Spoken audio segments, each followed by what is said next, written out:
Chapter 34:11. Keek keek. The voice was very proud, its laughter resounding through the heavens and earth. It shouted, "My Tao sect is a sect that seizes the good fortune of the heavens and earth. How can Confucian cultivators and Buddhist sects be compared to it? Although my Tao sect was destroyed by them, their divine abilities and methods will forever be unknown to them. Although this old man was suppressed by them due to a moment of carelessness, this old man also profited from the disaster and had the opportunity to use my Tao sect's supreme secret technique to entrust my primordial spirit to the Yin-Yang illustration handbook. Now that this old man has an immortal and indestructible body, who in this world can be my opponent? Primordial spirit and trusting technique? Fantian's nascent soul had already slowly sunk into his body. Fantian slowly opened his eyes and asked himself in confusion. Obviously, he didn't understand what the primordial spirit and trusting technique was. The primordial spirit and trusting technique is a secret technique left behind by the immortal realm. How would a mere nascent soul cultivator like you know? Have you seen this old man's methods? The voice shouted coldly, and the big hand suddenly opened up, instantly expanding by several times. It didn't care that he had already destroyed 40% of the icicles and covered the entire 4 mountains. He said, "Follow this old man. If you succeed under this old man will definitely help you become an immortal after my Tao sect prospers. This old man can also teach you this secret technique from the immortal realm." As he said that, a fiery red pill the size of a thumb flew out from the big hand and landed in front of Fantian's eyes. Fire God pill? This is for the nascent soul to leave the body. Fantian saw this pill and his face flashed with shock. A strange look couldn't help but drift across his eyes. That's right, this is the Fire God pill that this old man refined. It's really suitable for cultivators like you who practice water-based techniques to leave the body. You bumped into this old man. This is your chance. Of course, it can also be said that this old man's escape is your good fortune. This is a chance given to you by the heavenly Tao. Other than this old man, in these 3 continents, who else can easily refine the Fire God pill? Who else can so easily bestow the Fire God pill to you? You really want to bestow the Fire God pill to me? Fantian's tone had already softened. What do you want this old man to do? Very simple. Very simple. It's as easy as lifting a finger for you. The voice was resolute and unquestionable. It's just that this old man can't say it now. You'll know when you follow this old man. As he spoke, the giant hand made a grabbing motion. The entire ground shook, and the 4 mountains seemed to be uprooted from the ground. Sigh. Flipping Sky looked at the Fire God pill in front of him, then looked at the violently shaking icicles and the 4 trembling mountains. With a sigh, he really couldn't resist this temptation. After sighing, he opened his mouth and spat out a breath of clear air onto the ice seed pearl. Buzz buzz.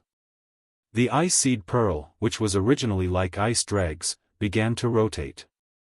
Waves of brilliance splashed out, and gradually turned into a sparkling and translucent white pearl. The splashed brilliance fell on the icicles, and the entire icicles collapsed with a loud bang. This collapse was very strange. It was from the outside to the inside. The outermost part of the icicles that connected to the 4 mountains was the first to melt. Woo! Without waiting for the icicles to completely disappear, the giant hand made a grabbing motion in midair. The icicles between the 4 mountains, along with Flipping Sky himself, were all caught by the giant hand. Amidst the howling winds, the dark clouds rolled and flew into the distance. In a moment, they disappeared, leaving behind only the 4 bare mountains and the mess between the mountains. Just as the dark clouds passed, there were immediately thousands of gusts of wind descending from the sky. The chi of heaven and earth within a few hundred miles surged back and forth. After a full half a day, the wind stopped. However, the countless chi of heaven and earth in this space had already triggered a celestial phenomenon. When the wind stopped, the dark clouds were densely gathered again. Without waiting for the moonlight to shine, there was a heavy downpour. Hail the size of a fist poured down, covering the area within 100 miles, especially between the 4 mountains. The sky was pitch black, but within the pitch black, there was a kind of transparency. That transparency was the layers of water light. Flipping Sky's ice-seed pearl condensed the water-based chi of heaven and earth within a few hundred or even 1,000 miles. The giant hand formed by the Yin-Yang Illustrated Handbook suddenly absorbed the chi of heaven and earth, causing a loss of the chi of heaven and earth. The Grand Duke of Heavenly Tao, the surrounding chi of heaven and earth gathered here. How could a normal celestial phenomenon withstand so much water-based chi of heaven and earth? Now, the chi of heaven and earth had all condensed into hail within the raindrops. It fell crazily, and a rare mountain torrential rain suddenly appeared. Fortunately, Flipping Sky was cultivating in the wilderness, and there were no traces of people. Within 10 days, the wind and rain were dense, and there were no casualties. Another 4 to 5 days passed, and the wind and rain stopped. It was a sunny day, and the sound of waterfalls could be seen from the 4 mountain peaks. It was already another paradise. Especially between the mountain peaks, there were large and small ponds and lakes everywhere. Even if Flipping Sky came back again, he probably wouldn't be able to recognize the earth-shaking changes here. Since even Flipping Sky couldn't recognize this new scenery, then Xin, Ci Hui Boy, and Xiao Hua who was accompanying Ci Hui Boy from afar wouldn't be able to recognize it. The 2 beasts stopped in mid-air, and Xin floated down from the strange bird. She stepped on the auspicious cloud and landed in the middle of the 4 mountain peaks. She released her Yuanshan and looked at it again and again. She reached out her hand and took out a diamond-shaped crystal object. Although she held it in her hand, she hesitated and didn't release it. Ci Hui Boy saw Xin's doubts and also jumped down from the azure lion.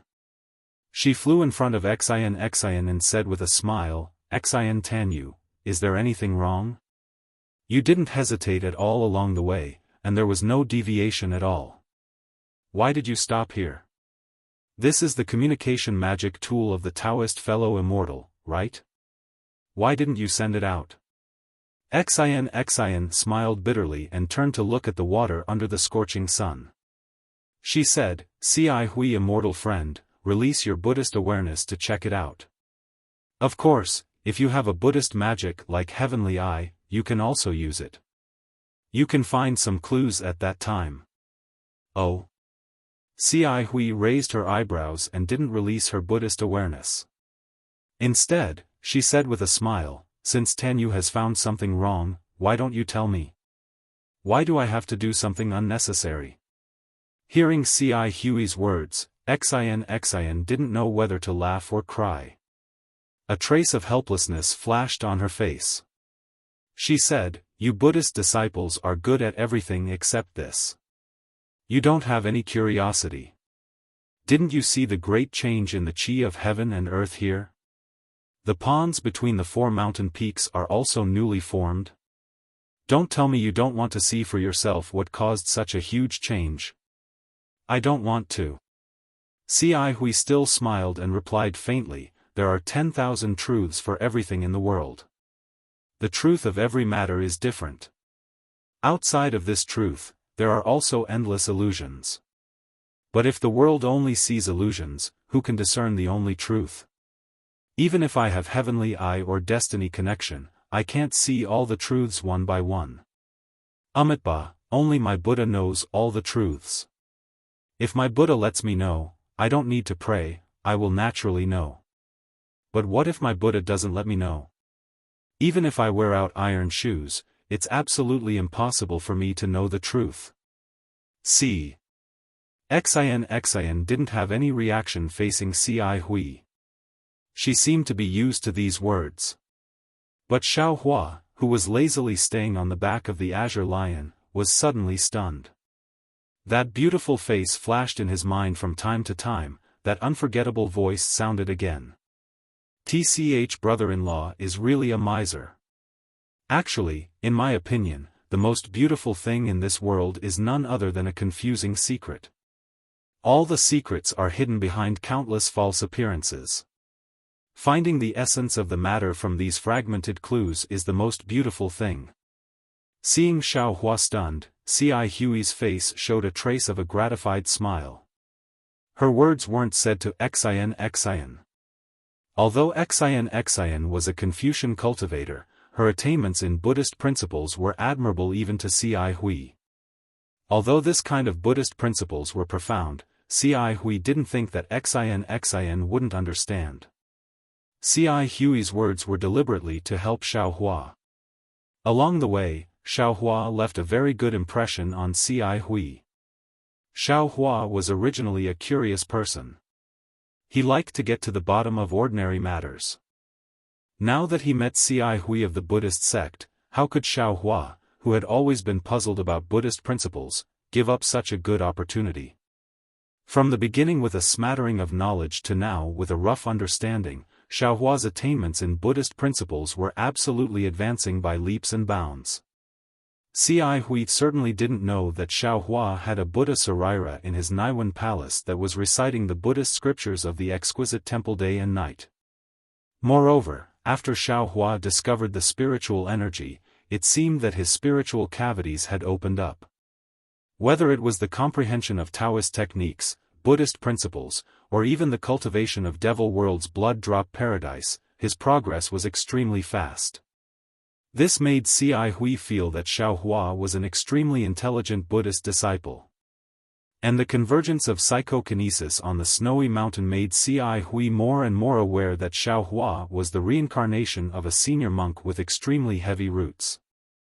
Along the way, Ci Hui also talked about Buddhist principles with Xiaohua without reserve. At this time, he encountered an excellent opportunity, so he naturally wouldn't give up. He casually talked about things and enlightened Xiaohua on the essence of Buddhist principles. Unfortunately, Ci Hui couldn't know what Xiaohua was thinking. No matter what, he didn't know what Xiaohua was thinking. Jiuxia's words and Ci Hui's words are all referring to the essence and appearance of all things in the world. As the saying goes, different Daos cannot work together. The two people's thoughts and actions are so different. However, what is the real relationship between the two? Everyone has their own reasons. I don't know where Jiuxia came from, but he emphasized on taking the initiative, seeking the first opportunity in all things. It's somewhat similar to my Taoist sect's cultivation method, which only strives for the vitality between heaven and earth. And Ci Hui came from Buddhist sect, which emphasizes tolerance, obedience, and doesn't seek to stand out in all things. My thoughts are naturally in line with Jiuxia's. However, Buddhist sect is the same as Taoist sect's cultivation path. How can my knowledge be inferior to Taoist sects? Even if it's different, it's still another path. Now that I want to cultivate both Buddhist and Taoist techniques, where should I go from here? Chapter 34:12. You'd better welcome your Buddhist senior. Xian saw a flash of understanding in Ci Hui's eyes and knew that he had gained something. She smiled and said, "Perhaps this senior can give you more guidance." A roar that sounded like a lion's roar came from afar, and a purple cloud drifted over. On the cloud stood a purple-haired hoe that was twice as tall as the azure lion. The purple-haired hoe's purple hair was several feet long, fluttering in the wind. On the ferocious beast's head, there was no fierceness in its fist-sized eyes. Instead, it had a very warm gaze that made people feel comfortable looking at it. Especially when it shook its head, there was a large collar with 2 silver bells around its neck. The clang clang clang sound was even more pleasing to the ears. On the purple-haired hoe's back was a tall monk. The monk's face was simple and unadorned. His eyebrows were white and the half-foot beard below his chin was also mixed with gray. The monk wore a gray monk's robe with a scabbard hanging from his waist. One of his hands was placed in front of his chest and the other was holding a demon-subduing pestle that was as thick as a duck egg. The monk's eyes were like stars. He didn't look at Cai Hui, Xian, and Xiao Hua. Instead, he looked at the four extremes mountains with puzzlement like Xian did before. Umitba, Junior Cai Hui of Green Lotus Temple greets Senior. Cai Hui didn't dare to be negligent. Before the monk withdrew his gaze, he stepped forward and bowed with his palms together. Seeing Cai Hui step forward, Xiao Hua also braced himself and bowed. Junior Bodhi of Small Exquisite Temple greets Senior. However, Xian wasn't in a hurry to go over. With a smile on her face, she waited for the Buddhist disciples to greet each other. The monk nodded slightly and said, I'm Guzhen of Red Lotus Temple. Are you here to find Dao Sect's Venerable Fan Tian? Hearing the old monk say his Dharma name, Cai Hui didn't dare to be negligent and hurriedly replied, Grandmaster, yes. We're here to find Venerable Fan Tian for some matters. What's the matter? Guzhen frowned and asked faintly, You're a Buddhist disciple. Why are you so close to the remnants of Dao sect? This. Cai Hui was a little embarrassed and said in a low voice, I don't know Lord Fan Tian, but I came here with this female Tan Yu.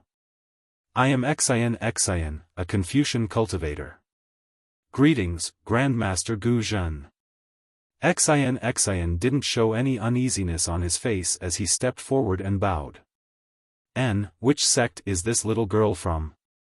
Or which up-and-coming aristocratic family?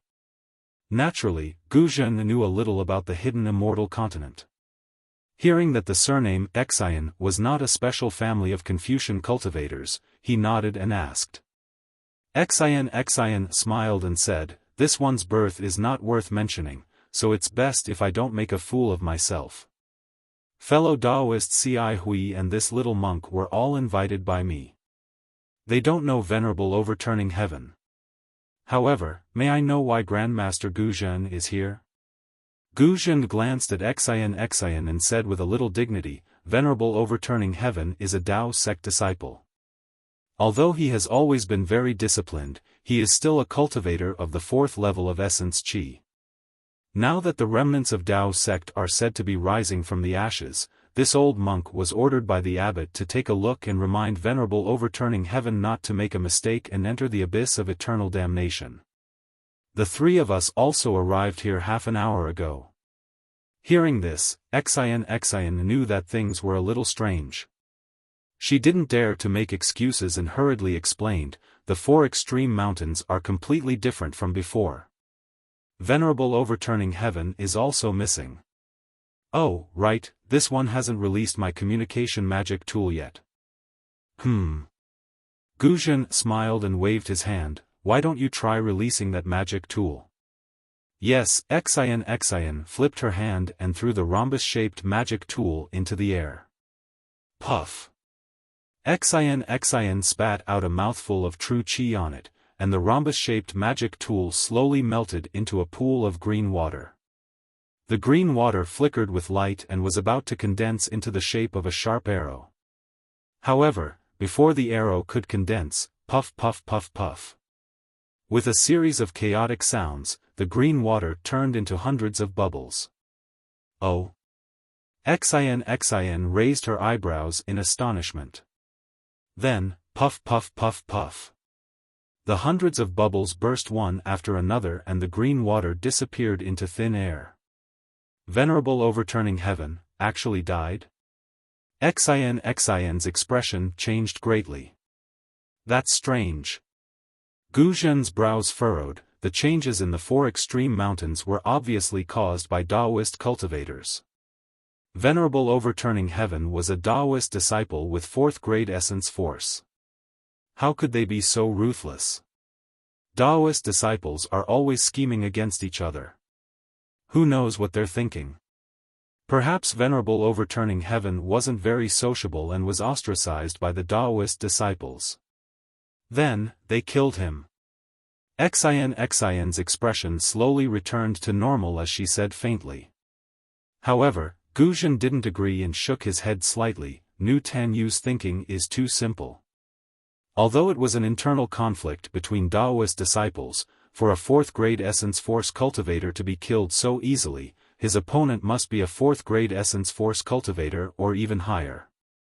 Since when did Western Paradise have such a powerful Taoist cultivator? Hehe, Xian smiled faintly, this isn't the hidden immortal continent. There aren't any unfamiliar Taoist experts here. Even if this Taoist expert was a 9th-grade essence force cultivator, what does it have to do with me? Guzhen's figure was huge, taller than ordinary people by more than half. His hands that were exposed outside of his monk robe were like palm leaf fans, and the demon-subduing pestle in his hand was several times larger than usual. His bell-like eyes swept across Xian, but she couldn't see his expression. However, Xian's body trembled slightly and she hurriedly lowered her head as if she was frightened.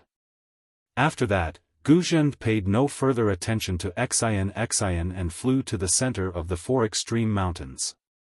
The purple-furred hoe also shook its head and followed behind, completely ignoring the azure lion and the strange bird. Roar! Seeing the center of the 4 extreme mountains, the purple fur hoe let out a loud roar that shook the surroundings. Guzhen waved his hand and placed the thick demon-subduing pestle on the purple fur hoe's back. Roar! The roar was even louder than the purple fur hoe's. Guzhen's roar was very powerful.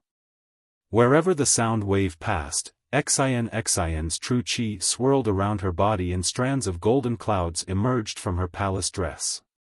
The cloud slightly overflowed in the sound wave and protected Xian.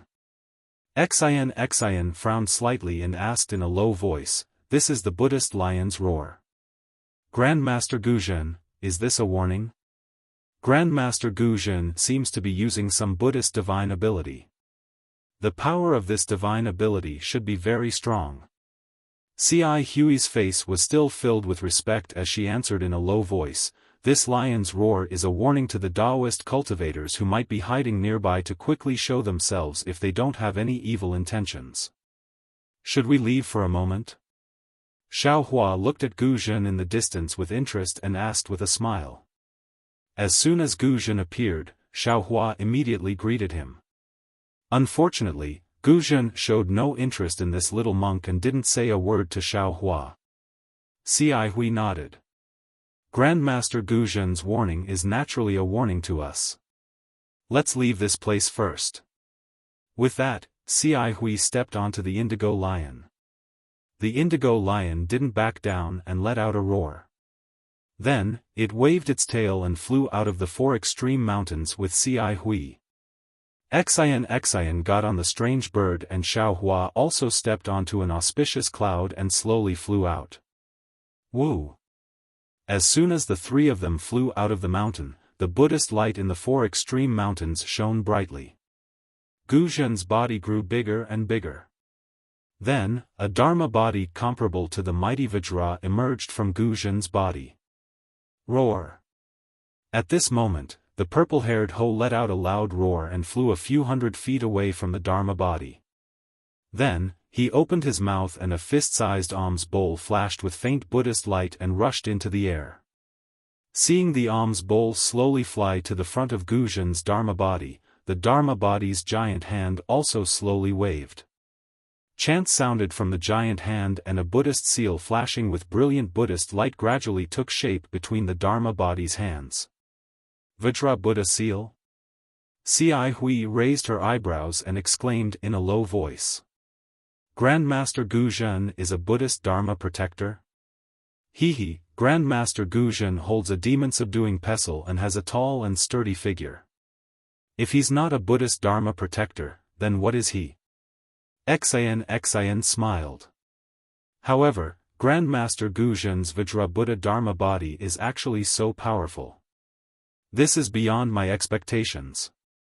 Amitba. As a Dharma protector, one's heart has sunk into oblivion. This life of cultivation can't be brought into the cycle of reincarnation. It can be considered a life of illusion. Buddhist Dharma protectors have always been respected. Grandmaster Guzhen is willing to sacrifice himself for others. This little monk truly admires you. Xiai Hui couldn't help but sigh. Guzhen activated his willpower and struck the alms bowl with Vajra Buddha seals. The alms bowl grew larger and the chants became louder and more hurried. It was as if thousands of Buddhas were chanting at the same time on the Four Extremities mountain.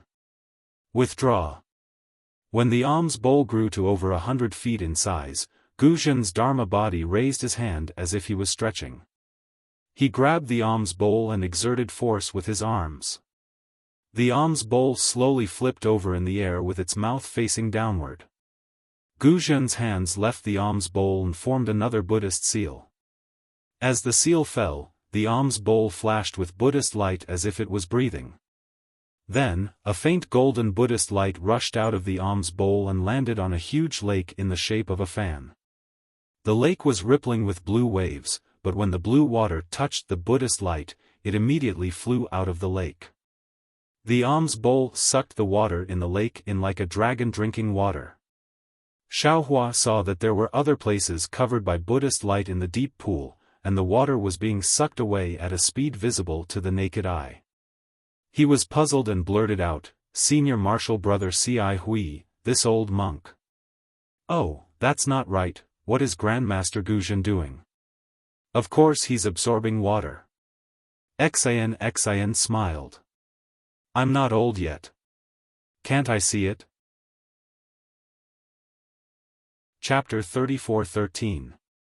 Xiaofan rolled his eyes at Xian and said, "Do you think I don't have eyes? Can't you see that he's absorbing water? The question is, why is he absorbing water?" Xiai Hui was also somewhat puzzled, but he hesitated for a moment and said tentatively, "Perhaps the place where Grandmaster came from encountered a drought, so he's transporting the water here to other places to relieve the drought." At this point, Xiai Hui seemed to have realized something and sped up her speech. "Oh, that's right. Perhaps Grandmaster Xiai Hui wants to take away all of the water in the Four Extremes Mountains to investigate the destruction of the Four Extremes Mountain. By investigating, he might be able to find traces of that Taoist expert. There's so much water in the Four Extremes Mountains. Could it be that Master Guzhen has Grandmaster Xiai Hang's water bottle?" Xian was somewhat disdainful. "I don't think he can take it all with his alms bowl alone. Xian Sandinyu, you're underestimating the Sumeru Buddhist formation of our Buddhism sect." Xiai Hui smiled. "Grandmaster Guzhen's alms bowl may not be as good as Grandmaster Xiai Hui's water bottle, but the Four Extremes Mountains are only a few dozen miles wide. It's not a problem. He. If that's the case, then that's the best." Hearing this, Xian beamed with joy. Her eyes flashed with a strange expression as she looked at the places where the alms bowl passed. The Buddhist light sucked away the deep ponds and ravines. After 4 hours, Guzhen finally absorbed all the water in the Four Extremes Mountains into the alms bowl. The alms bowl didn't change much, but Guzhen's Vajra Buddha Dharma body had shrunk by more than half, and even his Buddhist light had dimmed a lot. Guzhen looked around with satisfaction and pointed at the alms bowl. The alms bowl fell back into the purple-haired Ho's mouth, but he didn't withdraw his Dharma body. He stepped on a Buddhist cloud and headed toward one of the Four Extremes Mountains. It seems that's all there is to it. Xiaofan saw that Guzhen was very serious. He first released his Buddha's consciousness, then used his naked eyes to examine carefully. He even dropped clouds in some places. He grabbed some gravel and other things from the ground or stone walls to examine carefully. He couldn't help but nod inwardly. Xian Tanua. Seeing that Guzhen was ignoring them, Xiaofan said, "There's no longer anyone here, so you can't borrow the magic weapon you want. This little monk does not have much time. If it is possible, shall we leave now?" Senior brother C.I. Hui's teachings have not been in vain since this little monk is able to lend you a helping hand. Don't worry, don't worry. Xian smiled. That place is very dangerous. The three of us only have a 40% chance of success. And Venerable Master Fontian's magic weapon was the nemesis of one of those dangerous situations. Now that we haven't found Venerable Master Heaven Flipping, Heaven has sent us Master Guzhen. With Master Guzhen, our chances of success have increased by 20%. Speaking of this, Xian looked at C.I. Hui embarrassedly and said, Immortal friend C.I. Hui, before I only thought about the Tao sect's heaven flipping man and the Buddhist sect related things should be given to you. Now that we have Master Guzhen. It's fine. C.I. Hui smiled and waved her hand. Didn't I say it just now? To be able to gain enlightenment of the Buddhist Dharma through experience is much more precious than any Buddhist weapon left behind. Besides, if this little monk coveted some Buddhist weapon, why would I invite junior brother Deepu? If Grandmaster Guzhen is of some help to you, you can invite him. This little monk does not mind. Many thanks, immortal friend C.I. Hui. Xian sighed. This way, I feel that I have wronged you. How about this, apart from the immortal weapons and the Buddhist weapon promised to Master Guzhen, as long as you like something, you can have the priority to choose. C.I. Hui shook her head. It's useless to say so much now. You should think about how to persuade Grandmaster Guzhen. He might not be interested in this matter. Rest assured, immortal friend. Xian smiled and said, I have a 40% chance of persuading ordinary Buddhist experts. Since Master Guzhen is a Buddhist sect's guardian, I have a 60% chance of inviting him to help. That's true. C.I. Hui nodded. Buddhist sect's guardians are highly skilled. The ancient treasure that Grandmaster Tanyu mentioned is very attractive to Buddhist sect's guardians. Since this little monk can go, Grandmaster Guzhen can naturally go as well. Now, we only have to see if Grandmaster Guzhen needs to return to the temple to report. If time is too tight, I'm afraid it won't be possible. Xian expressed her concern. Immortal friend Xian. Xiao Hua at the side spoke. Since Grandmaster Guzhen is here, does this little monk not need to go? This little monk really has something to do. Little monk, whether you go or not has nothing to do with me. Xian pursed her lips and smiled. You can ask your senior brother C.I. Hui. Senior brother. Xiao Hua opened his mouth, but when he saw C.I. Hui's smiling face, he immediately shut his mouth. He already knew the answer. He just muttered, forget it, just pretend this little monk didn't say anything. Xiao Hua understood in his heart that C.I. Hui pulled him to that place for his own good. Previously, C.I. Hui wanted to explain Buddhist principles and Buddhist scriptures to Xiao Hua so that his Buddhist cultivation and Buddhist sect's magical power could match, so that he wouldn't walk the path of only practicing magical power and not understanding Buddhist doctrine. Later, when he saw that Xiao Hua's Buddhist sect's magical power was not inferior to his, he even wanted to help Xiao Hua.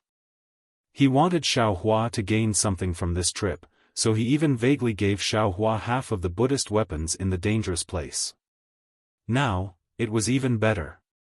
With Guzhen, the guardian of the Lotus Realm, although Xiao Hua might gain less benefits, it was also a lot safer. C.I. Hui naturally wouldn't let him go. Jiang Luer's matter can be considered to have reached the point where it can be solved. Haste makes waste. I'd better take one step at a time.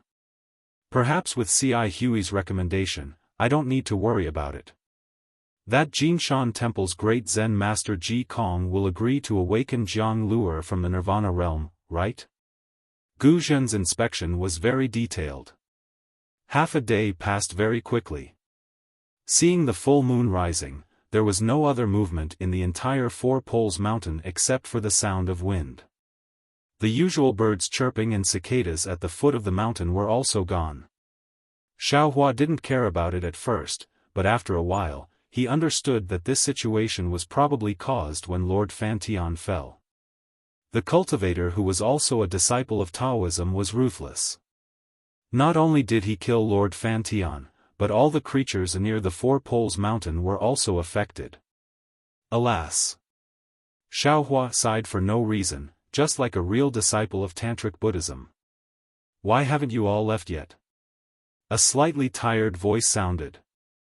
Monk Guzhen had already retracted his dharmakaya. He sat cross-legged on the back of the purple-haired Ho and slowly flew over.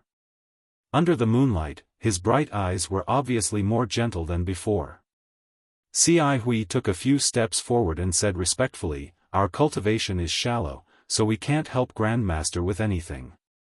But without Grandmaster's order, we dare not leave without permission." Cultivation base is shallow? Little monk, you're belittling yourself. The purple-haired Ho had already flown to the front of the crowd. Guzhen jumped down from his mount and looked at Ci Hui from head to toe. He said lightly, "The realm of the bright eyes is a watershed. It's not a place that ordinary Buddha can enter.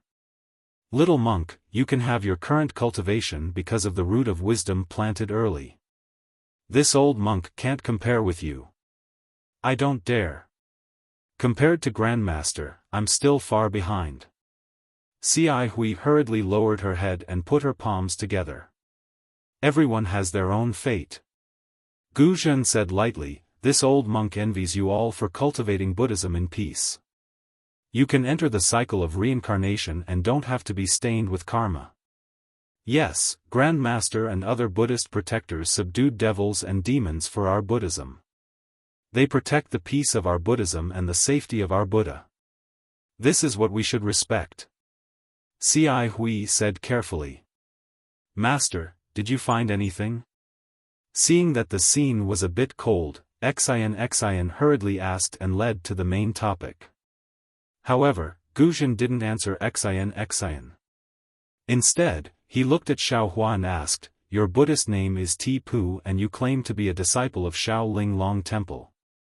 How come this old monk has never heard of this temple?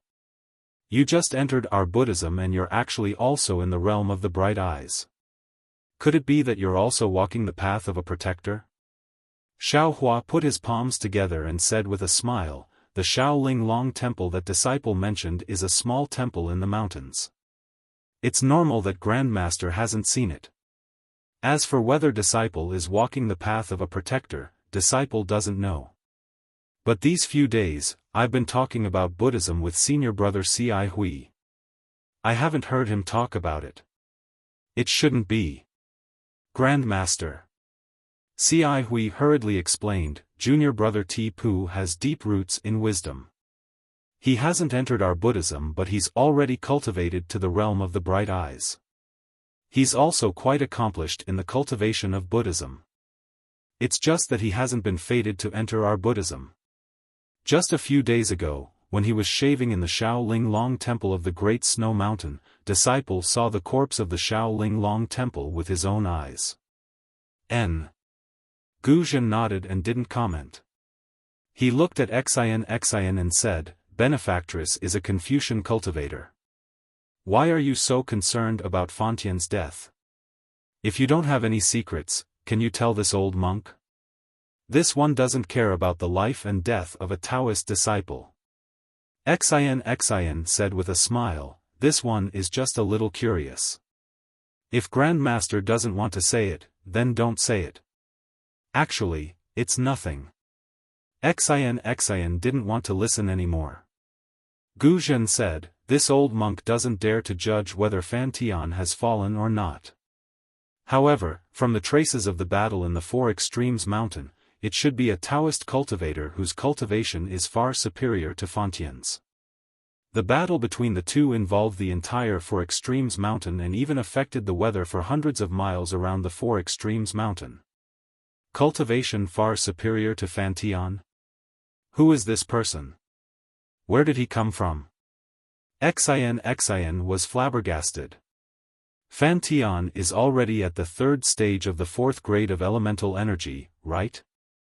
If his cultivation is far superior to Fontien's, doesn't that mean he's at the 5th stage of elemental energy? There are very few Taoist cultivators of this level in the 3 continents. This is not something this old monk knows.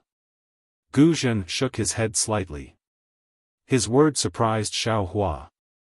This old monk only came to warn Fan Tian. Since he's no longer here, this old monk will investigate this place clearly. I only need to return to the temple and report. That person's strength should be much stronger than this old monk. How can this old monk offend him?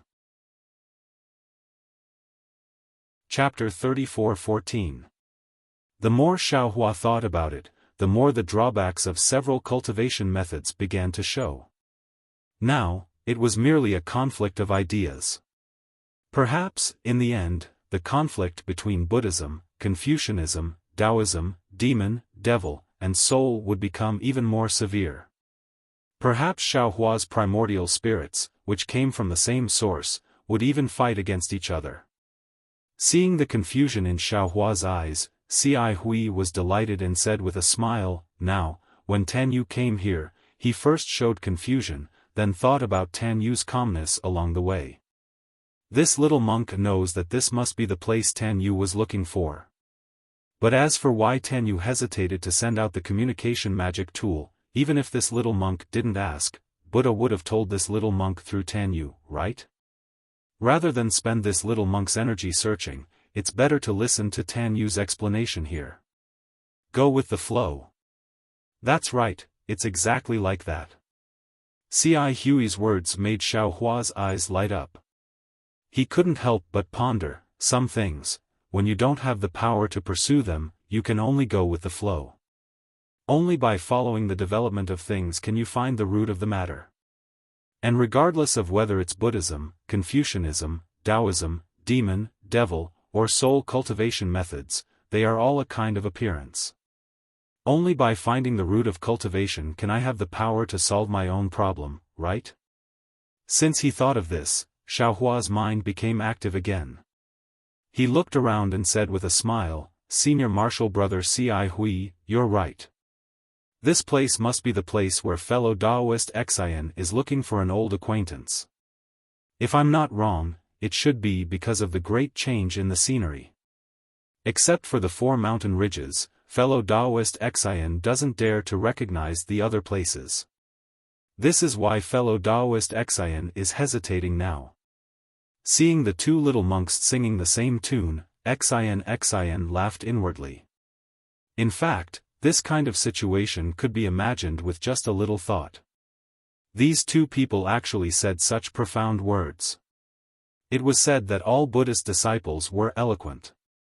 Just look at these 2 little monks in front of her and you'll know. However, Xian only smiled and said, "Fellow Taoists are right. The Taoist cultivator living in seclusion here is called heaven flipping. Although he's only a Taoist nascent soul cultivator, with the help of his life-bound magic tool, he can reach the 5th level of origin energy realm. That's why others call him heaven flipping venerable. In addition to being a Taoist, this cultivator is also proficient in our Confucian cultivation method. I met this person by chance 100 years ago, and then we met several more times. I knew that this person was wholeheartedly focused on Tao and only wanted to cultivate. He did not want to show off and was not interested in the battle between the Taoist sect and the Buddhist sect. Not only did he not contact other Taoist cultivators, he had not even taken in a disciple. Therefore, I exchanged contact methods with him. He could be considered an old friend. This place is called the 4 Extremes Mountains. I've been here several times before.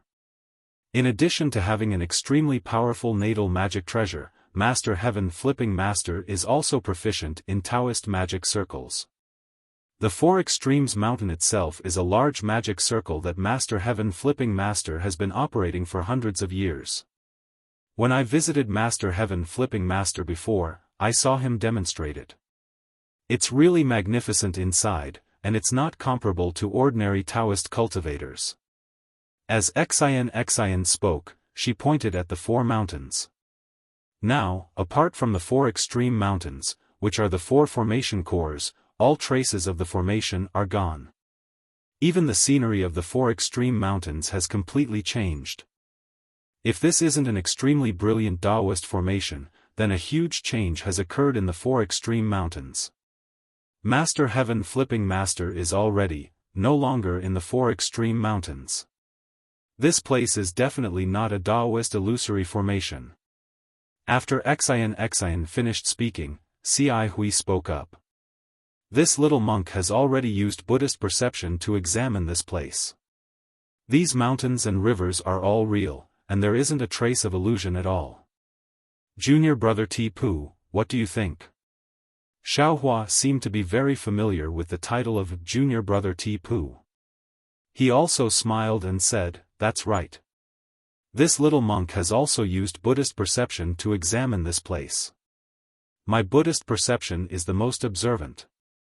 If there is any Buddhist formation, defensive formation, or magic circle, even if it can't be broken, it can still find a trace of a flaw.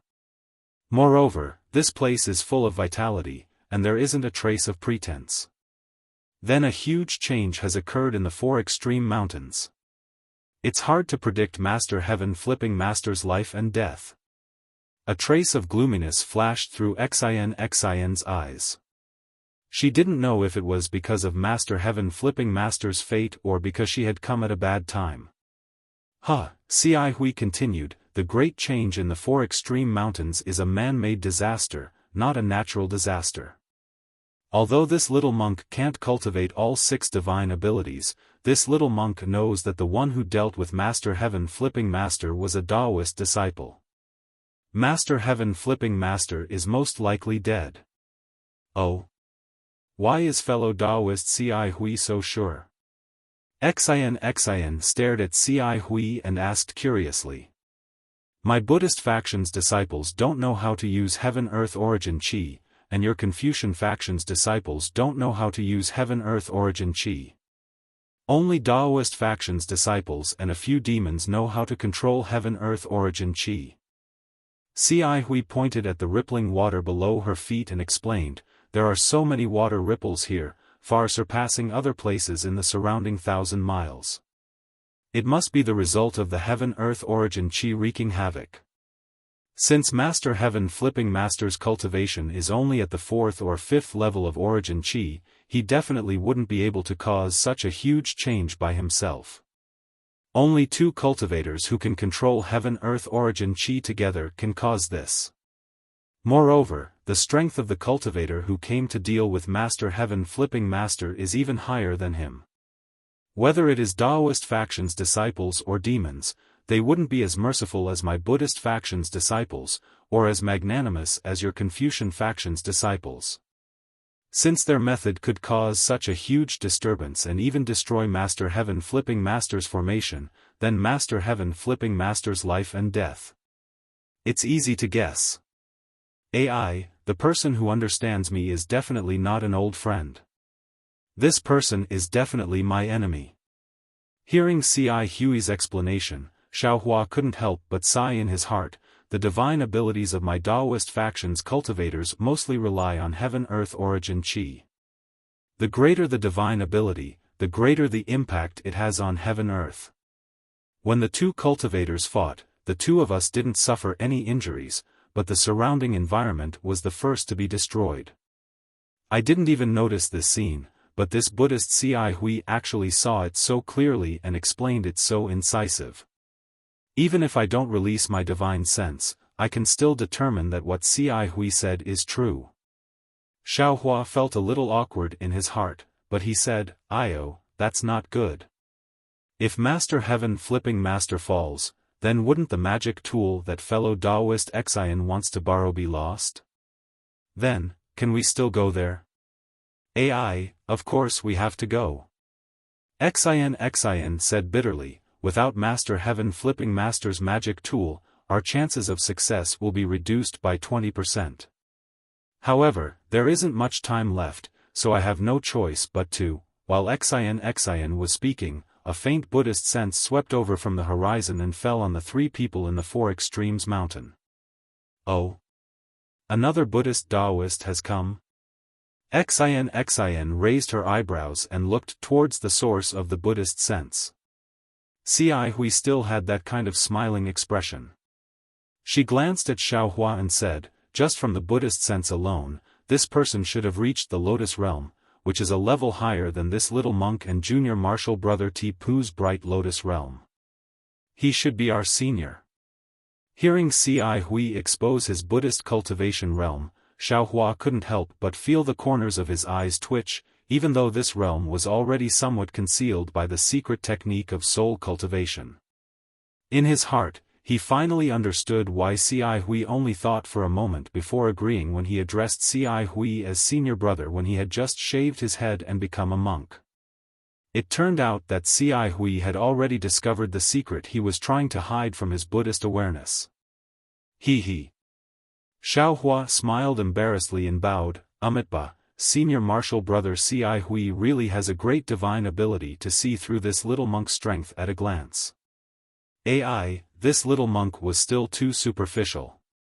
Looking at Cai Hui again, she said with a depressed expression, this little monk's cultivation hasn't reached the bright Lotus Realm yet. Previously, I clearly didn't mind junior martial brother Tipu's concealment and didn't intend to expose this matter, but, when it came to this matter, I couldn't help it. Fellow Taoist Cai Hui, you're the one who's superficial. Xin said with a smile, that little monk Tipu didn't call you senior when he saw you, nor was he particularly respectful when he spoke. It's very obvious that his Buddhist cultivation realm isn't much lower than yours or mine. Your Buddhist doctrine and Buddhist doctrine don't need to be too compatible. He doesn't understand Buddhist doctrine, so naturally, he wants to ask you for advice. Since you know that his Buddhist doctrine isn't inferior to yours, whether it's the previous tacit agreement or the current clear indication, you don't think it's too much. But your remorse has left a mark on your bright Lotus Realm. Amitba, good indeed, good indeed. Cai Hui put her palms together and said with a smile, Xin Tanua is right. This little monk's body was speaking the truth, but I didn't know the meaning. Every time I was enlightened by you, I learned a lot. In that case, this little one doesn't need to give you any promise or reward for this trip? Xin glanced at the man and beast in the distance who were already flying closer and said to Cai Hui with a smile. Cai Hui raised her head, Xin Tanua is right. This little monk has already learned a lot from Tanua. Even if there's no promise or reward, this little monk is still willing to go. It had to be said that Cai Hui's current situation was very similar to Cai Mei's. Both of them were proficient in Buddhist doctrine and their Buddhist supernatural powers were also extremely high. Both of them were at a bottleneck that was difficult to break through at the same time. Furthermore, they had been stuck at this bottleneck for a very long time.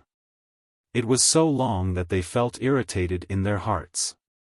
At this moment, they wanted to jump out, but they lacked an effective method to break through this bottleneck. There were also thousands of distracting thoughts in their hearts that disturbed their cultivation. The contradiction in their hearts could even be described as paranoid. He could not do this, nor could he do that. Other than reciting Buddhist scriptures, there seemed to be no other safe actions.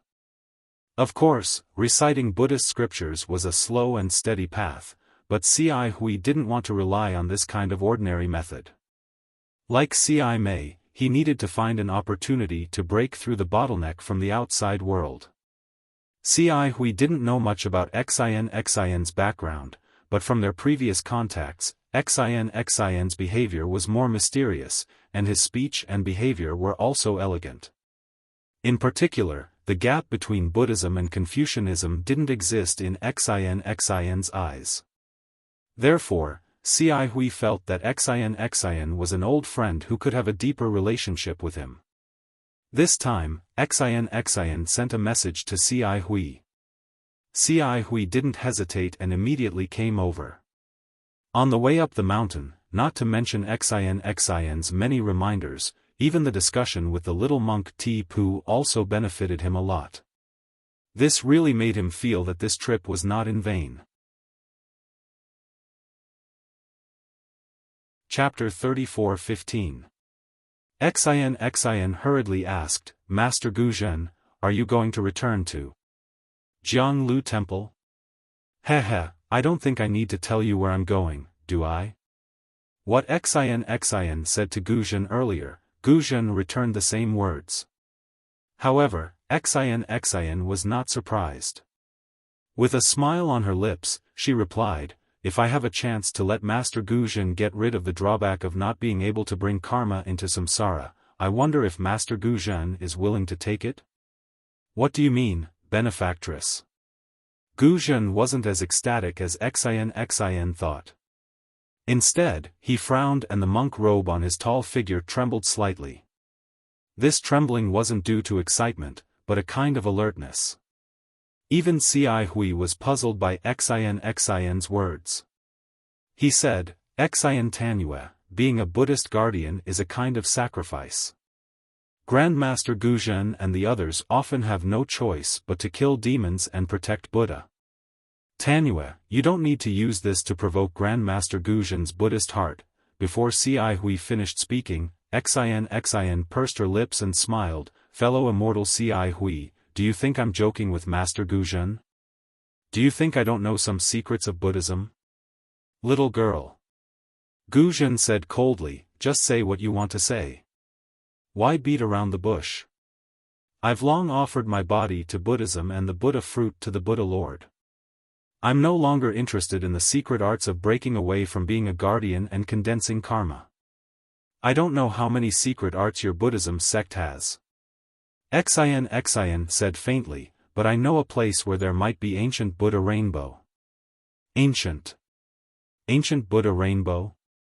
How is that possible? When Xian finished speaking, Guzhen was dumbfounded.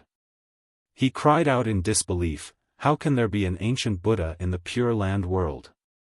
With that, Guzhen's tall figure trembled involuntarily. His previous alertness had long disappeared and was replaced by excitement from the bottom of his heart. What's ancient Buddha rainbow? Seeing Guzhen so nervous and excited, Ci Huiyen naturally knew that this thing was really useful to Guzhen. However, he had never heard of ancient Buddha color. The ancient Buddha luster is a 7-colored relic condensed by the reincarnation of the ancient Buddha Lord. This relic contains the supreme willpower of the Buddha Lord. However, because the negative karma in it was not pure, it was abandoned when the Buddha Lord reincarnated. Xian glanced at the speechless Guzhen and explained, the Buddha Lord's karma is so powerful.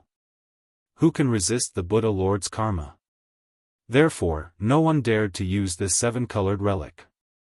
However, after the 7-colored Sarira was placed between heaven and earth for 100,000 or even millions of years, the karma in it would be tempered by the mind power of the Pure Land.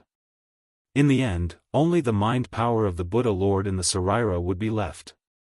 Although it was only a wisp or half a wisp, it was powerful enough to allow a bodhisattva to attain fruition. If Master Guzhen condensed this thing, the half-wisp of mind power would be enough for him to condense a protective relic and protect the relic's negative karma during his reincarnation, ensuring that he would not lose his mind. Such a thing. Why didn't Xian Tanue mention it before? Ci Hui was shocked and asked without hesitation. Xian smiled and shook her head, it's not that I didn't want to explain it to you, fellow immortal. It's just that you and I are not strong enough to come into contact with this thing. If I said it, it would only make you greedy, and it would even be detrimental to your cultivation. Today, I met Master Guzhen, and I have a request for you. With your strength, you should be able to give it a try.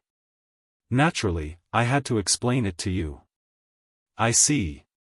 Ci Hui nodded slightly, obviously trusting Xian, I understand now. Then Ci Hui turned to Guzhen. Under the moonlight, Guzhen's tall figure had stabilized. She said, Grandmaster, does what Xian Tanue said make sense? That's right. Guzhen's eyes flickered under the moonlight. He said, although the path of being a Buddhist Dharma protector isn't smooth, Buddha is merciful and leaves many chances for survival. This ancient Buddha relic is the safest, but it's also the most difficult. Not to mention that the sons of Buddhas who can ascend wouldn't have too many relics left behind, even if they did, there wouldn't be many. The Pure Land is so vast and there are so many sons of Buddhas. Anyone who can obtain it is a great opportunity. This old monk never thought there would be an ancient Buddha relic left in this world. At this point, Guzhen stared at Xian and asked coldly, "May I know how I can be of service to you, benefactress?" And how could benefactress possibly know the whereabouts of such a supreme treasure of the Buddhist sect? Ha ha. Xian looked up at Guzhen's monk robe. His hands hidden under the robe seemed to have formed a Buddhist seal. She smiled faintly and reached out to take a hairpin from her hair. She flung her hand and the hairpin streaked across the air with a golden light before landing in front of Guzhen.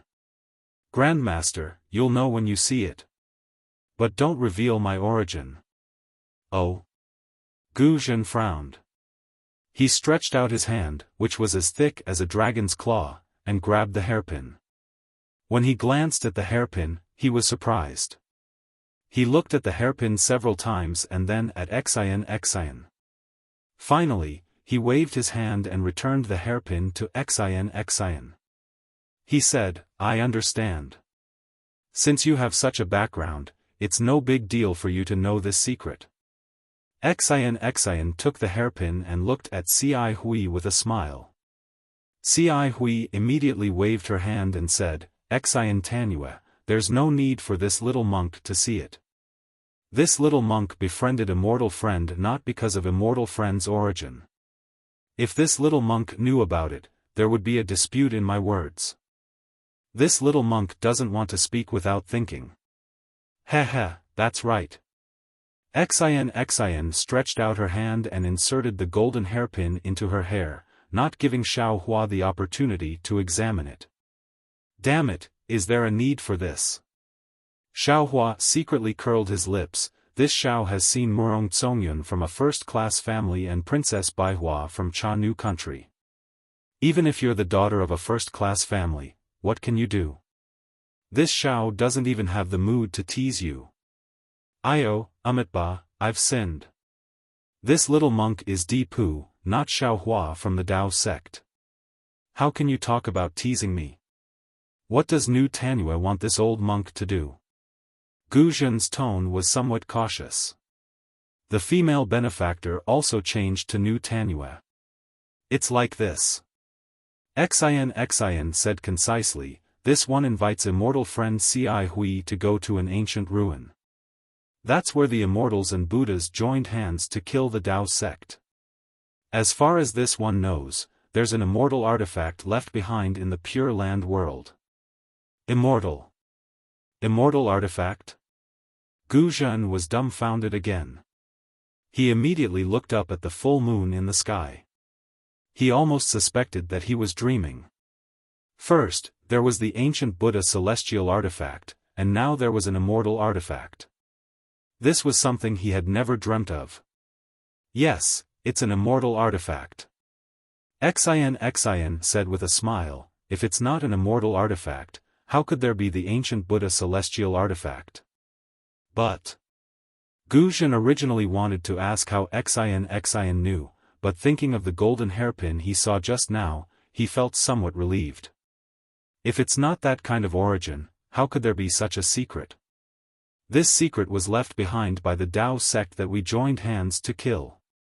Therefore, there are a lot of formations inside. Ordinary Buddhas and Confucian cultivators can't find it, let alone go in. After so many years, the location of this secret has long been forgotten. If this one hadn't looked up an old matter recently, no matter what, I wouldn't have thought that there was such an immortal artifact in the Pure Land world. Xian said again. "Since it's an immortal artifact, how can we do it?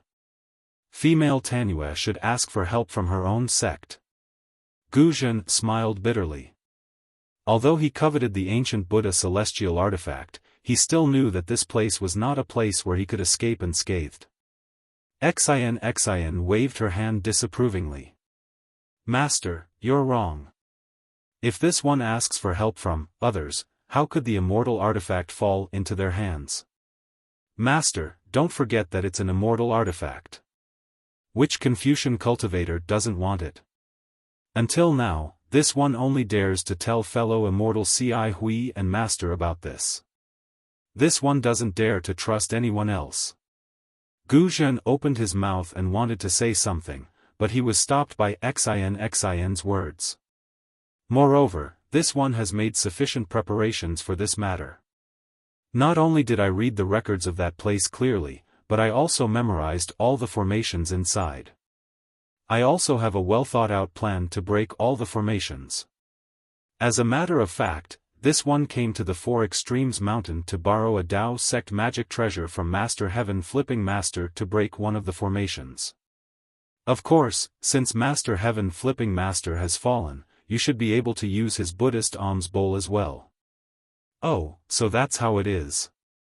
Gu Zhen finally understood. Female Tanua wants to break the Tao sect's water-based formation. Exactly. Xin clapped her hands and smiled. You're right, Master. If you're not in a hurry to return to the Crimson Melon Temple, you can come with us. I estimate that the round trip will take around 20 days. Oh? Gu Zhen was surprised again. Only 20 days? How could there be such a forbidden area near the Four Extremes Mountain? This one has already spoken so frankly. Master, there's no need to force this one any further, right? Xin said with a smile. Gu Zhen's face flushed red, and he smiled embarrassedly. He put his palms together and said, Amitba, female Tanua has indeed given this old monk a difficult problem. Since it's an opportunity, it won't be easy. Xin smiled. If it's so easy to obtain, how could it be called an opportunity? In any case, this one has already explained the reason for this matter. It's up to Master to decide whether to go or not. Ci Hui. Gu Zhen thought for a moment, then suddenly asked the little monk, Ci Hui. Ci Hui was clearly taken aback, but he hastily nodded and said, This little monk is here. Do you have any instructions for me, martial ancestor? Do you know where that secret is? Gu Zhen asked. Chapter 34:16. Ci Hui glanced at Xin and said with a smile, Xin Tanua didn't tell me the details, but I know the general location. It'll definitely take less than 20 days. Since that's the case, I'll go with Xin Tanua. Hearing that, Gu Zhen made a decision. I just need to return to Jiangli Temple within a month. Good, Xin clapped and said, with an expert like Master Gu Zhen, I'll have more confidence. Gu Zhen waved his hand, I have some useless Buddhist abilities, so I don't dare to hope for any immortal tools. I only hope to obtain the ancient Buddha Kaili under New Tanua's guidance. Oh, in addition to that, I don't need anything in the forbidden area. I won't ask about the specific distribution. Amitba, thank you for your help, Grand Master. Ci Hui knew these words were meant for him, so he didn't dare to neglect and hurriedly thanked him. Since you've decided, we'd better hurry over. Xin urged, we'll try our best to leave more time for you. Benefactor Xin. Xiaofan said with a wry smile, now that things have come to this, you should tell me where you're going, right? Of course. Xin said with a smile, I'm not afraid to tell you that it's Saint River. Even if you know it's Saint River, without my guidance, you won't be able to find the forbidden area. Saint River? Xiaofan was stunned, and so was Gu Zhen. The two of them said almost at the same time. The Saint River of the 3 rivers and 4 seas? Xiaofan blinked his eyes. He had said this sentence, but there was one sentence he did not shout out. Saint Jiang is actually in the Elysium world? Gu Zhen followed Xiaofan and said, is it the Saint River that Saint River hides the Emperor's sword, and the Emperor's sword comes out to suppress the 9 provinces? This is beyond old monk's expectations. That's right, it's that Saint River. Xian said proudly, in the 3 continents, besides the Saint River of the Pure Land world, who else dares to call themselves Saint River? Alas, I go to Saint River almost every year. Why didn't I know there was such a forbidden area at the bottom of the river? Gu Zhen sighed. Cai Hui, on the other hand, was very calm. She smiled and shook her head. Grandmaster, the Saint River crosses the Pure Land world. It is known as the origin of the 2 seas. How did you find the forbidden area in such a huge Saint River? Is the immortal artifact the Son of Heaven's sword? Xiao Hua suddenly called out.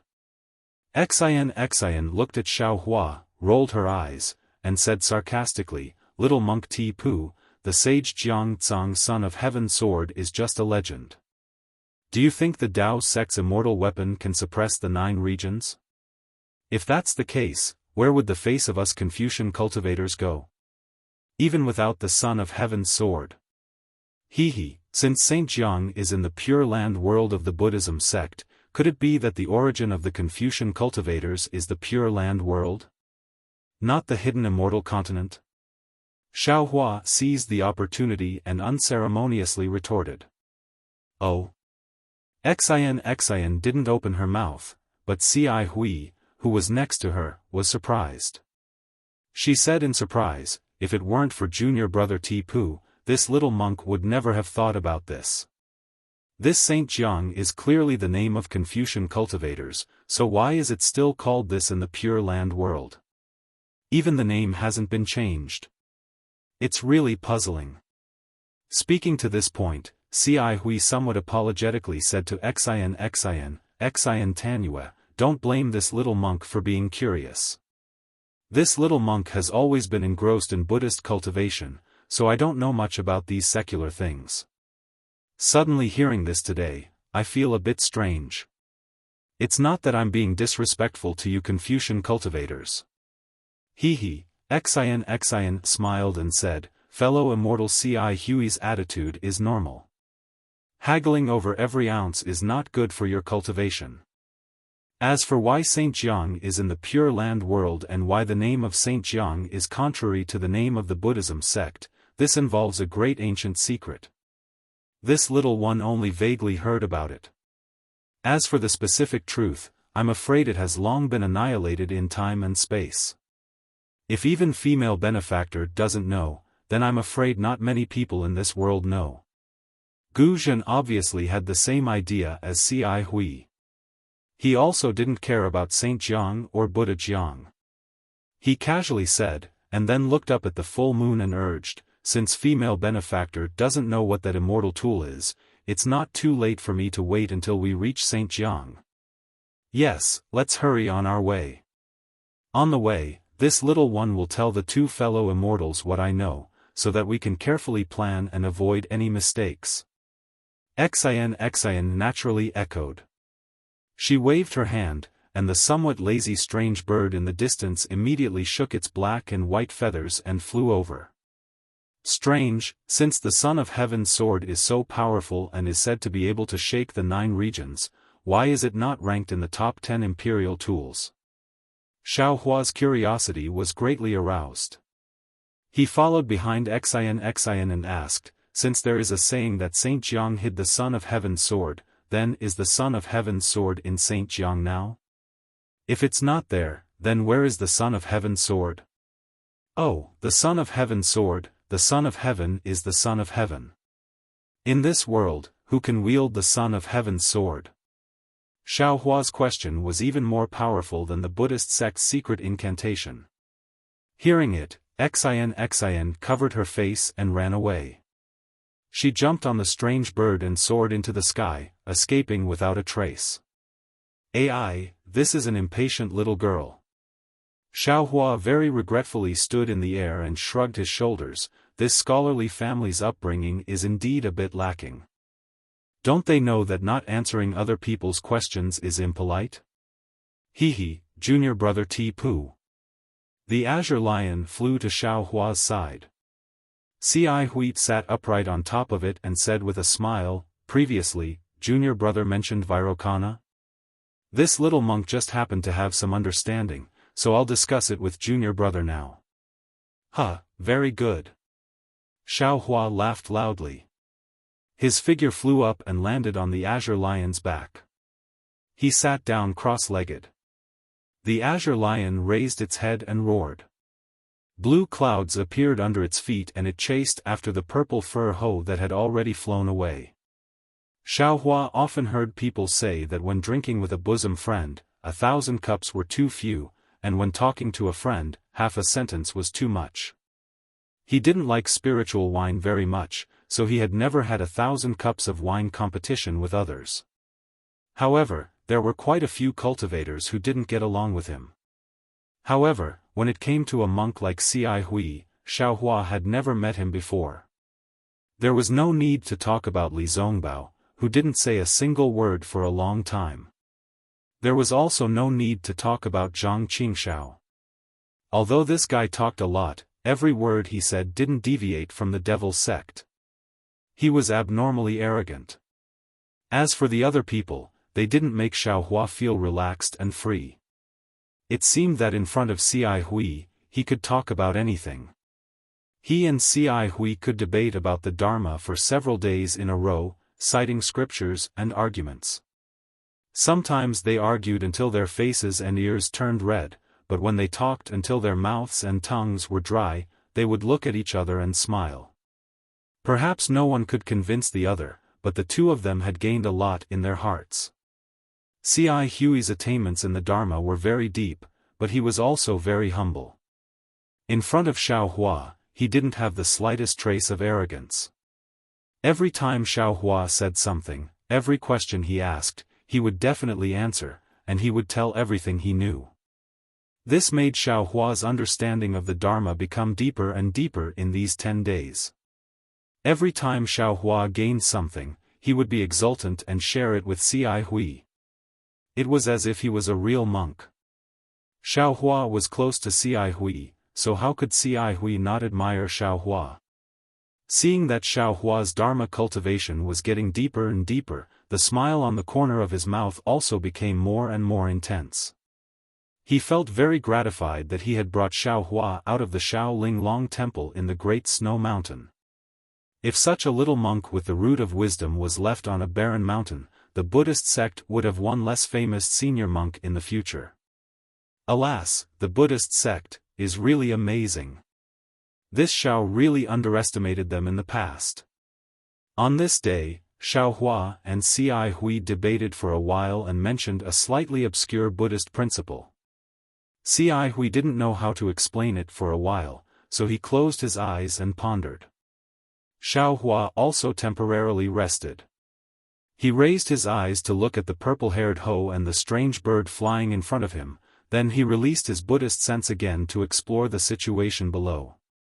He sighed endlessly in his heart. This Dharma is broad and profound, and the profoundness within it is endless. Even if there are monks who don't cultivate the Dharma, they can still benefit a lot from it. If compared to Confucian cultivators, Dharma is literature, and Dharma is martial. The two can be separated from each other, but they can also complement each other. If compared to my Dao sect seems to be much weaker in this aspect. Dao sect scriptures are mostly about cultivation, about overcoming the heavens with oneself. If this Xiao didn't come to the 3 continents, how could I jump out from the bottom of a well? How could I know the mysteries of Confucian cultivators and Buddhism? Those prejudices against Buddhism from before, presumably also have to be removed. Whether it was Buddhism or Confucianism, there were those who pretended to be sanctimonious, those who pretended to be righteous, those who pretended to be benevolent, those who spoke sweet words but swords at the heart, and those who were cruel and merciless. But at the same time, there were those who were sincere, those who were warm-hearted, those who were open-minded, and those who were kind on the outside but soft-hearted. Didn't they say that the same rice could raise 100 different kinds of people? There are also 10,000 kinds of people under one cultivation sect. This is human nature, and it has nothing to do with the cultivation method. It's just that, since this Xiao is a cultivator, he must cultivate properly. Since this Xiao has the opportunity to learn from others, then he must learn from different cultivators. Learning from each other's strong points is the way of cultivation. After thinking through this, the prejudice against Buddhism in Xiao Hua's heart gradually disappeared. He unconsciously relaxed, as if he had broken free from some kind of invisible shackle. Then, he released his Buddhist sense and casually looked at the ground. Previously, when Xiao Hua came from the snowy mountain to the Four Extremes mountain, the road was completely desolate, and it was rare to see people. Not to mention the snowy mountain, which was extremely high and covered in snow, ordinary Buddhist children wouldn't go there. Even the Four Extremes mountain was very dangerous. If Xian didn't lead the way, Cai Hui might not have been able to find it. Therefore, what Xiao Hua saw was quite similar to the Dawn Rain continent. But not long after coming out of the Four Extremes mountain, the scenery of this paradise began to change. The climate gradually became hot, and a kind of warm and dry heat was constantly in the air. On the ground, there were also more greenery. Strange trees propped up the canopy, covering the increasingly dense mortals in the shade. Chapter 34:17. This strange tree was different from Dawn Rain continent and Hidden Immortal continent. The thick tree trunk was like a pagoda in a temple, stacked up layer by layer. This tree trunk was also bare, no branches could be seen. Only when it reached the top of the tree crown did it extend several zhang-wide branches in all directions. The leaves that made up the tree crown were also interesting. They were like palm leaf fans.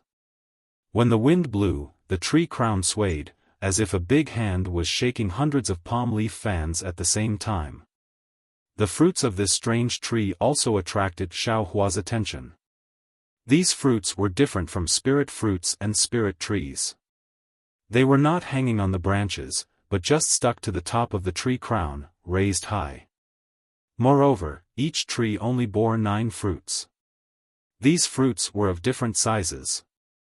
The big ones were the size of a head, and the small ones were only the size of a fist. The fruits looked very strong. The green fruit skin tightly wrapped the fruit. Even if it fell from the top of the tree, the fruit would not be torn apart. The scenery was naturally in Xiao Hua's eyes, but what he paid attention to was the people in the scenery. The mortals of Elysium world were no different from Hidden Immortal continent, but their skin was slightly darker, and their clothes were different. Most of the men wore short clothes, while the women wore light veils that covered their skin and faces. Of course, in addition to the secular people, most of them were ordinary monks. In Elysium world, there were many temples. These temples were either big or small, and the incense burning there was exuberant. Whenever Xiao Hua's Buddhist sense swept through the temples, he would see pious men and women kowtowing, offering incense, and giving money. Of course, Xiao Hua's Buddhist sense was often detected by the senior monks in the temples. At the beginning, Xiao Hua hurriedly withdrew his Buddhist sense, fearing that it would cause a misunderstanding. But after a long time, Xiao Hua found that not only did the Buddhist sense not have any hostility toward the temples, but it was also very kind. When it came into contact with his Buddhist sense, it would immediately withdraw, without any further warning. Elysium world. Is it really a Elysium world? Looking at the pious faces of the men and women, looking at the smiles on the faces of the monks, Xiao Hua sighed again. Are the people of Elysium world very satisfied? Alas, in this Zhao's opinion, Buddhism is a special sect among Buddhism, Taoism, and Confucianism. Rather than saying it is a cultivation method, it is better to say it is a kind of faith. Although soul cultivators also emphasized on the power of faith, their believers were all natives of Meng Mountains, and their range was limited. As for the Buddhist sect, because of the doctrine of Buddhism, everyone could believe in the Lord Buddha. Although the power of faith of a single person was weak, and could not be compared to the millions of natives in Meng Mountains, there were so many of them. Perhaps there were hundreds of millions of people in the entire Elysium. This level of power of faith. Holy shit, it should be enough for the Buddha Lord to become a Buddha. Or perhaps this belief was the root of happiness? Since they were all beliefs, what was the relationship between the 12 great gods of soul cultivation and the Buddha of Buddhism sect? Why does my Tao sect not have a Tao ancestor? Why doesn't our Tao sect have any faith?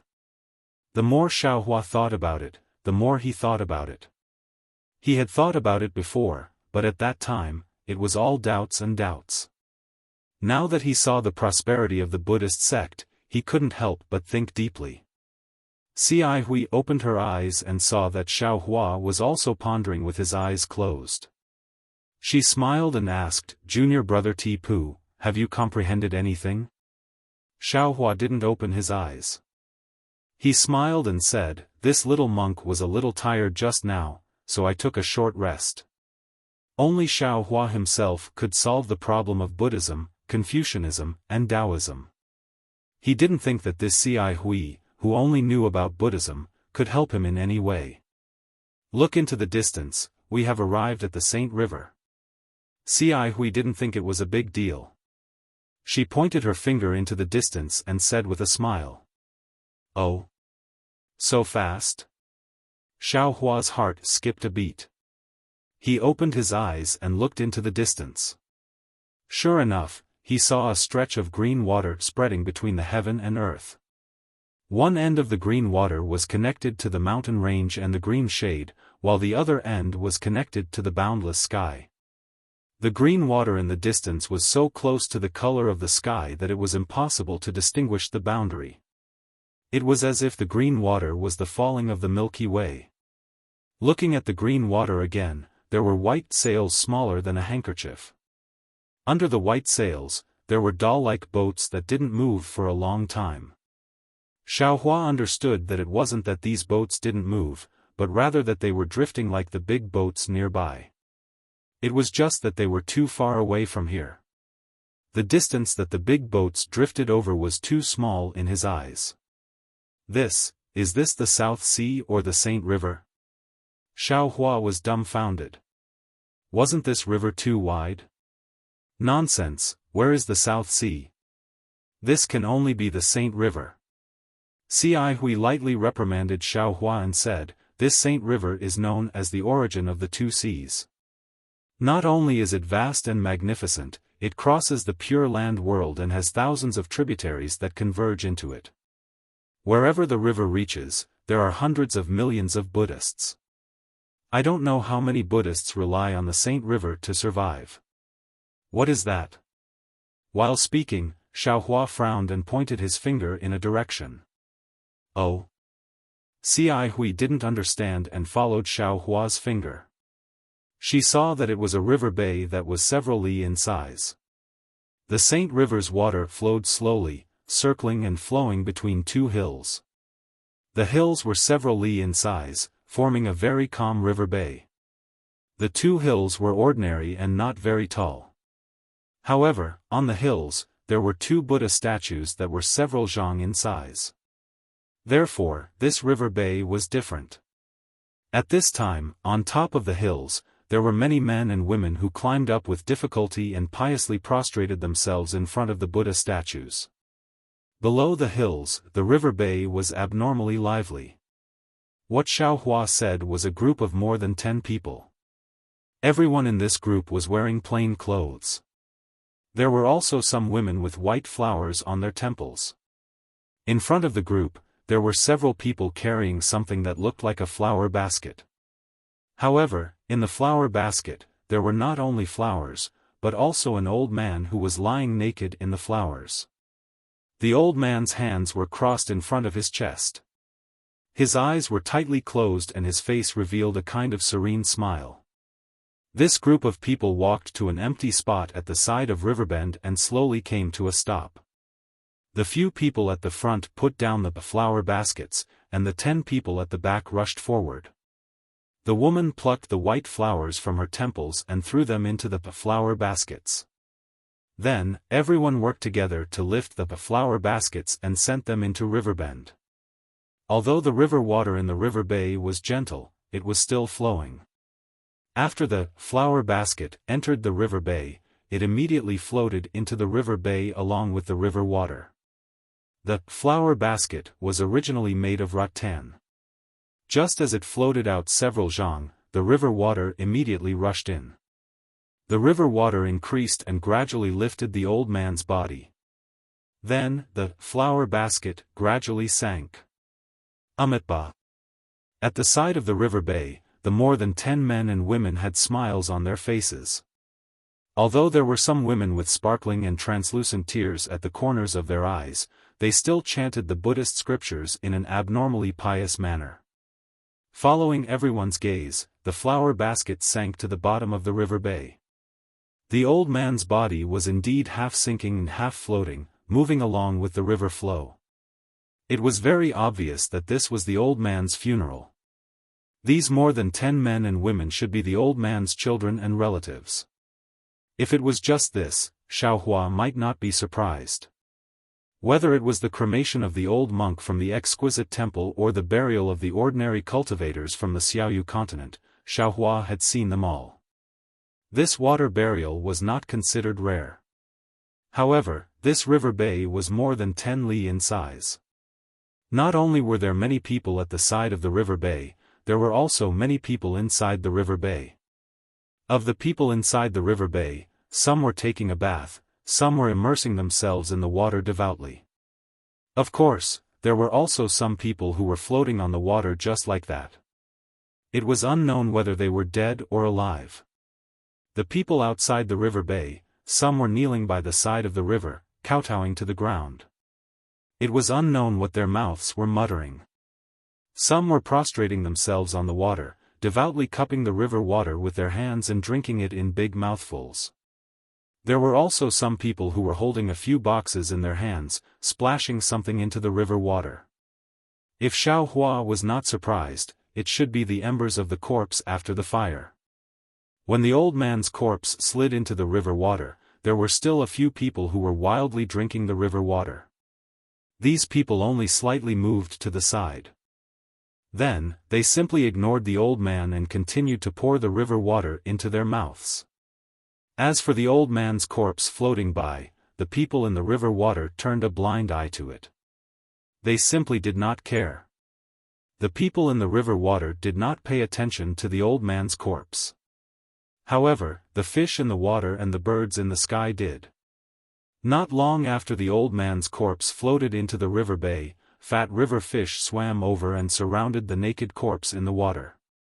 On the river surface, several birds also flew down, either eating the river fish or swallowing the corpse.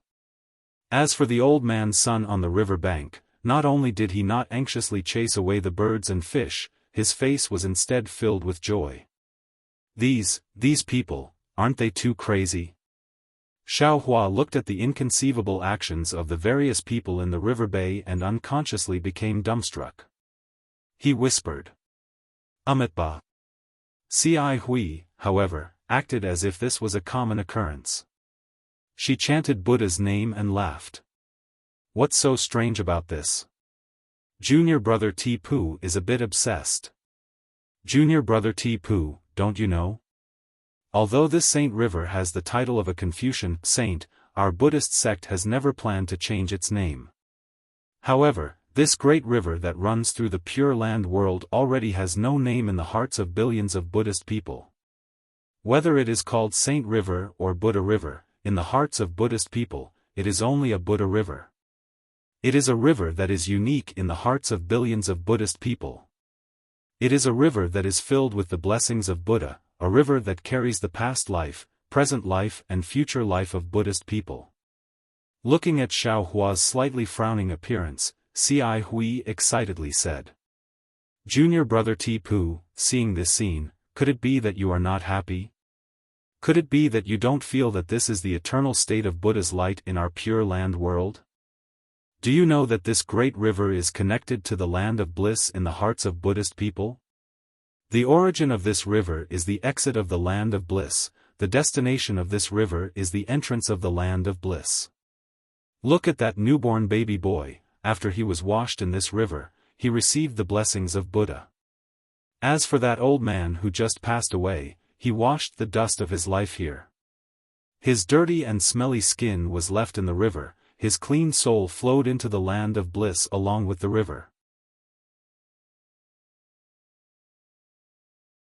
Chapter 34:18. This. Xiaofan bitterly smiled and slightly shook his head. Isn't Saint River the source of the two seas? When did it connect to the land of bliss? That's the truth. Hui vigorously nodded and pointed at the distant white sails on the river. This is something that cultivators like us can know. However, how many of these Buddhists can walk along this Saint River? Even those fishing boats on the river have never gone from the West Sea to the East Sea, right? How do they know where this Saint River came from and where it went? Even if they have never seen it and never went there, they might not have never heard of it, right? Xiaofan continued to argue. They naturally have heard of it, and they even know that this river is called Saint River. Just like what Junior Brother said before, this saint is a special name for Confucian cultivators. It has nothing to do with my Buddhist sect. But do they believe it? Will they even listen? Hui smiled, not to mention that there are hundreds and thousands of such legends. They are devout Buddhists of my Pure Land world, their hearts have long been illuminated by my Buddha's light, they will not tolerate other filth. Hundreds and thousands of legends, they only believe my Buddha's words. Amitabha, this little monk understands. Xiaofan slightly sighed, he already understood the trick. Previously, he was still thinking about the benefits of faith, now he saw the drawbacks of faith. To believe and be true is to be devout, but to believe and be foolish is to be evil. But who is devout and who is evil, how can Buddhists know? They can't jump out of the well, they can't distinguish the direction of the river. Only cultivators like Xiaofan who can jump out of the well can clearly see the direction of the river. However, thinking about the great formation at the bottom of the West Sea and the vast border of the three continents, Xiaofan shuddered. He really doesn't know how deep this well is. While speaking, the azure lion has already flown over this river bend. At the place where the river bend enters the river, the old man's corpse that Xiaofan just saw once again emerged a few times and slowly sank into the depths of the river. At the place where the corpse sank, a few small whirlpools appeared, these whirlpools also disappeared in a flash. Looking at the place where the whirlpools disappeared, from time to time, a few white bones emerged from the river, it seems to be the corpses that were previously buried in the water. How dirty is this river? Xiaofan looked, he was too lazy to talk to the excited Hui, his heart felt a chill. Fortunately, as the azure lion flew into the heart of the river, the water became increasingly green, the things that could be seen at the river's edge also disappeared, some fish that were unwilling to be left out also rejoiced, flocks of birds also flew from the side to join in the fun. It made Xiaohua's somewhat gloomy heart. Xian didn't pay attention to Xiaohua and Hui. She rode the strange bird and flew in front of Guzhen. The two of them kept talking about something. They seemed to be discussing how to enter the danger zone. At this moment, she led the three of them straight into the heart of the river. Seeing a strangely shaped reef emerging from the river, she stopped again and looked at it. Then, she patted the strange bird's neck again and flew towards the upper reaches of the Saint River. After flying for half a day, he finally stopped.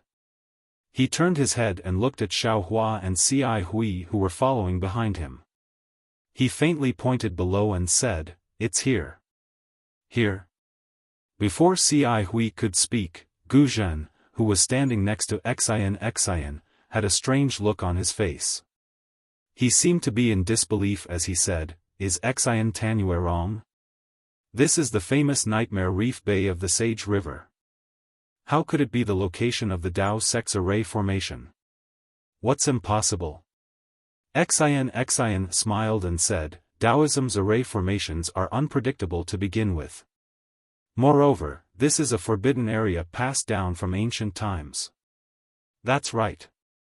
I'm not denying Taoism's formation, nor am I doubting Tanyu's discovery. I just feel that countless Buddhist seniors have come here to explore for thousands of years. How could they not find any clues? Gu Zhen seemed to have lost his composure at this moment. His expression became even more anxious as he hurriedly asked. When Xiao Hua heard the two's words, he glanced at Ci Hui's frown and lowered his head to look at the river. He saw that the river's surface was completely different from before. The other parts of the river were completely calm. Even if there were some surging waves, they were ordinary waves. After the waves passed, the river's surface was completely flat. The river had a circumference of a few miles, and was filled with whirlpools of different sizes. These whirlpools were letting out strange moaning noises, and gusts of strong wind were blowing in and out of the river, wreaking havoc in this area. Also, these whirlpools looked disorderly, but there was a dark gray shadow between 2 or 3 whirlpools. This shadow couldn't be dispelled even under the scorching sun. Xiaohua didn't dare to release his spiritual sense. The chaotic wind around his nose already told him that the world's spiritual energy here was extremely chaotic. It wasn't the kind of order that was commonly seen in Taoism's array formations. Xiaohua glanced at the strangeness of the river and asked Ci Hui in a low voice, "Is there a saying in Nightmare Reef Bay?" Ci Hui also shifted her gaze away from the river and said with a bitter smile, "It's not just a saying. It's simply a notorious name. This body of water is extremely strange. If a feather falls on it, even if it doesn't get sucked into a whirlpool, it won't float on the river's surface. All the boats that pass through here, regardless of whether they belong to ordinary Buddhists or Buddhist sect disciples, are not spared. They all sink into the water and turn into wood chips. The entire process is like a nightmare, so it's called Nightmare Reef Bay by the people nearby. The reason why it's called Nightmare Reef Bay is because there were previously people who believed that there were a large number of reefs under the river that caused such a strange scene. Those boats also sank after touching the reefs. However, after the investigations of my Buddhist sect seniors, there isn't a single reefs under this body of water. Apart from the fact that there aren't any fish or ordinary marine life, there isn't anything different here. There are even many seniors who used Heaven's eyes to investigate, but apart from the river, they found nothing. As time passed, no more ships passed by this place, and no more Arhat came here to investigate. This place became a stretch of stagnant water. It's like a nightmare that no one likes. That's not all. Ci Hui turned her head at this moment and said rather viciously, "This area of several dozen miles is very strange. At specific times, it will produce an illusion. The illusion's range is extremely large, more than 100 miles. Not only will the passing boats fall into it, the mortals on the boats will also lose their senses and enter a nightmare. When they come out of the illusion, they will either go crazy, be happy, be sad, or become demented, and so on and so forth. Even my Buddhist sect disciples are not spared. Of course, these people can be considered lucky to be able to escape from the illusion. When this old monk was young, I had a junior brother who was ordered by his master to go somewhere else. He occasionally passed by the Nightmare Reef Bay and accidentally encountered the illusion. He disappeared without a trace, and to this day, it's unknown whether he's alive or dead. My Crimson Reed Temple sent out disciples to search for several days, but they didn't find any clues. This old monk was also part of the search that day, and even used my Buddhist awareness to explore the borders of this body of water.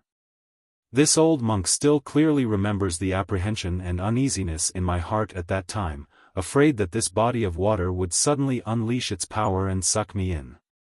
At this point, Ci Hui lowered her head and looked at the mouth-like vortexes below her. She sighed and said, "Since that day, old monk has never come here again. I haven't even come within 100 miles of this place. If not for New Tanua bringing me here today, this old monk definitely wouldn't have come. So that's how it is." Xian nodded slightly. No wonder Great Master reminded this one earlier. This one didn't expect there to be such an old story. Ah, Amitba. If it's as Nu Tanua said, this place is an extremely hidden ancient formation. Nu Tanua can take out the immortal weapon inside and destroy this formation to avenge my junior brother. Even if this old monk can't obtain the ancient Buddhist Kylie, this old monk is still willing. Gu Zhen said somewhat sadly. Xian didn't know whether to laugh or cry, and she smiled apologetically. Great Master thinks too highly of this little girl. This formation was left behind from ancient times. Even an immortal weapon is not the formation eye of the formation. Even if this one is lucky enough to obtain an immortal weapon, it's impossible to destroy this formation. If it's possible, we can find the corpse of the junior brother that Great Master mentioned. It's already good enough. Hearing this, Gu Zhen's body trembled slightly. He actually took a long breath, and then said with a wry smile, "Corpse? Ah, so many years have passed. How can we still find a corpse? Even if there are, how many corpses have been piled up since ancient times? How can we still distinguish them? Grandmaster?" Gu Zhen's reaction was very strange. Not only did Xiaohua and Xian see the abnormality, but Cai Hui was also somewhat puzzled. She asked in a low voice, "Is there something wrong with you?" "Huh, it's nothing." Gu Zhen grinned, "This old monk just has a slight feeling and thought of the past." Then, Gu Zhen urged again, "Nu Tanua, how do we enter this ancient formation?" "Great Master, don't worry." Xian said with a smile, "This little girl naturally has a way to enter the formation. It's just that it takes time to enter this formation, so we'll have to wait here for a while." Gu Zhen raised his thick white eyebrows and asked in a low voice, "Could it be that we have to wait for that illusion to appear?" Xiaohua's heart also thumped, seeming to understand something. Fortunately, Xian hurriedly explained, "Great Master, this little girl doesn't know whether the illusion of the Nightmare Reef Rock is related to the formation, but according to the records, entering the formation doesn't need to go through any illusion formation, but we still have to wait until dusk or sunset." Sunset? Hearing this, Xiaohua and the other two involuntarily raised their heads. However, at this moment, the sky was covered with dark clouds. How could they see the sun? When the three people's puzzled gazes fell on Xian's face, she clapped her hands and took out an ink cloud pupil. She said with a wry smile, "The situation inside is all in this ink cloud pupil, but there are some origin formation restrictions inside that others can't see."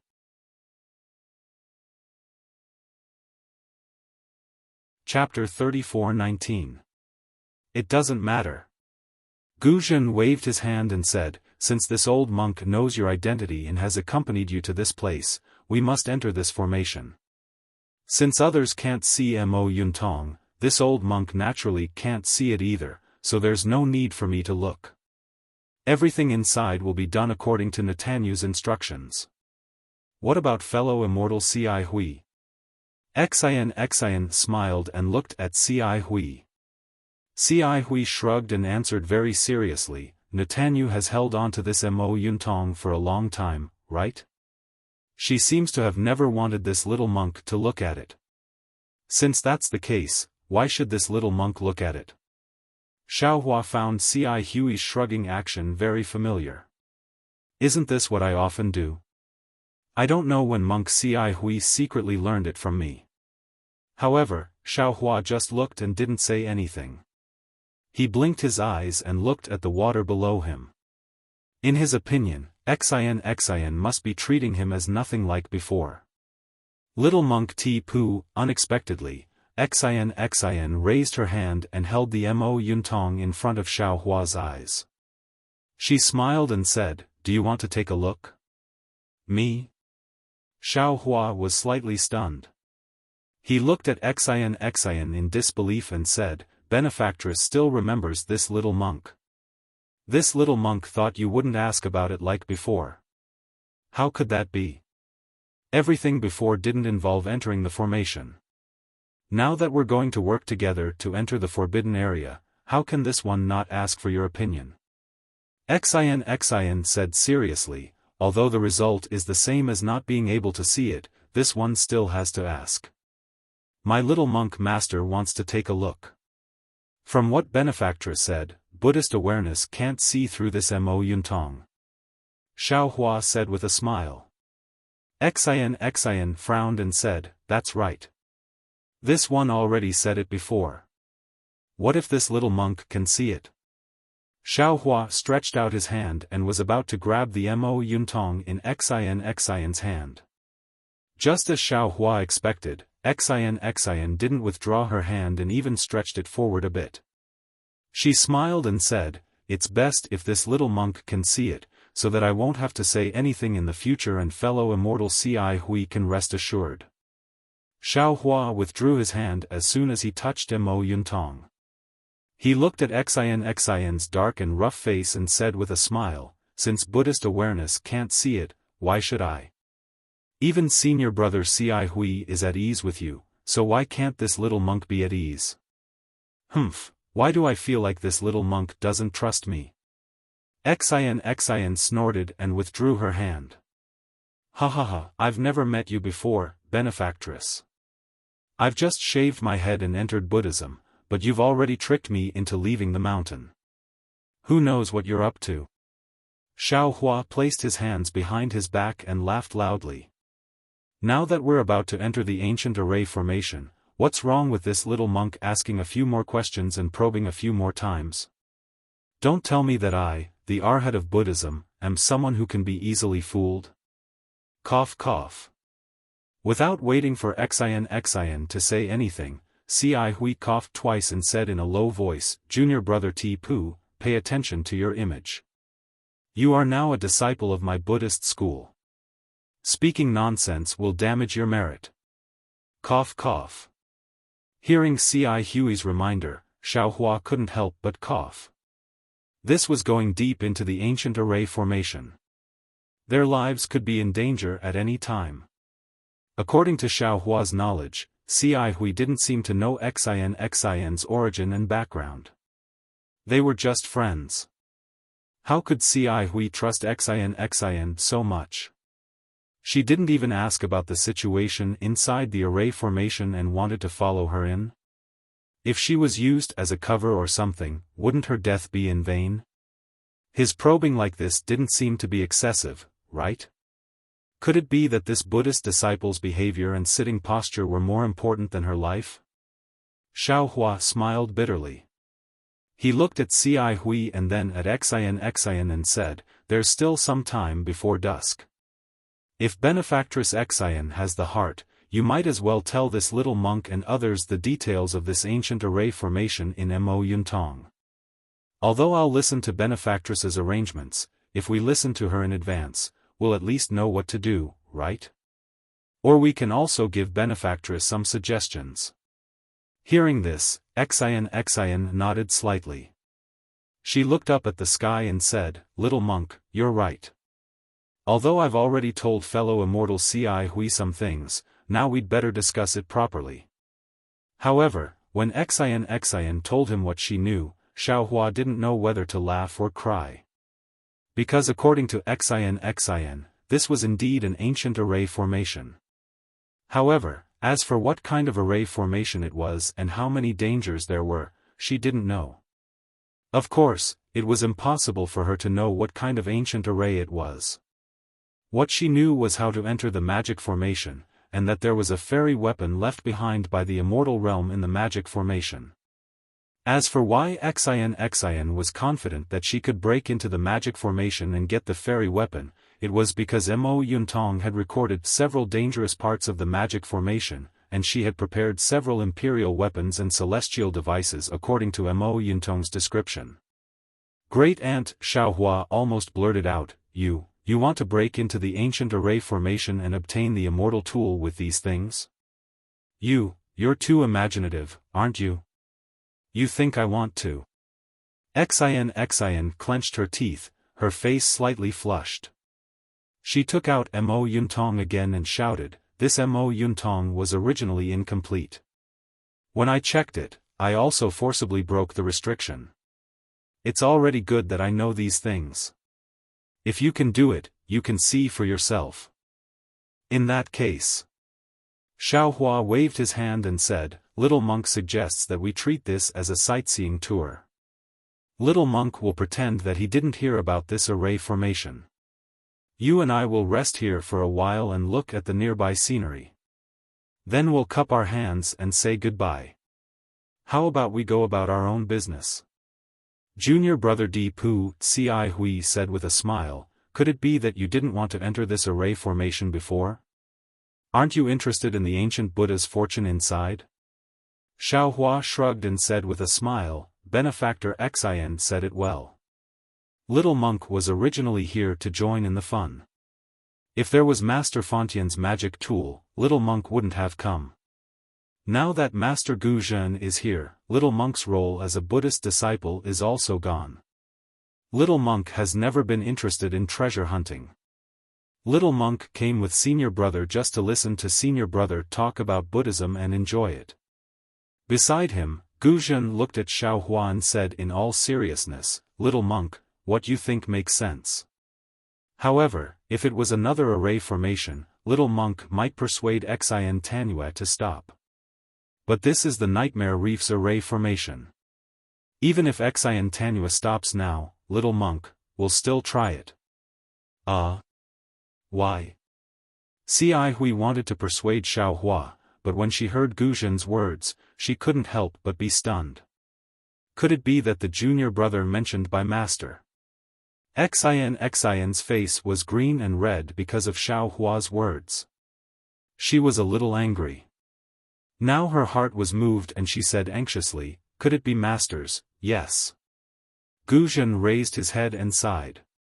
Looking at the gloomy clouds, a trace of tears actually flashed in the corner of his eyes. That junior brother of this old monk, is this old monk's younger brother.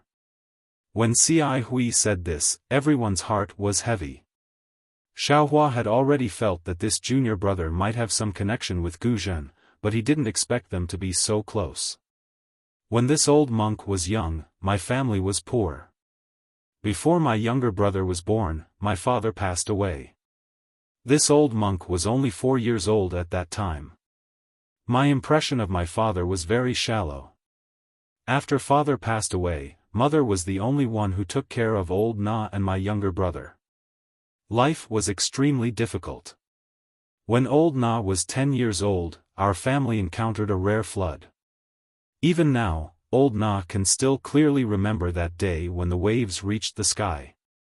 Mother only had time to remove a door plank before the entire house was engulfed by the flood. That door plank was very small and could only fit this old monk and my 6-year-old younger brother. My mother could only hold the corner of the door plank with her hand.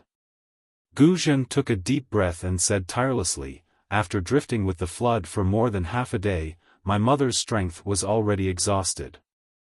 But this old monk was young at that time and didn't know about this. Plus, the flood had already overflowed and I had already lost my cool.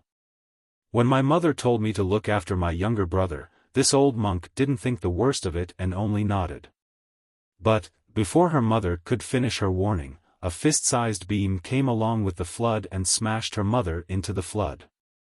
This old monk was stupefied. My younger brother cried and wanted to crawl under the flood under the door plank. It was at that moment that this old monk knew, that in this life, I was the only one my younger brother could rely on. This old monk seemed to have suddenly grown 10 years older. I hurriedly held my younger brother in my arms and coaxed him, saying that it was mother who went to the bottom of the river to catch fish for us. See.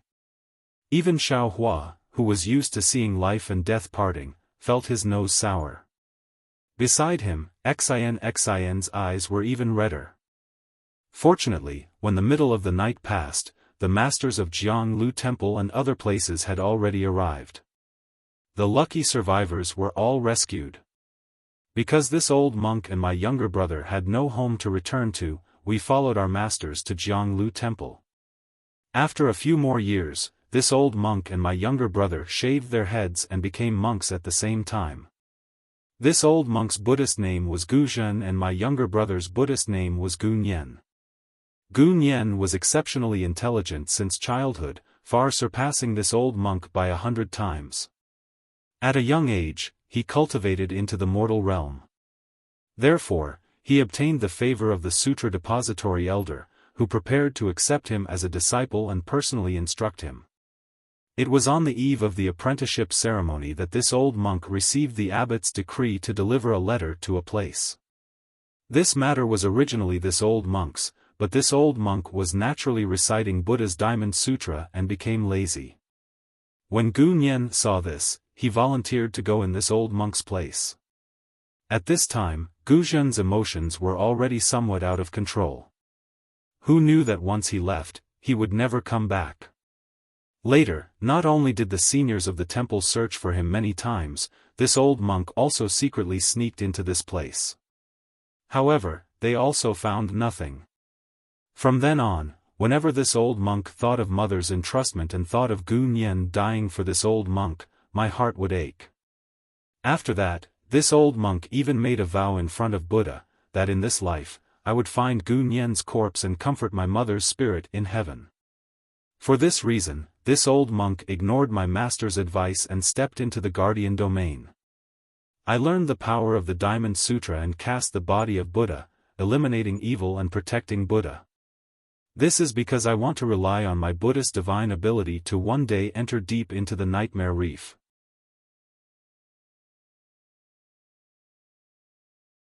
Chapter 34:20. At this point, Gu Zhen looks at Xiaohua, then at Ci Hui and Xian. He says word by word, previously, I didn't dare to face it because I didn't have the confidence. Now that Buddha has used your hands to lure me here, how can I not take the risk and fulfill my wish? Hiss. Xiaohua gasps and murmurs, Amitba, it can't be such a coincidence, right? After hearing this, Ci Hui's face turns solemn. She looks at Gu Zhen and says, Martial ancestor, although this little monk's Buddhist cultivation is shallow, I have some attainments in Buddhist magic. This little monk is not talented, but I'm willing to follow martial ancestor inside to explore. Xian clenches her teeth and says in a low voice, sad things all have similar reasons. Since we're all in the same boat, this little girl is also willing to accompany Great Master inside. Although this little girl doesn't know much about arrays. At this point, Xian suddenly realizes something. She turns to look at Xiaohua and scolds, little monk. How dare you make fun of me? Seeing that Xian scolds him without waiting for him to express his determination, Xiaohua becomes furious. Little girl, what do I have to make fun of you? If you want to go, then go. If you don't want to go, then don't go. Junior brother, pay attention to your manners. You're now a Buddhist disciple. Ci Hui hurriedly says, don't violate the precepts of anger and make Buddha unhappy. Who said that you have to understand the array thoroughly before entering? If Mo Yuntong explained the array clearly, then how could the immortal tool still be inside? Xian stared at Xiaohua and said, just like you said, if we can explain the details of the array clearly, then we'll be going on a sightseeing tour. It's because you don't want to go in, that's why you're accusing me. Hee hee. Xiaohua smiles, showing his snow-white teeth. Xian's words are reasonable. As long as there's a danger zone, it's already good to have some information about it. How can you understand the situation of the danger zone in detail? The reason why Xiaohua doesn't want to go in is that he doesn't want to be a shield for others. And now, Gu Zhen was determined to go in, for the sake of his heart, not for the sake of his long-cherished wish. Xiaohua would definitely help such a kind person. Moreover, this was the Dao sect's formation. Even if Xiaohua was not proficient in formations, he was still a genuine Dao sect disciple. With him around, wouldn't the three of them have a greater chance of survival? Seeing Xiaohua smiling and not answering her question, Xian felt embarrassed. She stamped her feet in the air and said, little monk, are you going or not? If you're going, then let's get it over with. If you're not going, then hurry up and leave. Xiaohua faintly smiled, looked at Ci Hui and said, Senior brother Ci Hui, do you think this little monk should go or not? Ci Hui smiled but did not answer. She used her index finger to point at her own chest. Cruel and unscrupulous? Xiaohua stared blankly and asked curiously. Ci Hui's figure swayed slightly, and she managed to stand firm in midair. She said angrily, ask your conscience. I do have a conscience, but I can't find my moral integrity. Xiaohua stretched and said, when you need this little monk, tell this little monk. If you don't, then this little monk will hide behind senior brother. Hehe, this little monk has a glib tongue. Why is he so similar to those pale-faced scholars of Confucian cultivation? Xian smiled, don't worry, with Master Gu Zhen here, you won't be needed. You can just follow along and watch the show. I hope so. Xiaohua shrunk his neck. Fellow immortal Ci Hui. Xian rolled her eyes at Xiaohua, and said to Ci Hui, this one remembers that you know Buddhism's heavenly feet, and your cultivation is quite amazing. It's not amazing, but since heavenly feet is called heart's desire, this little monk can go anywhere within 1,000 feet at will, in just a blink of an eye. Ci Hui nodded without reservation. This is also one of the main reasons why this one invited fellow immortal. Xian said, the first stage of this array is the most difficult. The array will only open for a few breaths of time, and in this few breaths of time, the entire water area within a few miles will be sealed. If not for a special ability, it's impossible to enter. And as long as someone enters the array during this few breaths of time, the entrance of the array will stop. Of course, this period of time is also very short, but for us who are around the 4th grade of origin energy, it's nothing much. This little monk understands. Ci Hui nodded, this little monk is willing to take the lead and tear open the entrance of this array. Good, Xian nodded happily, and then explained to Ci Hui in detail for a while. The two of them didn't talk behind anyone's back, and they didn't transmit their voices, so Xiaohua heard everything clearly. Although the situation described by Xian wasn't very clear, Xiaohua already knew that this was definitely a Dao sect's array. Xian's words weren't false, and he couldn't help but feel a bit sad. This time, this Xiao seems to have been forced to do something beyond his ability again. After Xian and Ci Hui's discussion, the three of them put away their mounts.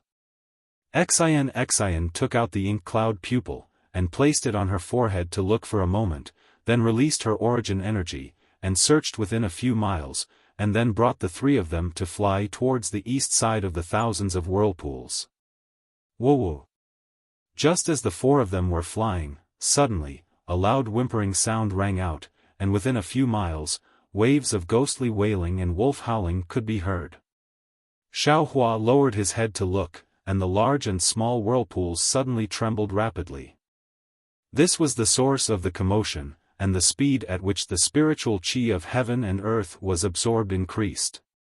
The hurricane formed by the spiritual qi of heaven and earth fell into the water, and when it rushed into the whirlpool, it condensed into a sound. Swoosh! Without waiting for the others to make a move, Xian stretched out her hand, and took out an emerald green handkerchief from her sleeve.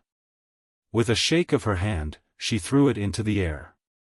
Clouds and mist gushed out from the handkerchief, and after absorbing the noble qi, it turned into a cloud that covered everyone's head, and immediately blocked the hurricane. Woo-woo! Woo-woo! Woo-woo!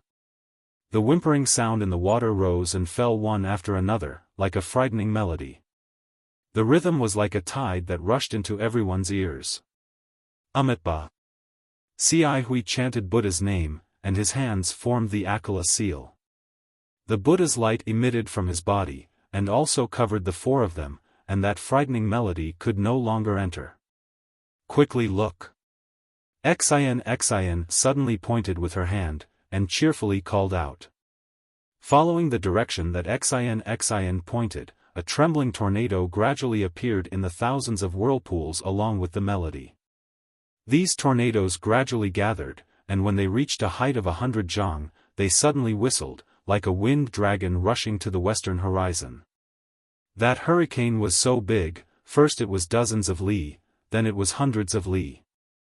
The spiritual qi of heaven and earth in this area was sucked into it, and it was like an unyielding wind dragon roaring as it rapidly expanded, and directly rushed into the thick clouds. Swoosh! The hurricane rushed into the clouds, and a hole of dozens of li in size appeared to be insignificant in the endless clouds. However, it was also very mysterious. From this insignificant hole in the clouds, a ray of light shot out, like an orange sword of light falling on Xiaofan and the others, and sprinkled over the dozens of li of water around the nightmare reef. Xiaofan narrowed his eyes and looked at the hole in the clouds. In the slanted horizon, there was a touch of the afterglow of the setting sun, and it was rather reluctant to part with the grayish-blue dusk. The ancient array is indeed extraordinary. Xiaofan sighed slightly. He could also be considered a grandmaster array master, and when he saw the array open, his thoughts were different from others. If this Xiao was the one setting up the array, I really wouldn't know how to set up an array that corresponds to the time. However, when he thought of this, Xiaohua's heart moved. Oh, perhaps this array doesn't pursue the details, it should be related to, right, it should be related to the power of the sun and moon.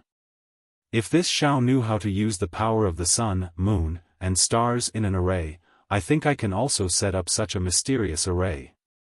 While Xiaohua was pondering, the ray of light that fell on the several li of water had a beautiful change. The orange ray of light first spread out on the water surface, and then it actually followed the ripples of the water and converged towards the thousands of whirlpools. When the rays of light entered the whirlpools, the entire water body let out a low roar, and the water surface gradually rose. However, it rose by more than 3 inches. The thousands of whirlpools suddenly froze, and the orange ray of light also froze, like thousands of morning stars. This freezing only lasted for an instant, and then all the whirlpools suddenly reversed, and the rays of light within the whirlpools rushed out, rapidly swaying within several li. Every ray of light formed a palm-sized light shadow in the air, and the thousands of light shadows swayed in confusion, as if they were dancing with a group of demons, and it was even more bizarre. This. Xiaohua's gaze swept over, and his eyes flashed with confusion. The space above the water body was restricted by the array, and the spiritual energy of heaven and earth was already thin. These flashing lights didn't cause any fluctuations, and he really didn't understand how to open the array. Fellow immortal Ci Hui, at this moment, Xin's voice was filled with excitement, and she hurriedly said, "The ancient array has restricted divine sense, and has very little effect on Buddhist sense. In particular, there is no spiritual energy of heaven and earth here, and even the noble qi is a restriction, so your Buddhist divine ability is also very little affected. If you see a door appear in this light shadow, it's a door. As for what the door looks like, and where it appears, according to the records, it's not fixed. Just as we've discussed before, fellow immortal can immediately use the heart intent technique to enter." Okay. Ci Hui had already released her Buddhist sense, and her eyes were also unblinkingly staring at the light shadow swaying irregularly in the sky above the water body. She didn't dare to be negligent in the slightest, and only answered casually. Seeing Ci Hui, Xin, and Guzhen all staring at the light shadow in the sky, Xiaohua frowned, but his eyes were fixed on the whirlpools above the water. After all, he was a formation grandmaster, and he knew that the changes of light-shadow came from the whirlpools. Tracing back to the source, if he wanted to find the pattern of the changes of light-shadow, he still had to look at the whirlpools. Moreover, if the three of them were looking at the light-shadow in the sky, Xiaohua wouldn't be delayed by looking at the side alone.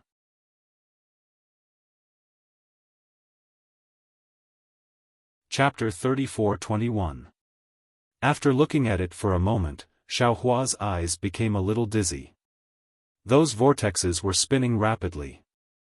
Anyone who looked at them for a long time would feel dizzy. Damn it, Xiaohua shook his head and closed his eyes, but there seemed to be more than a dozen vortexes in front of him. However, the vortexes in front of him were black and white and had already stopped spinning. Suddenly, Xiaohua's mind lit up and he almost cried out, "Spinning?" Since the light shadow was in the vortexes and the vortexes were spinning, then the spinning was naturally the source of the light shadow. Thinking of this, Xiaohua raised his eyes and looked again. He saw that the more than a dozen vortexes were spinning at different levels, at different heights, and at different speeds. He couldn't see any pattern at all. Xiaohua looked for a moment and seemed to see something. The rotation of the more than a dozen vortexes was changing at every moment, and every change affected the light shadow in the air. However, after Xiaohua looked for a moment and even released his Buddhist sense to carefully observe for a while, he had no choice but to give up. After all, there were tens of thousands of vortexes. There were tens of thousands of spinning vortexes inside, and each rotation seemed to have an extremely subtle pattern. When these tens of thousands of patterns were put together, it wouldn't be an exaggeration to say that it was a mess. Wanting to find a way to enter the array formation in a short time was indeed somewhat unrealistic. When Xiaohua raised his head and looked at the light shadow and the three people who were concentrating, Xiaohua smiled bitterly. Alas, this Xiao is a bit of a dead end. This Xiao isn't here to set up the array, let alone to break it. I just need to find a way to enter the array. Since this Xiao knows that the light shadow is spinning, I don't need to look at the changes of the light shadow like them. However, I also don't need to find the pattern of the rotation of these vortexes. With this thought, Xiaohua closed his eyes. His Buddhist sense fell on the water like a cool breeze, and it was as if Xiaohua's heart had calmed down. Xian had been paying attention to Xiaohua. Seeing that he wasn't looking at the light shadow and was looking at the water instead, she had already frowned. Now that he saw that Xiaohua had actually closed his eyes and only released his Buddhist sense to scan the water, he was even more puzzled. A trace of vigilance appeared in his heart. He looked at the light shadow and then looked at Xiaohua. Xiaohua's origin was a bit strange. Xian had also asked Ci Hui about it through voice transmission. Although Ci Hui had never seen Xiaohua use Buddhist supernatural powers, based on Xiaohua's Buddhist awareness alone, Ci Hui knew that Xiaohua's Buddhist supernatural powers might not be inferior to hers.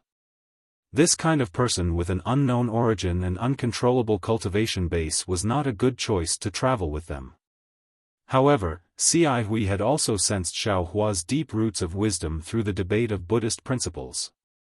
He was not the kind of evil person that Xian thought he was. That was why she insisted on bringing Xiaohua along. Seeing that they were about to enter the array and Xiaohua's strange behavior, how could Xian not be vigilant? Senior brother Ci Hui, you have to be careful. After another half a cup of tea or so, there might be an abnormality. Right when Xian was vigilant, Xiaohua suddenly spoke out. Xian was shocked and anxiously asked, how did you know? Xiaohua's heart had calmed down, so he could see more. In his Buddhist sense, the thousands of whirlpools were like thousands of spinning tops, spinning crookedly. After looking at them for a while, Xiaohua understood that although these whirlpools had different shapes and sizes, as long as the rotation of the whirlpools reached a certain pattern, it would produce a special change. And the simplest part of this pattern was that it was the same. Since he knew that the rotation of the whirlpools was the same, Xiaohua only observed for a moment before he made a decision in his heart and casually reminded Ci Hui. This little monk's intuition may not be true. Xiaohua didn't have time to explain. Moreover, he didn't know whether what he said was correct or not, so he vaguely replied. Xian slightly curled her lips. She wanted to look at the water, but she didn't dare to give up on the light shadow in the air. She simply ignored Xiaohua and focused on looking at the sky. Since he knew that the whirlpools were the same, the door to the formation could be opened. Xiaohua began to calculate where the entrance to the formation would open. Although Buddhist sense was the best at observing minute details and was very useful in observing the whirlpools, Xiaohua also understood that the opening of the formation's entrance was definitely related to the spiritual energy of heaven and earth. If he wanted to know the location of the entrance, he could only use his divine sense to observe the changes in the spiritual energy of heaven and earth, or even use his transcendence vision. Of course, Xiaohua was now a little monk of the Buddhist sect, so it wasn't suitable for him to use his divine sense. If he used his transcendence vision, it would be somewhat overkill. After thinking for a moment, Xiaohua released his soul sense. Sure enough, after scanning with his soul sense, Xiaohua understood that the spiritual energy of heaven and earth above the water had been confined. Looking at the thousands of whirlpools, he saw spiritual energy of different sizes. However, these spiritual energies were condensed into threads, directly coming out from the center of the whirlpools. They wantonly swayed in the air like thousands of branches, messy and disorderly. The time it took to drink half a cup of tea quickly passed. As time passed, these threads condensed from spiritual energy of heaven and earth began to move in an orderly manner, gradually moving in front of Xiaohua and the others. An irregular shape of several feet in size gradually appeared. This is the formation's entrance? Xiaohua was overjoyed. Just as he was about to open his mouth to warn them, he suddenly froze, a layer of cold sweat appearing on his back. No! How could it be so simple? If such weak soul sense could discover the formation's entrance, then wouldn't the Taoist sect's divine sense be able to discover it easily? Why would we need to look for some light portal? Hurry! Over there! Just as Xiaohua was hesitating, Gu Zhen's voice rang out, pointing at a place several li away from the group. Xiaohua hastily raised his head. Sure enough, over 10 zhang in the air, thousands of light shadows suddenly condensed together, slowly forming a 3-meter-wide orange-red portal. Along with Gu Zhen's voice, Ci Hui's body flashed with faint Buddhist light. She put her palms together, chanted, Amitba, and raised her left foot slightly. It was with this raise of her left foot that Ci Hui's figure disappeared before everyone's eyes. A wisp of Buddhist light streaked through the air, rushing toward the portal in the air. Let's go! As soon as Ci Hui's figure disappeared, Xian urged them once more. Xiaohua and the others didn't dare delay, each urging their own cloud to follow. As they flew, Xiaohua's soul sense swept out once more, only to see that the portal formed by the world's spiritual energy was gradually disappearing. In the gap that hadn't completely disappeared, there was a wisp of red light flashing through. Hurry, hurry! Xiaohua had just retracted his soul sense when he heard Xian's urgent voice. Raising his head, he saw that several kilometers away, a door had already appeared. But just like the previous lights and shadows, the door began to crumble as soon as it appeared. After all, it was several kilometers away. Even with Xiaohua's lightning escape, there was no way he could make it in such a short amount of time. Isn't this just a test of luck? Xiaohua smiled bitterly. If we're lucky, it'll be right next to us. If we're unlucky, it'll be like today. How can we possibly get in? Without waiting for the Buddhist light to reach the portal, Xiaohua and the others had only flown a few li away. The 1 zhang wide portal had already collapsed into 1 qi, and the orange light was about to disappear. But at this moment, the Buddhist light suddenly flourished and then disappeared. When Xiaohua and the others hurriedly looked at the portal, a faint Buddhist light flashed, and Ci Hui's figure appeared there with the Buddhist light. Damn it, this is the heavenly feat! Xiaohua was shocked. Isn't this the teleportation of the physical body? That's right, nascent soul teleportation is a divine ability of nascent soul cultivators, and only nascent soul cultivators can teleport. the physical body of a nascent soul cultivator can't teleport. But this C.I. Huey's heavenly feat allowed her to instantly fly a few li away. She was even more powerful than a late nascent soul cultivator of the Tao sect. While Xiaohua was shocked, C.I. Hui seemed to have received Xin's instructions. As soon as she appeared in front of the portal, she immediately rushed in. Fortunately, although the portal was only 1 qi wide, C.I. Hui had the appearance of a child and her figure was also short, so it was easy for her to enter. C.I. Hui's figure disappeared into the portal, and the portal immediately stopped collapsing.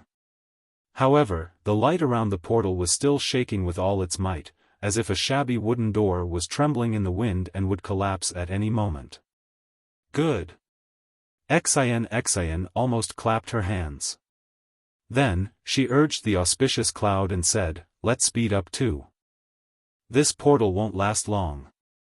In fact, there was no need for Xin to say more. When Xiaohua and Guzhen saw the portal in such a state, they had already urged the auspicious cloud under their feet to rush forward. The distance of several li wasn't too far, but now that they were in such a hurry, it felt like an insurmountable moat. Fortunately, C.I. Hui entered the door first.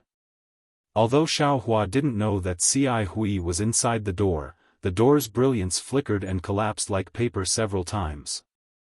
However, every time, it would stand up straight as if it had been reignited from the ashes, waiting for Xin to arrive first. Xin didn't stop at all. She turned her head and called out, "Master Guzhen, I'll go in first. You can come in when you arrive." Without waiting for Guzhen to speak, Xin plunged into the small portal and disappeared with a flash of green energy. Xiaohua didn't fly very fast. He followed Guzhen. When the two arrived in front of the portal, Xiaohua looked at the small and twisted portal, then looked at Guzhen's tall figure and said with a wry smile, "Master, how do we go in? What's so difficult about that?" Guzhen laughed and chanted the name of Buddha. Amitabha. As Guzhen's voice fell, Guzhen's body also flashed with a faint Buddhist light. Without any sound, Guzhen's figure slowly shrank. He lifted his foot and walked towards the portal. Step by step, Master Guzhen actually turned into a 1 qi tall human figure and walked in safely. Everyone has their own tricks. At this moment, Xiaohua also sighed with emotion at the wonders of the Buddhist sect's methods. The bones in his body made a slight sound. His figure shrank a little and he also rushed into the portal.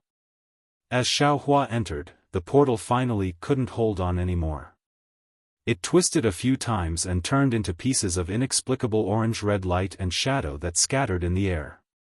Of course, the orange-red light and shadow didn't last for long. In a moment, the thick clouds in the sky closed and darkness enveloped the water region. The waves in the water region retreated and the whirlpool rotated again. Whimpers like the cries of ghosts filled the dark night sky again.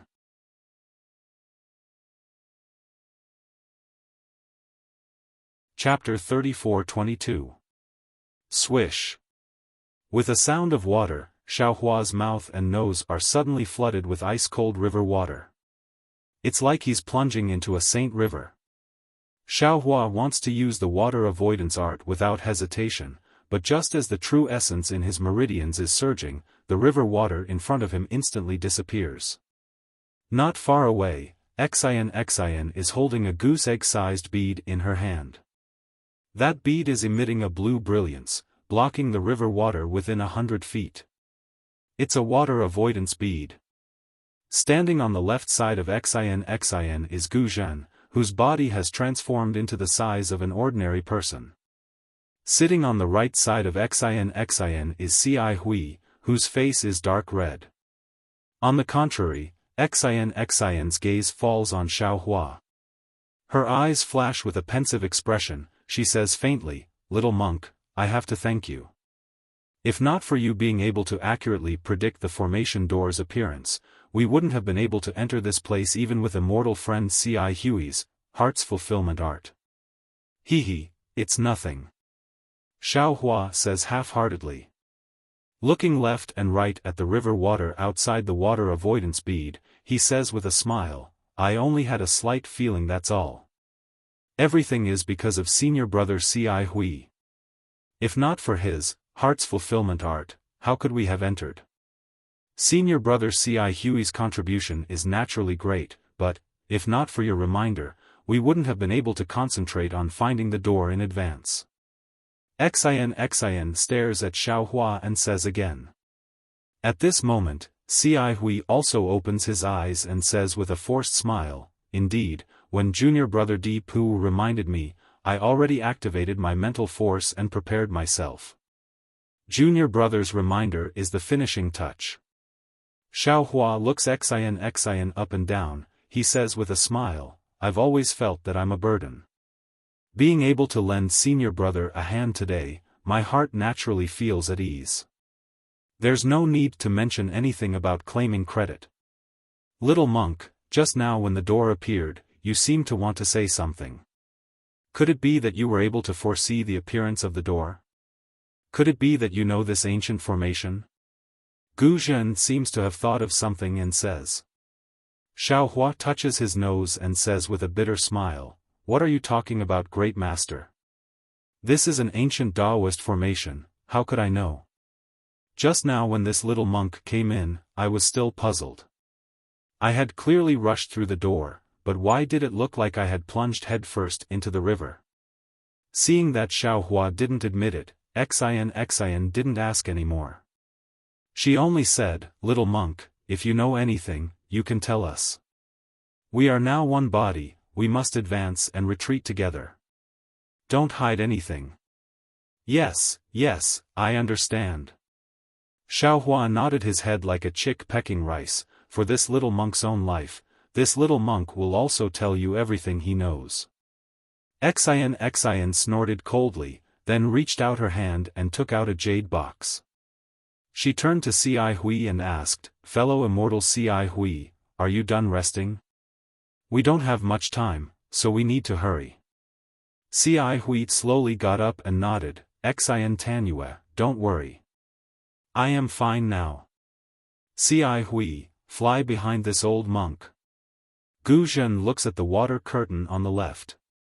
Outside the water curtain, there are some strange swimming fishes and some grayish-black seaweed. There are no bones to be seen. He doesn't know whether to be happy or sad, so he says in a deep voice, you rashly used the relic psychokinesis, shaking the relic's foundation.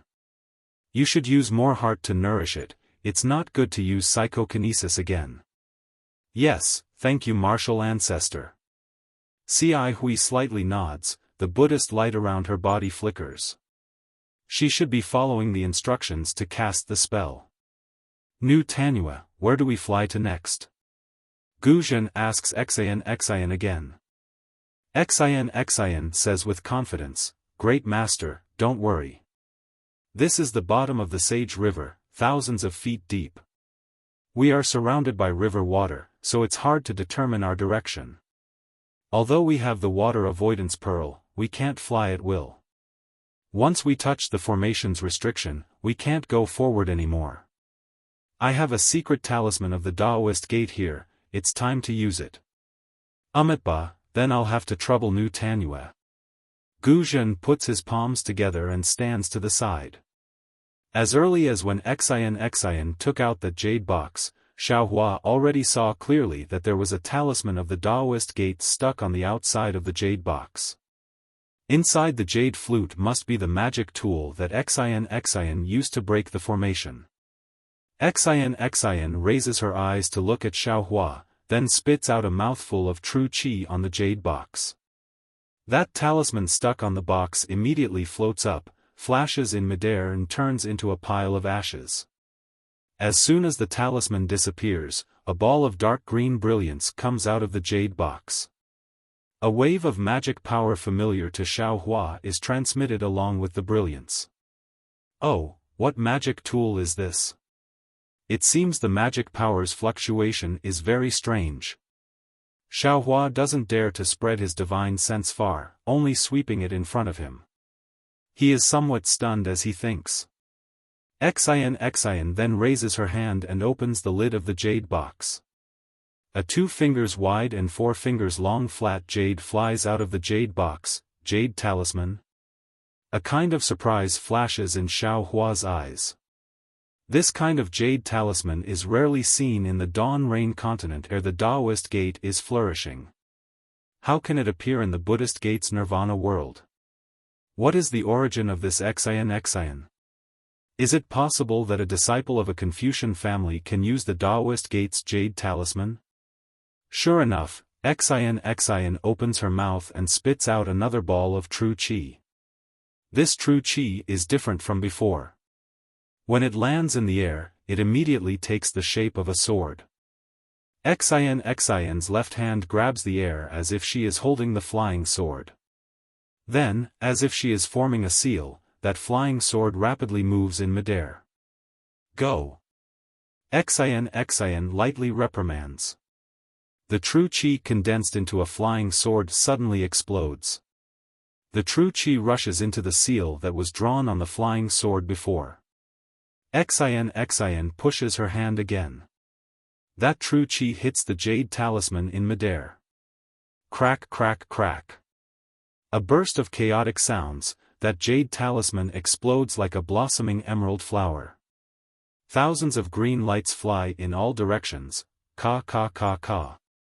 The green lights emitted the splendor of the water avoidance pearl. Once they touch the water curtain outside, the water curtain immediately changes. Some parts turn into nothingness, while other parts condense into ice. In particular, this splendor rapidly extends into the distance. A beautiful ice palace unexpectedly appears in front of Xiao Hua and the others. This. Not to mention Xiao Hua's surprise, even Ci Hui and Gu Zhen, who have already discussed this beforehand, look at the ice palace that suddenly appears in disbelief. They are speechless. This is the ancient Taoist gate's ice-condensing talisman. Unexpectedly, Xian blinked her eyes mischievously and explained in a somewhat showy manner. Mo Yuntong mentioned that the channel of this magic formation is condensed by the water-based qi of heaven and earth. It does not prevent the river water from flowing in. Even the river water in the channel may be an illusion created by the magic formation. At this point, Xian glances at Gu Zhen and continues to say, just by using the imperial equipment in the water avoidance pearl, we can't distinguish the true formation channel. Moreover, if we are not careful, it is very easy to fall into the formation and not be able to escape. Mo Yuntong mentioned an idea. If the river water in this channel is frozen, presumably the illusory river water will disappear and the true channel will appear. However, this method has very high requirements for the cultivator who uses the ice sealing technique. Not only must they have enough Dharma power, but they must also control the technique to the smallest detail and not touch the formation.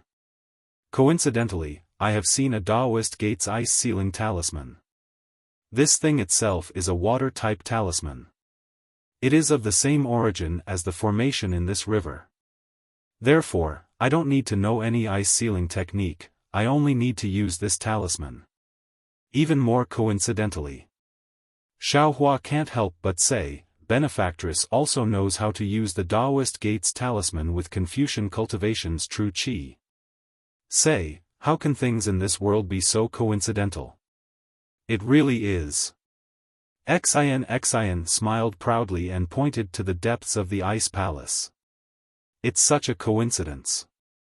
Now, we only need to fly inside and not touch the walls of the passage, and we will be able to find the trace of the immortal artifact. Alas, Xian Tanua is indeed well prepared. Ci Hui sighs again. If it was someone else, even if they came in, they would have to touch the formation's restriction sooner or later. Let's go. It seems to be very big inside. My true qi has already been suppressed. Your Buddhist senses can't go very far, right? We still have a long way to go. Xian flies up first. She has already put away the water avoidance pearl, but still holds the flexible sword in her hand. Seeing Xian fly up, Guzhen glanced at Ci Hui and followed behind without saying anything. Ci Hui smiled and said to Xiao Hua, "Thank you, junior brother Tip, for covering the rear for us. It's no problem. This is the safest place. This little monk can't ask for more." Xiao Hua raises his hand and asks Ci Hui to fly first.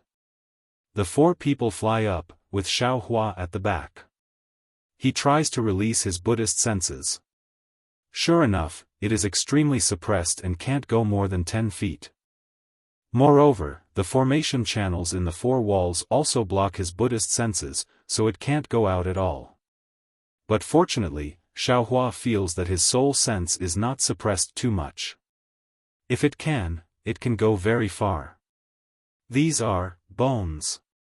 Not long after flying out, Xiao Hua is trying to use his soul sense. In front of him, Xian calls out with some hesitation. Xiao Hua looks up. On the ice channel several feet away, there is an area densely packed with hundreds and thousands of bones. These bones are already scattered. It is impossible to tell what kind of bones they are. Moreover, the size of the bones is also different. Some are half a foot long, some are several feet long. They are obviously not human bones. Alas, Amitabha. Guzhen's slightly sorrowful voice rises, "Thank you for the reminder. This old monk has already seen it. Although this old monk is already prepared, when faced with these bones, my heart is complicated. This formation must be the skeleton of my younger brother. This formation is so miraculous. With this old monk's current cultivation, this old monk can't deal with it. How can he escape at that time? Forget it. Since this old monk can face his skeleton, this old monk can recite the rebirth mantra several times. This old monk has already fulfilled his lifelong wish." After saying that, Guzhen sits cross-legged in front of the ice wall formed by the bones. He puts his palms together and devoutly recites the rebirth mantra. Strands of elemental energy are sent into the ice wall along with Guzhen's chanting. Unfortunately, the ice wall has no reaction at all. It is like a clay ox entering the sea.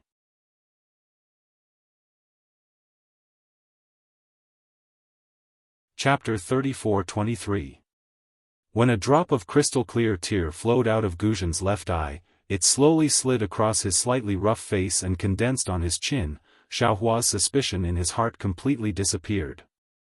Xiao Hua really didn't dare to believe that a Buddhist disciple who practiced Dharma protector, Hanzhu, was a typical example. Guzhen revealed his true feelings. His so-called story of his brother's disappearance should be true, then his purpose of entering the formation should be normal. Guzhen's chanting was gentle and sad, far from the chanting of an ordinary monk. Xian and Ci Hui also felt sad in their hearts, standing there silently. Xian didn't urge Guzhen to hurry up, but from time to time, she looked at the ice wall covered with white bones. She knew that the ice wall must be the water curtain of the formation before it was frozen.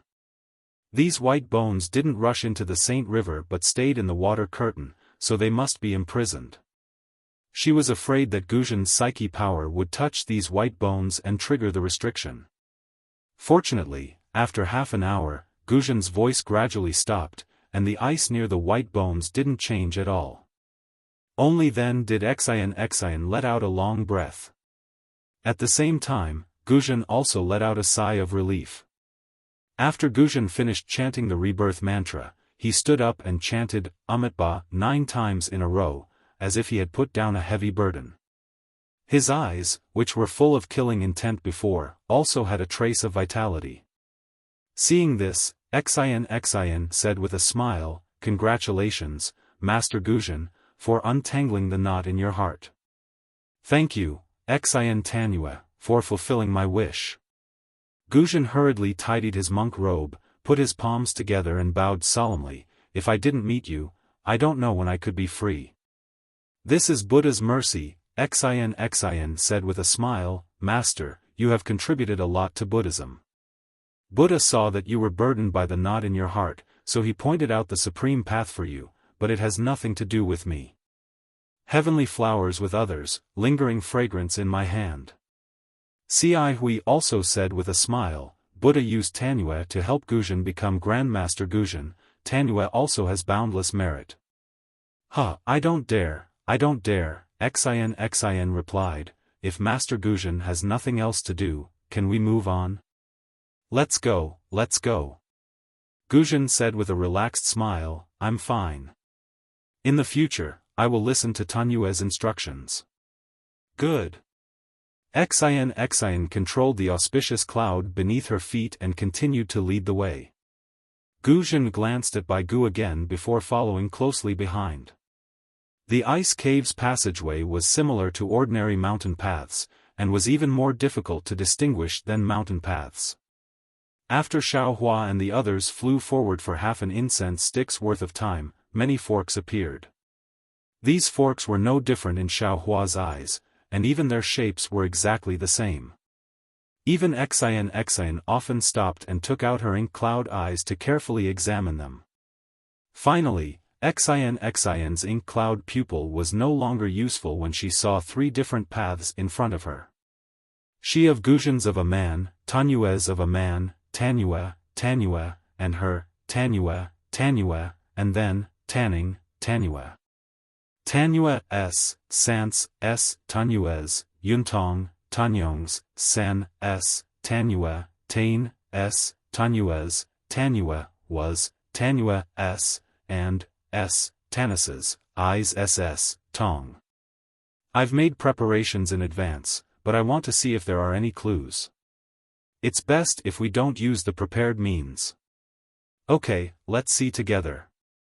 Tanyue understood Xin's thoughts, and then she flew toward one of the paths. Tanyue. Xin hurriedly called, don't go too deep, and don't touch the ice wall. I understand. Tanyue entered the path with a smile. Xiaohua and Guzhen also responded, each entering a fork in the road. Xiaohua didn't know what Tanyue were like, but he himself was very careful. After flying for hundreds of feet, another 4 paths appeared in front of him. Xiaohua immediately stopped flying. This was not the void, and he didn't dare to wander around. Looking at the 4 paths that looked similar, Xiaohua smiled bitterly. The person who set up the formation is really insidious. Why did he make so many paths? Damn it, if I set up a formation in the future, I'll make it more complicated than this one. After venting his anger, Xiaohua turned around and was about to fly back, but when he turned around, a huge shadow pressed down from above his head. Who? Xiaohua was surprised, and without hesitation, he waved his hand and held the wishful staff in his hand. However, when he took a closer look, he laughed again. He saw that outside the ice wall above his head was the water of the Sage River, and the huge monster was a huge river fish that he had never seen before. The river fish swayed its huge tail slightly, and it didn't notice Xiaohua in the formation below. Xiaohua looked at the river fish's leisurely appearance, smiled slightly, put away the wishful staff, and continued to fly back. However, after flying for a while, he began to mutter in his heart, this formation is really strange.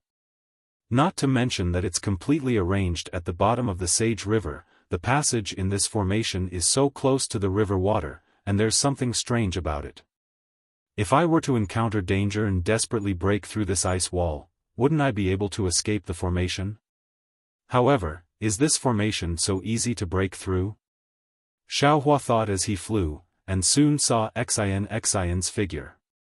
Suddenly, Xiaohua's heart lit up, and he realized, Grandma, I was almost fooled again. How can I directly see the formation outside? Outside this ice wall must be an illusion of the formation, which is to lure people into the river water. Once they touch the formation, they will definitely die. Alas, thanks to Xin's frozen talisman. Right, speaking of the frozen talisman, this jade talisman is really powerful, even stronger than my fire talisman. I just don't know if the Xin family has a refining method? Little monk. When Xiaohua's heart was filled with greed, Xin raised her voice, "Have you found a way out?" "No." Xiaohua smiled and shook his head, "This little monk's luck has always been bad. I only encountered 4 forks and turned back, not daring to go forward." "Huh, it's already good." Xin laughed, "If you were the only one who encountered 4 forks, then this path is the right one." Hearing this, Xiaohua shook his head, "There's no need to plan for the best. Senior brother Ci Hui and Grandmaster Gu Zhen's passage must also have 4 forks. Oh? Xin raised her eyebrows, not forgetting to probe, could it be that this little monk knows how to set up a formation? Tch. Xiaohua pursed his lips, even a child would understand this kind of little trick, how could the person who set up the formation not know? Do they still need this little monk to know how to set up a formation? Sure enough, not long after, Ci Hui and Grandmaster Gu Zhen also returned, explaining one by one. The 2 of them were a bit stronger than Xiaohua, so they each chose 2 passages and went deeper. However, later on, they both returned. It was really as Xiaohua said, they also encountered 4 forks. After hearing this, Xin smiled bitterly, saying, "Actually, if we patiently explore these forks, we may be able to find a way out. Unfortunately, we have only just entered the formation, the difficult part is still inside, we can't waste time here." As she spoke, she reached out and took out a purple object that was only 3 inches long. That object was similar to sandalwood, emitting a faint trace of a meaty aroma. There was also a burnt black color on it, as if it had just been extinguished. 6 directions divine concealment incense? Xiaohua's eyes lit up, the name of this ancient object very easily appeared in his mind, at the same time, some other memories appeared. Immediately after, Xiaohua raised his eyebrows, secretly surprised, then he suddenly understood. These memories were all given to him by the ghost cultivator Huang Yi, but before the spiritual energy was not clear, the spiritual cavities were not completely opened. Now, these memories, along with the understanding of the green-robed Xiaohua and the other primordial spirits, were being absorbed by Xiaohua at an accelerated rate. This.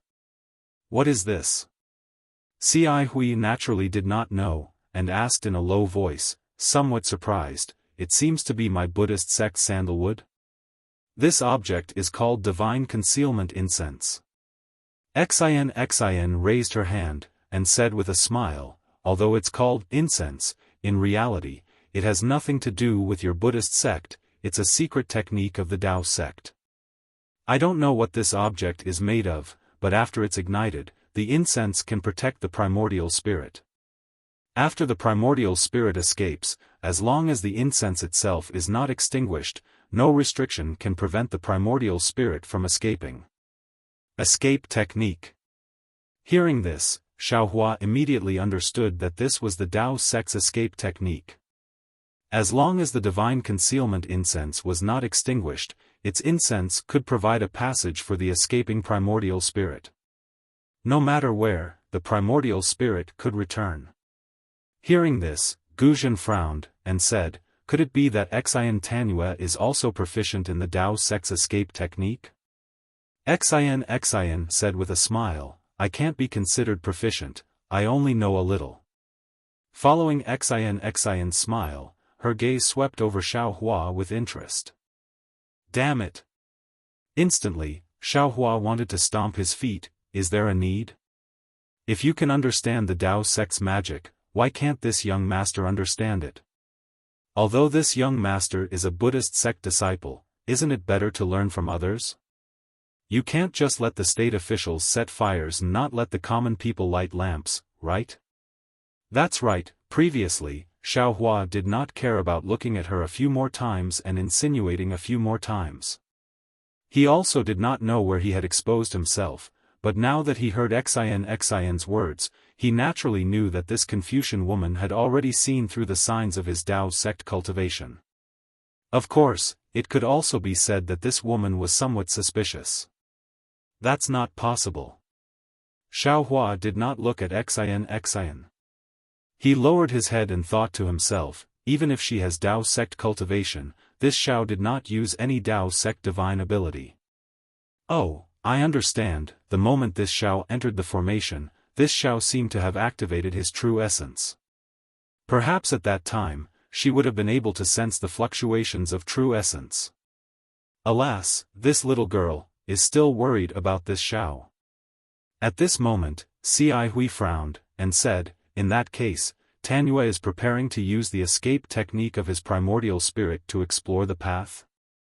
To be precise, he is using a trace of his primordial spirit. Xian said with a smile, the Dao sect has a secret technique that can release a trace of his primordial spirit for the time it takes for an incense stick to burn. If the primordial spirit is of the same mind, it can travel thousands of miles in an instant. The time it takes for an incense stick to burn is enough for this one to explore these three paths.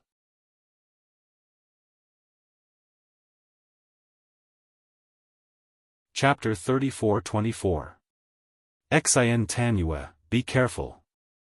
Ci Hui didn't quite understand and only instructed. Xian opened her mouth and spat out a mouthful of true qi onto the incense. The tip of the incense flashed brilliantly and ignited. A faint wisp of smoke shot straight into the air. Grandmaster Guzhen, please protect this little girl. Xian's cherry lips parted slightly. She immediately sat down in the air and formed a spell that Xiaohua was unfamiliar with. Her eyes were tightly shut.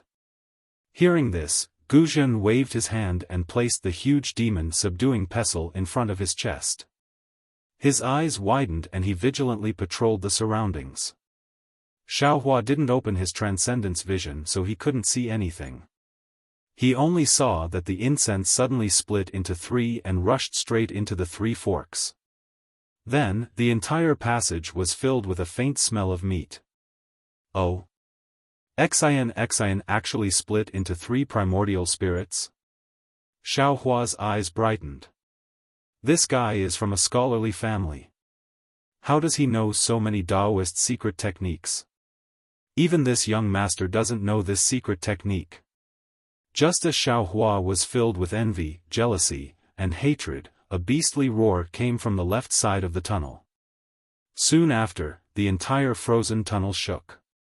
Looking at Xian, who was sitting cross-legged, a strand of golden true energy rushed out from the top of her head. In an instant, it completely protected her.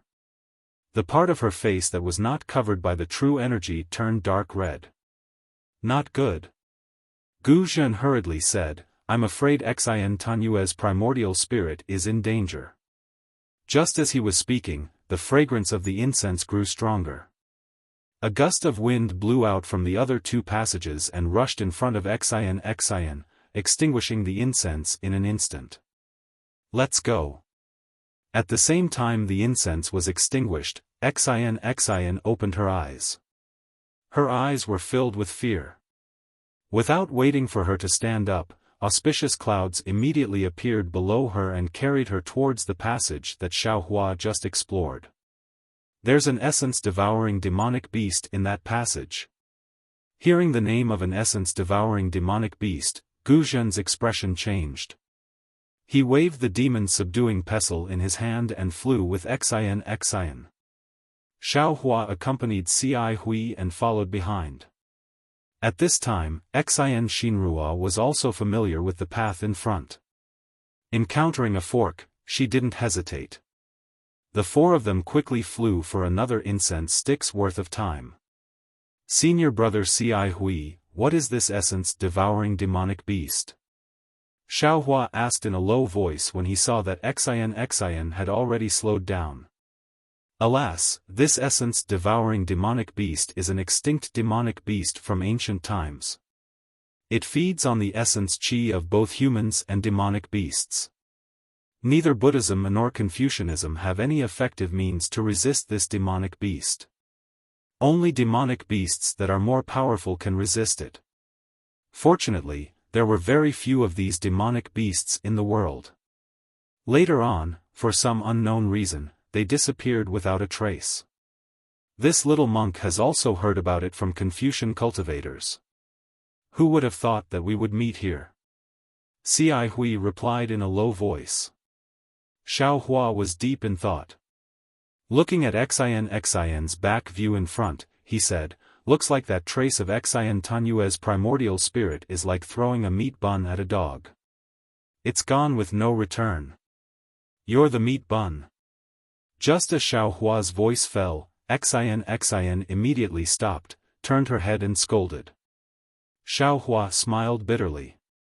He opened his mouth to explain, but when he saw Xian's flushed face, he knew that her primordial spirit was damaged.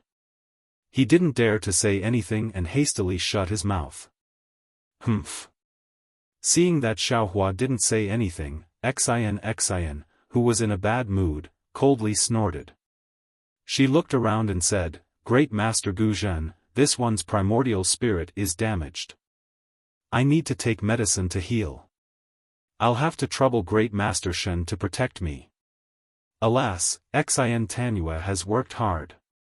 This old monk is duty-bound. Guzhen flew past Xiao Hua and Cai Hui with the demon-subduing pestle in his hand. He landed at the back, facing the entrance of the passage.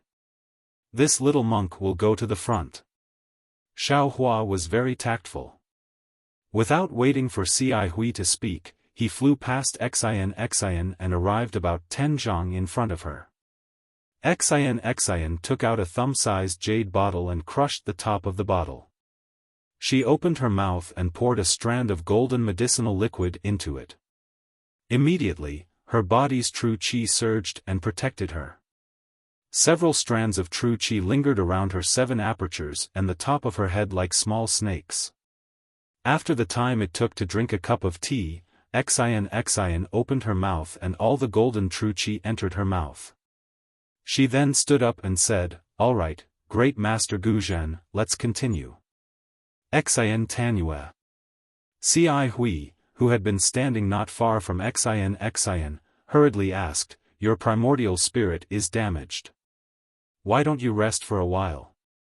Alas, many thanks for fellow immortals' concern. Xian sighed slightly, this one's primordial spirit was swallowed by the spirit-devouring demonic beast. If I want to recover, I'll need 3 years of hard work. Now that I've taken the soul-condensing golden liquid, my primordial spirit is temporarily protected. There won't be any big problems. There's no difference between resting more and resting less. All right. Cai Hui nodded helplessly, however, fellow immortal can't lead the way from now on. That's right. This old monk will lead the way from now on. Guzhen flew over, his voice very loud. Xian nodded, then I'll have to trouble Great Master. No matter. Guzhen smiled, I can't accept a reward without any effort. If this old monk doesn't put in effort, wouldn't I be ashamed to face Tanyue? How can this old monk reach out and take the ancient Buddha blessing? He. Xian smiled faintly, this one's preparations can be considered adequate. However, I didn't expect that before we even went deeper, I would feel a little defeated. This primordial spell formation is really powerful. If it weren't for Great Master, a 5th grade primordial Qi senior, this one definitely wouldn't dare to go any deeper. Let's go. Guzhen waved the demon-subduing pestle in his hand and flew up first. Xian naturally followed behind, and Xiao Hua brought up the rear again. Under Xian's guidance, the 4 of them flew for a while more. They saw that the frozen ice walls were gradually decreasing, and the forks in the path were also decreasing in number.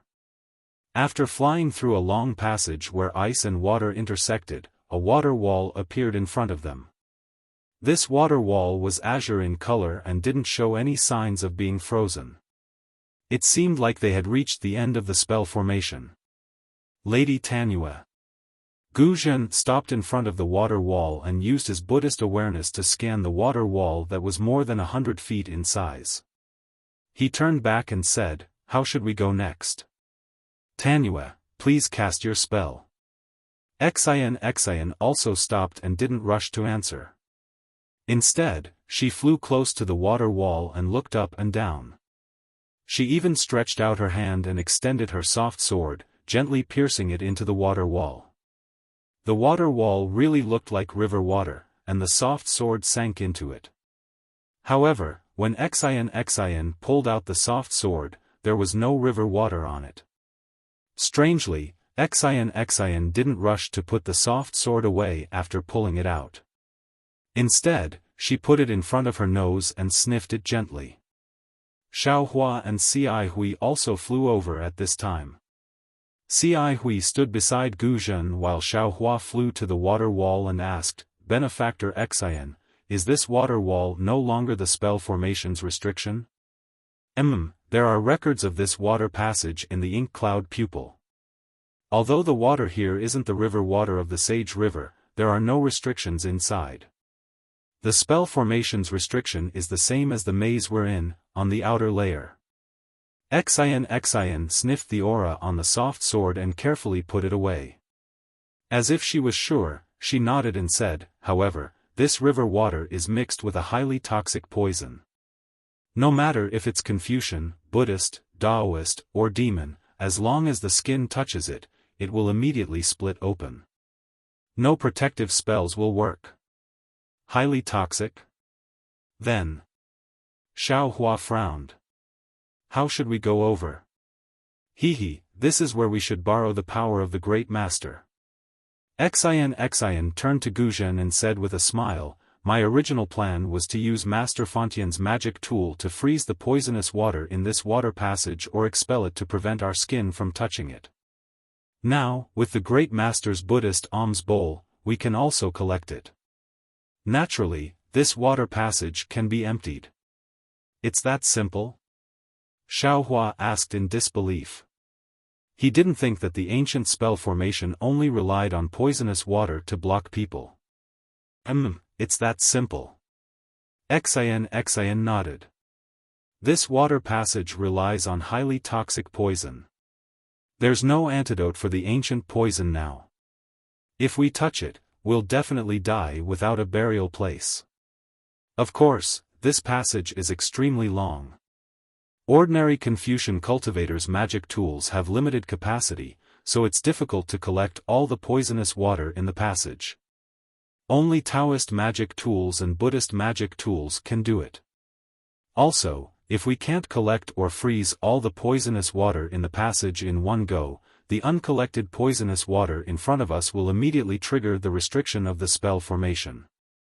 New poisonous water will pour in again, and we'll have no choice but to return here." "I see. This old monk understands."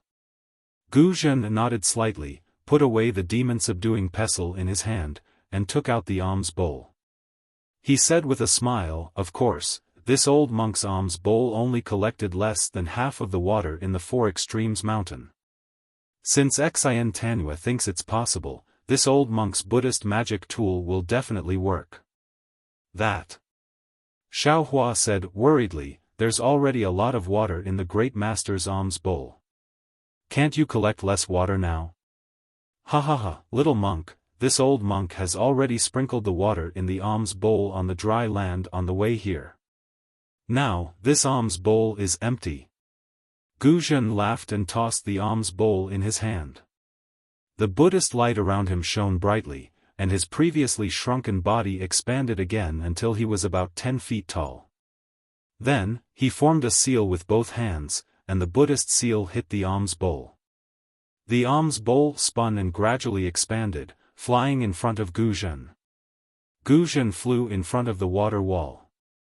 The alms bowl spat out Buddhist light and covered the water wall. Under the Buddhist light, the water in the water wall swayed and rippled. Guzhen didn't look back and laughed. "Are you all ready?" "We're ready. Great Master, please cast the spell in front of us. Once the poisonous water in the passage is collected, there will be a gap immediately. Great Master, please go ahead." Xian took a deep breath, and his previously flushed face had somewhat calmed down now. "Amitba." Gu Zhen chanted the name of Buddha and formed a seal with both hands. The Buddhist light above the alms bowl buzzed and rushed into the water wall like a whirlpool on the surface of the river. Everyone's eyes fell on it expectantly. Woo woo. As far as everyone's eyes could see, ripples appeared on the water wall inside the Buddhist light. The ripples spread wider and deeper, forming a whirlpool. However, it was an inverted whirlpool, protruding above the water wall. Under the Buddhist light, it was gradually sucked into the alms bowl.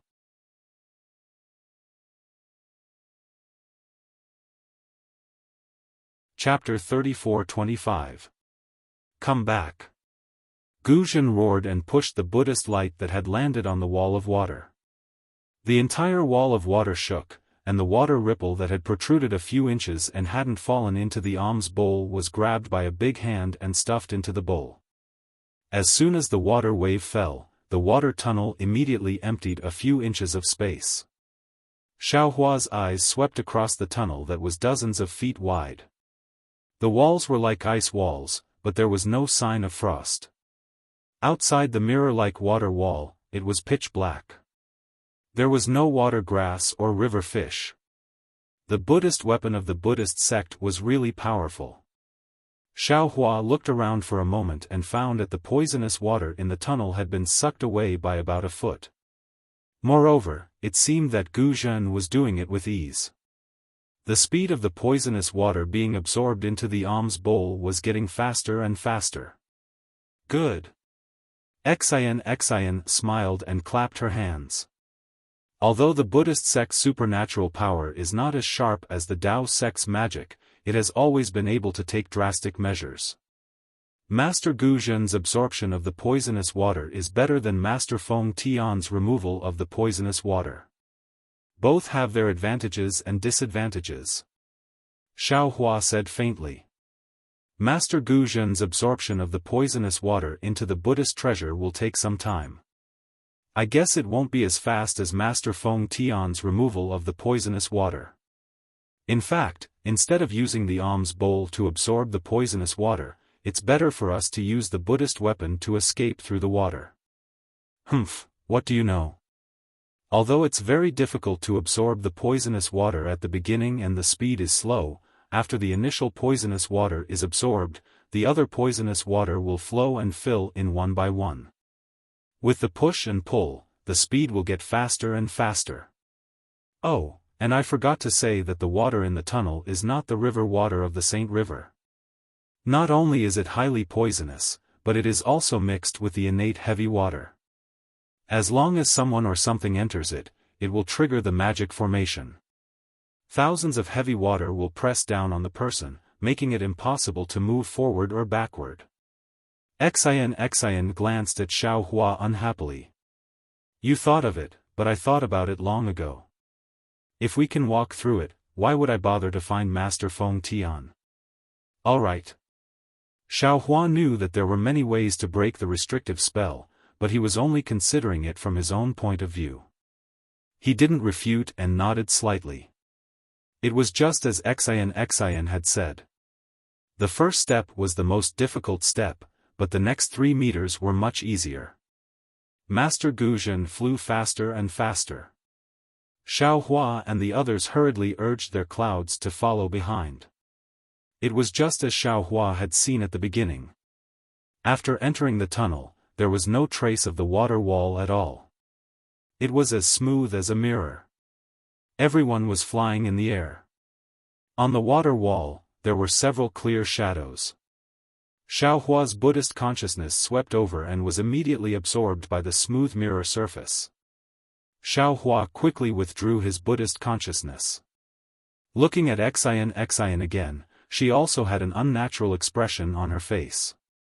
Most likely, she had also turned into a meat bun after releasing her divine sense. Looking at Master Gu Zhen's Buddha body and his increasing speed, Xiaohua was shocked. He seemed to have thought of something and hurriedly asked, Senior Brother Ci Hui, isn't Master Gu Zhen's speed too fast? Why does this little monk have the illusion that the poisonous water is absorbing Master Gu Zhen instead of Master Gu Zhen withdrawing the poisonous water? Hiss. Hearing Xiao Hua's words, Ci Hui was also stunned. She took a breath and said in a low voice, "Junior brother's words also make this poor monk puzzled. Why is Grandmaster's speed increasing again and again? What do you know?"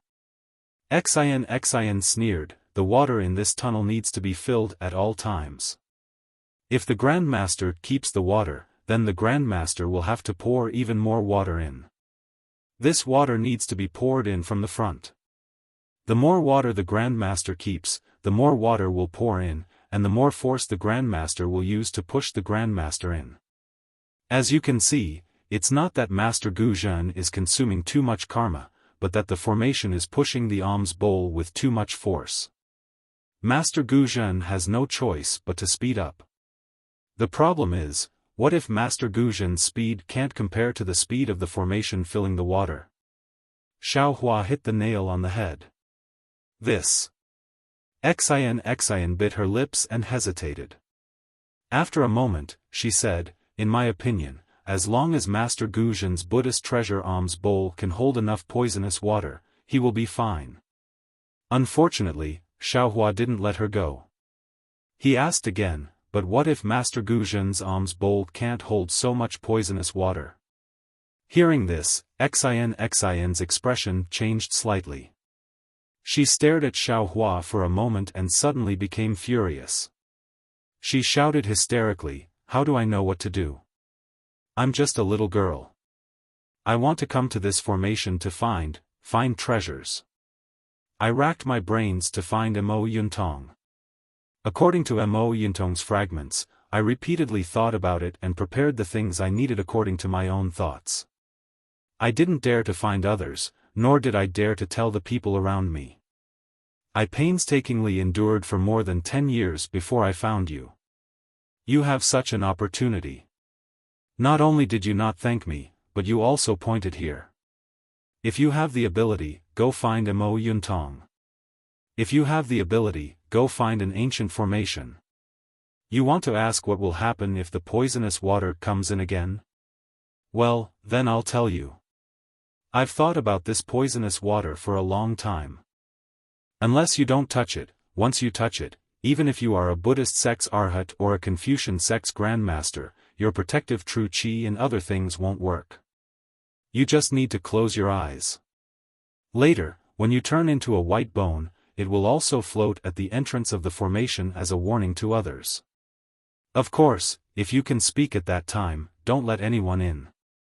Xin's voice wasn't soft. Her tone was very fast, as if she was anxious and angry. Looking at her face, the redness had gradually faded. Instead, it was a little pale and there were some tears in her eyes. She looked extremely wronged. Xiao Hua was a little dumbfounded. He didn't expect Xin to have such a reaction. He opened his mouth and wanted to say something, but didn't know how to comfort her, so he simply closed his mouth. However, he secretly muttered in his heart, "This little girl. What does she mean? Could it be that she came to find the immortal artifact for other purposes? Why didn't she even dare to tell her family members and instead believe outsiders?" However, it really wasn't easy for her to find so much information. Ci Hui gave Xiao Hua a rare glare, then turned to Xin and said warmly, "Xin Tanyue, don't be angry. Junior brother Tip only asked a few more questions for our safety. In such a dangerous place, no matter how careful we are, we can't be too careful." Xin also realized her gaffe. She slightly clenched her teeth and did her best to hold back the tears that were about to flow out. However, she wasn't willing to raise her arm and wipe it with her palace gown. After a while, she raised her head and said, "Many thanks for fellow immortals' comfort. This one understands that the little monk's words are reasonable. However, this one has been preparing for so many years, I hope fellow immortal can trust me." At this moment, a low rumbling sound came from the water tunnel ahead of them. It seemed to be shaking slightly. Moreover, the Buddhist light around Gu Zhen's body began to flicker. Before Xiao Hua and the others could look at Gu Zhen, the rumbling sound grew louder and louder. A moment later, a deafening sound came from the tunnel. Not good. Gu Zhen roared, there's too much water coming from the river ahead. This old monk's alms bowl can't hold it in. As he spoke, a stream of water flowed out from under Gu Zhen's body. Hurry! Xian's expression changed when she saw the water seeping out. She shrieked, Master Gu Zhen, retreat quickly. Wait a moment. Gu Zhen clenched his teeth and roared. Under the flickering Buddhist light, his Dharma body grew several meters taller. This old monk will. It seemed that Gu Zhen was still unwilling to give up and wanted to struggle a few more times. However, when Xian's scorpion-like stream of river water passed by Gu Zhen's body, ripples immediately appeared on the previously tranquil water wall. These ripples rapidly rippled around the entire water wall, and when they circled around Xiaofan and the others, forming a water ring, they actually produced a crisp pa-pa-pa sound, as if an ice river had suddenly broken, or as if a mountain rock had been broken. Immediately after, these sounds, along with the water ring, rapidly rushed behind Xiaofan and the others, wave after wave. The crisp sound was like the sound of a life-threatening drum. It spread farther and farther, echoing in the water tunnel and knocking on the hearts of Xiaofan and the others. This is bad. Xiaohua's face immediately turned pale. He thought of the collapse of the space tunnel in the vein of space. At this time, Xian and Ci Hui had already activated their auspicious clouds. They looked hesitantly at Gu Zhen, then at the tunnel in the distance, not knowing what to do. Boom! In front of Gu Zhen, the water wall shook violently. The water wall around half a foot collapsed and a stream of water rushed toward Gu Zhen. Gu Zhen was shocked. He remembered Xian's words and didn't dare to let the Buddhist light touch the water. He hurriedly retreated. However, the water was too sudden. Although Gu Zhen had already retreated, a few drops of water still splashed on the Buddhist light. Zzzt. Like ice water poured on boiling oil, the sound caused green smoke to rise. Gu Zhen's Buddhist light quickly faded. Go! Xian clenched her teeth and hurriedly shouted, ready to fly out of the tunnel first. I'm afraid it's already too late. Xiaohua narrowed his eyes and calmly looked at the tunnel that had become a water wall in the distance. What? How is that possible? Xian turned pale with fright. She looked up again and saw that the water walls of the tunnel were beginning to ripple. In the distance, the sound of a cow mooing could be heard. It was obvious that a large amount of river water had begun to pour in from the distance, or the tunnel had begun to collapse. That's impossible. Xian's flushed face was now abnormally pale. She muttered in a tone of disbelief, Mo Yuntong, there's no record of it. Xian. Let this little monk ask you. At this time, Xiaohua hurriedly shouted, if this tunnel collapses, can you find a way out? I can't. Xian shook her head absent-mindedly, there's one thing I didn't say before. The poisonous water in this tunnel is no different from the river water. We can't distinguish the direction by using imperial equipment and other things. We can only suck the poisonous water out or freeze it. Good. Xiaohua shouted at Gu Zhen, who had already fled back in embarrassment, Great Master, please hold on for a moment. This little monk will join hands with you to suck the poisonous water in front of us. Now we can only go forward. Retreat will only lead to death. You? Xian was stunned. Her eyes were wide open. She looked up and down at Xiaohua, feeling a burst of disbelief.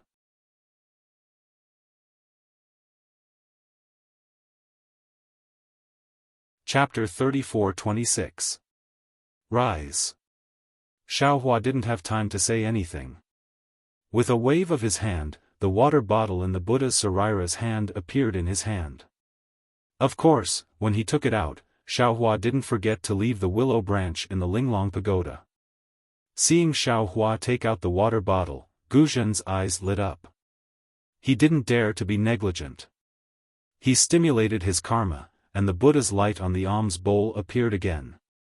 He tried his best to collect the poisonous water that had begun to overflow. Collect.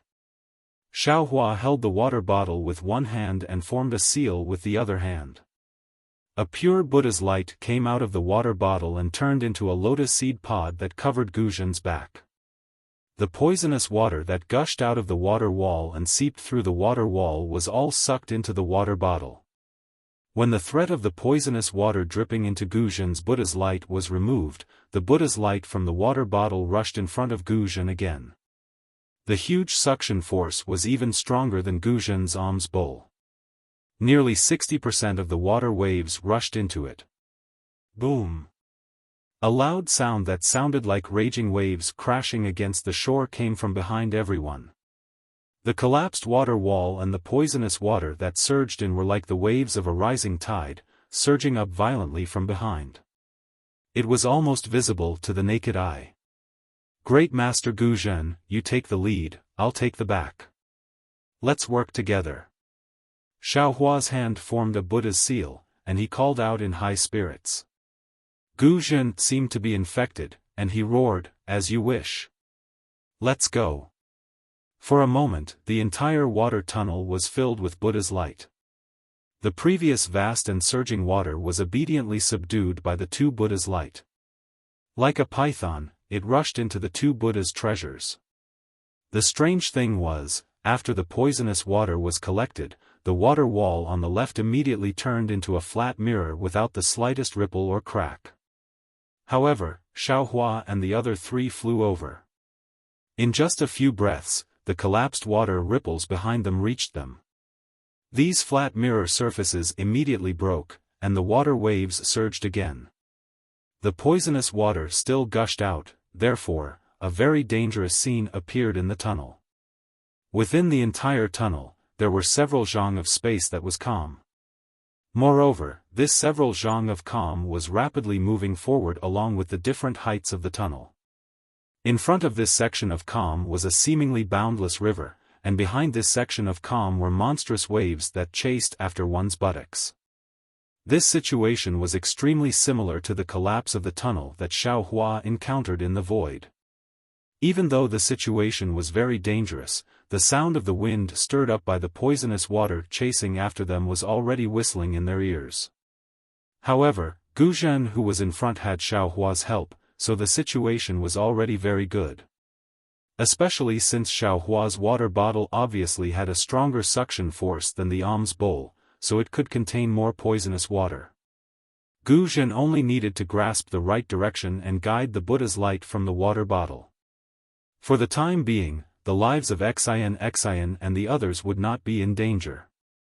However, after Xiaohua and Gu Zhen flew for the time it took for an incense stick to burn, the surging poisonous water seemed to be endless.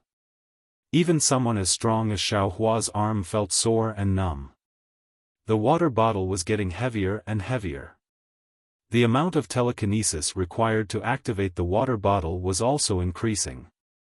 At this moment, Xiaohua finally understood Gu Zhen's previous predicament. The pressure of the poisonous water in front of them was increasing wave after wave, and his telekinesis could only be activated layer by layer. Not only was the water bottle on the verge of breaking out of his control, the suction force of the water bottle was also about to break out of his control. Damn it, the person who set up this formation is really sinister. Xiaohua unconsciously cursed in his heart. This poisonous water can only be frozen and collected. Collecting is just like right now. However much this Xiao collects, the formation will replenish that amount. Just like what Xian said, this force is superimposed. In the end, it will be unimaginably powerful. If not for this Xiao's astonishing divine power, others would have already been crushed to death by the poisonous water. But what about after being frozen? Escaping through the layer of ice, the person who set up the formation must have some other backup plan. What is this backup plan? When I set up the formation. As Xiaohua pondered, he actually began to think about how to set up the formation. It must be said that this was the biggest difference between a formation master and an ordinary cultivator.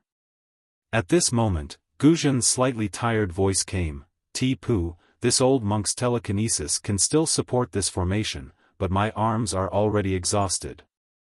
I can't control the alms bowl. What do you think we should do?" "All right."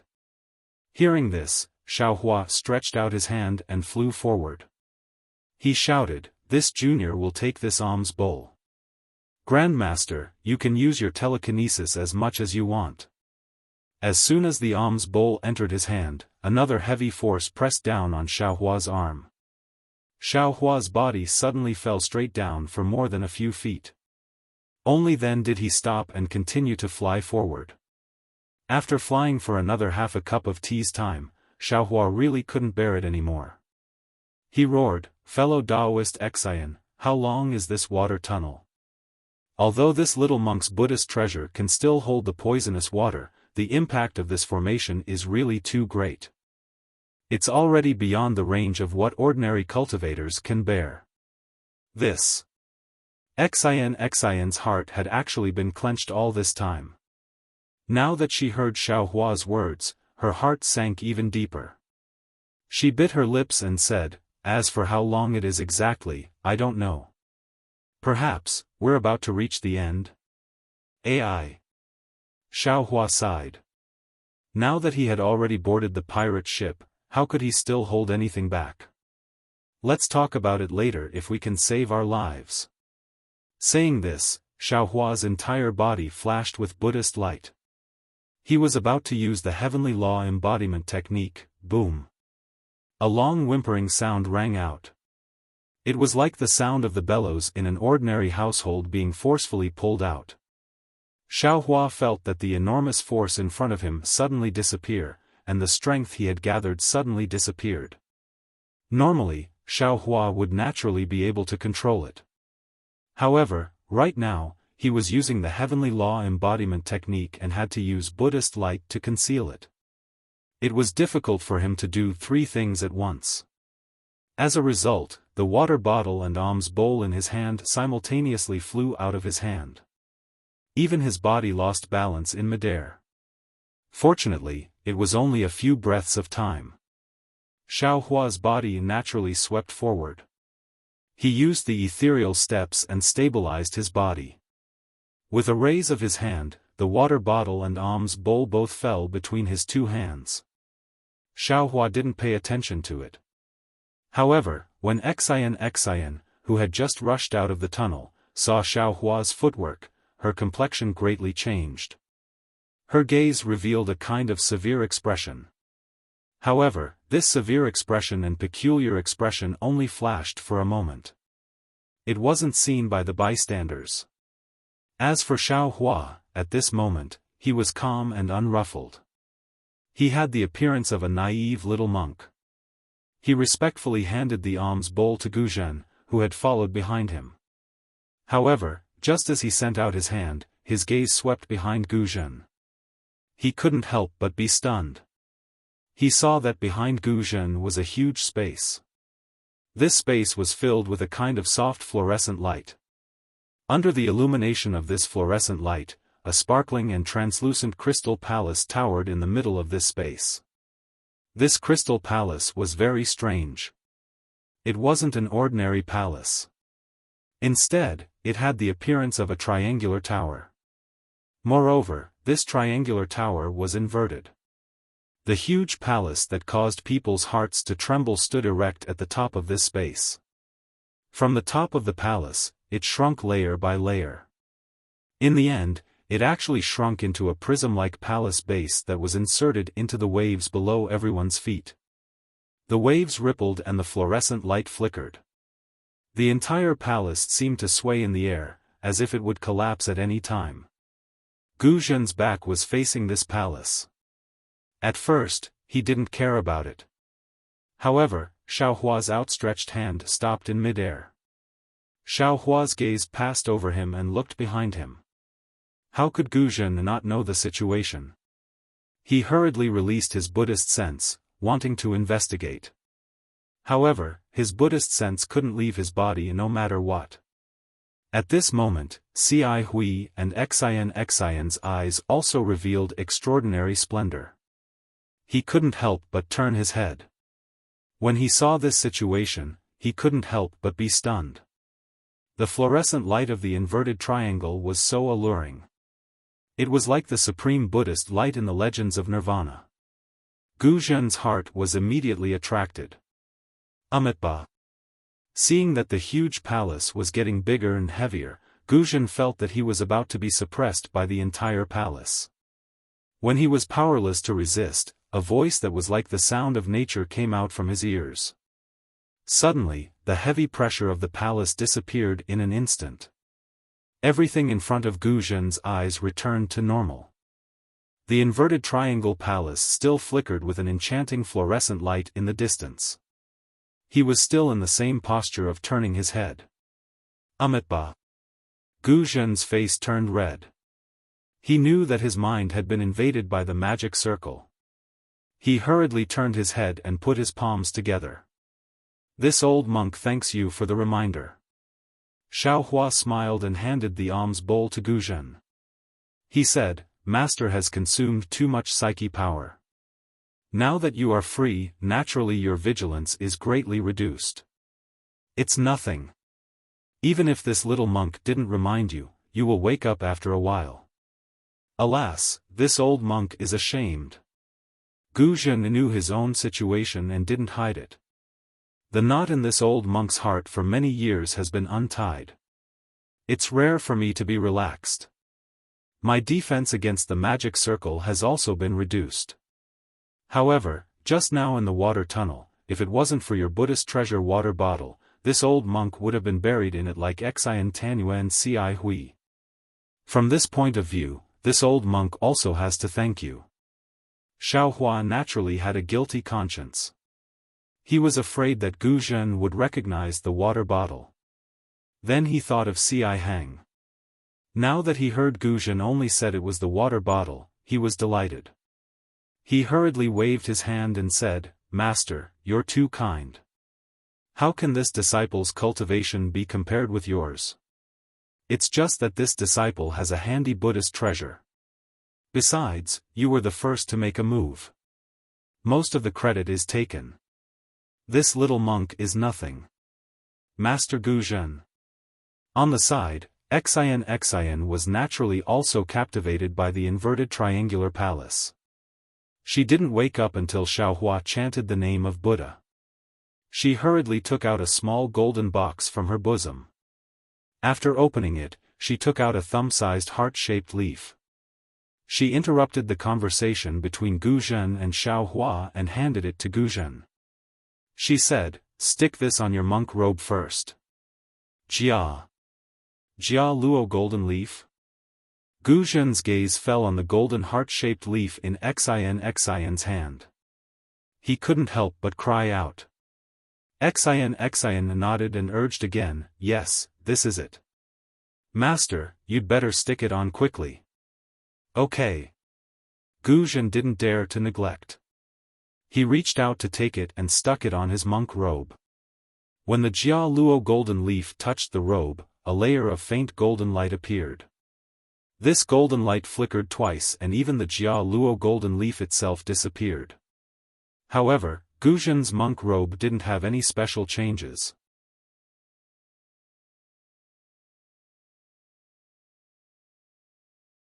Chapter 34-27. Little monk, you stick it on too.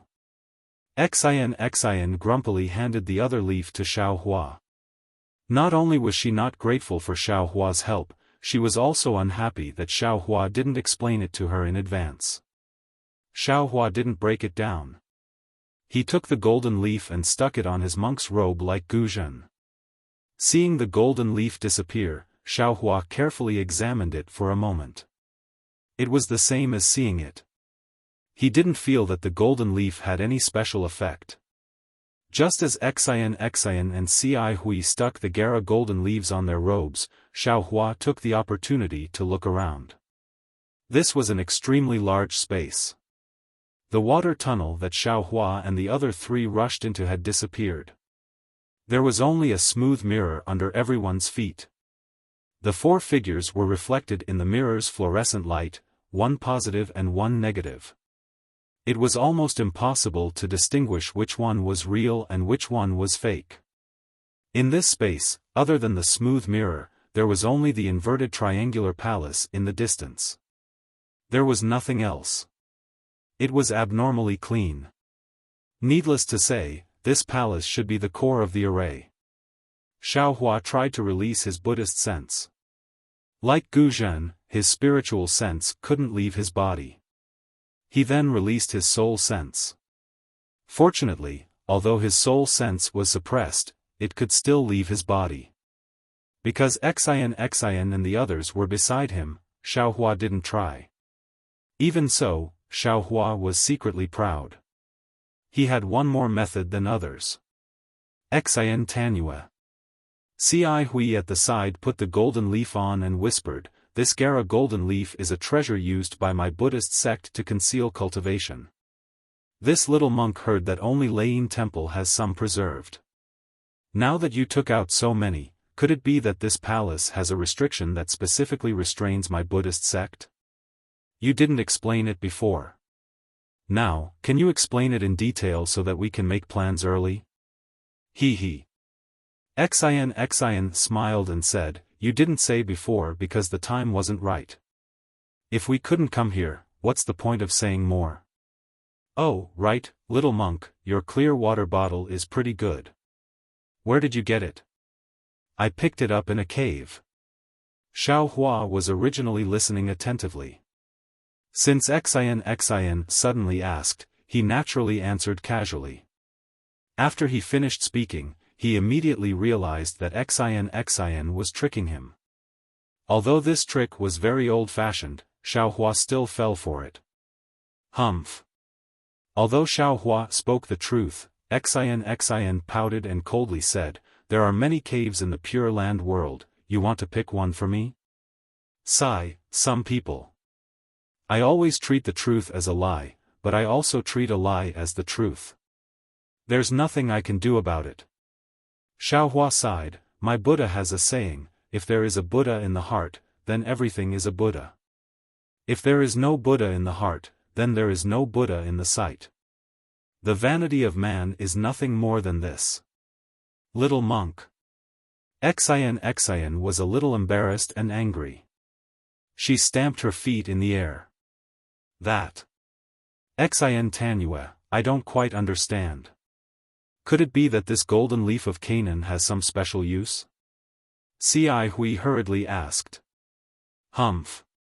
Xian rolled her eyes at Xiaohua and said, "This golden leaf of Canaan can conceal a Buddhist's cultivation in the eyes of Arhat, but in the eyes of Taoist cultivators, it is called the invisible leaf. Many talismans used to conceal one's tracks in ancient times were refined from this item." At this point, Xian pointed at the inverted triangular palace in the distance and said, "This palace is called the Profound Water Palace. There are 2 profound water ancient beasts guarding the entrance. If we want to enter the Profound Water Palace through the Profound Water ancient beasts, we can only use the invisible leaf. Otherwise, we will be discovered before we can even get within 300 meters of the Profound Water Palace. I don't know how powerful these Profound Water ancient beasts are, but I don't think we can resist them." The Profound Water Palace? Xiaohua was a little puzzled when he heard this name. He opened his mouth to ask, but after muttering a few times, he didn't say anything. "What are you muttering about? If you have something to say, say it quickly. If you have something to say, say it quickly." Xian naturally understood and asked with a cold snort. Xiaohua scratched his hairless head and frowned, "Actually, I want to ask benefactress, is this Profound Water Palace a place to hide treasures? Or is it a place to suppress demonic beasts? Is there a difference?" Xian looked at Xiaohua warily and asked. Xiaohua smiled and said, "Of course there's a difference. If it's a palace to hide treasures, there must be many powerful restrictions inside. As long as we break the restrictions, we can obtain the treasures. No matter what it is, it'll be a harvest. Moreover, we don't need to be greedy. Depending on how much we take, we can just turn around and leave. If it's a place to suppress demonic beasts, we have to be careful. I'm afraid there aren't many treasures. Even if there are, they were left behind by people who came here in the past. Moreover, the immortal artifact that Benefactress mentioned, should be the Profound Water Palace's formation core. If you take the immortal artifact, the suppressed demonic beasts will definitely escape. Not to mention demonic beasts that harm all living beings, even we can't escape, right? Earlier, I didn't dare to say too much for fear of disturbing Benefactress's mood.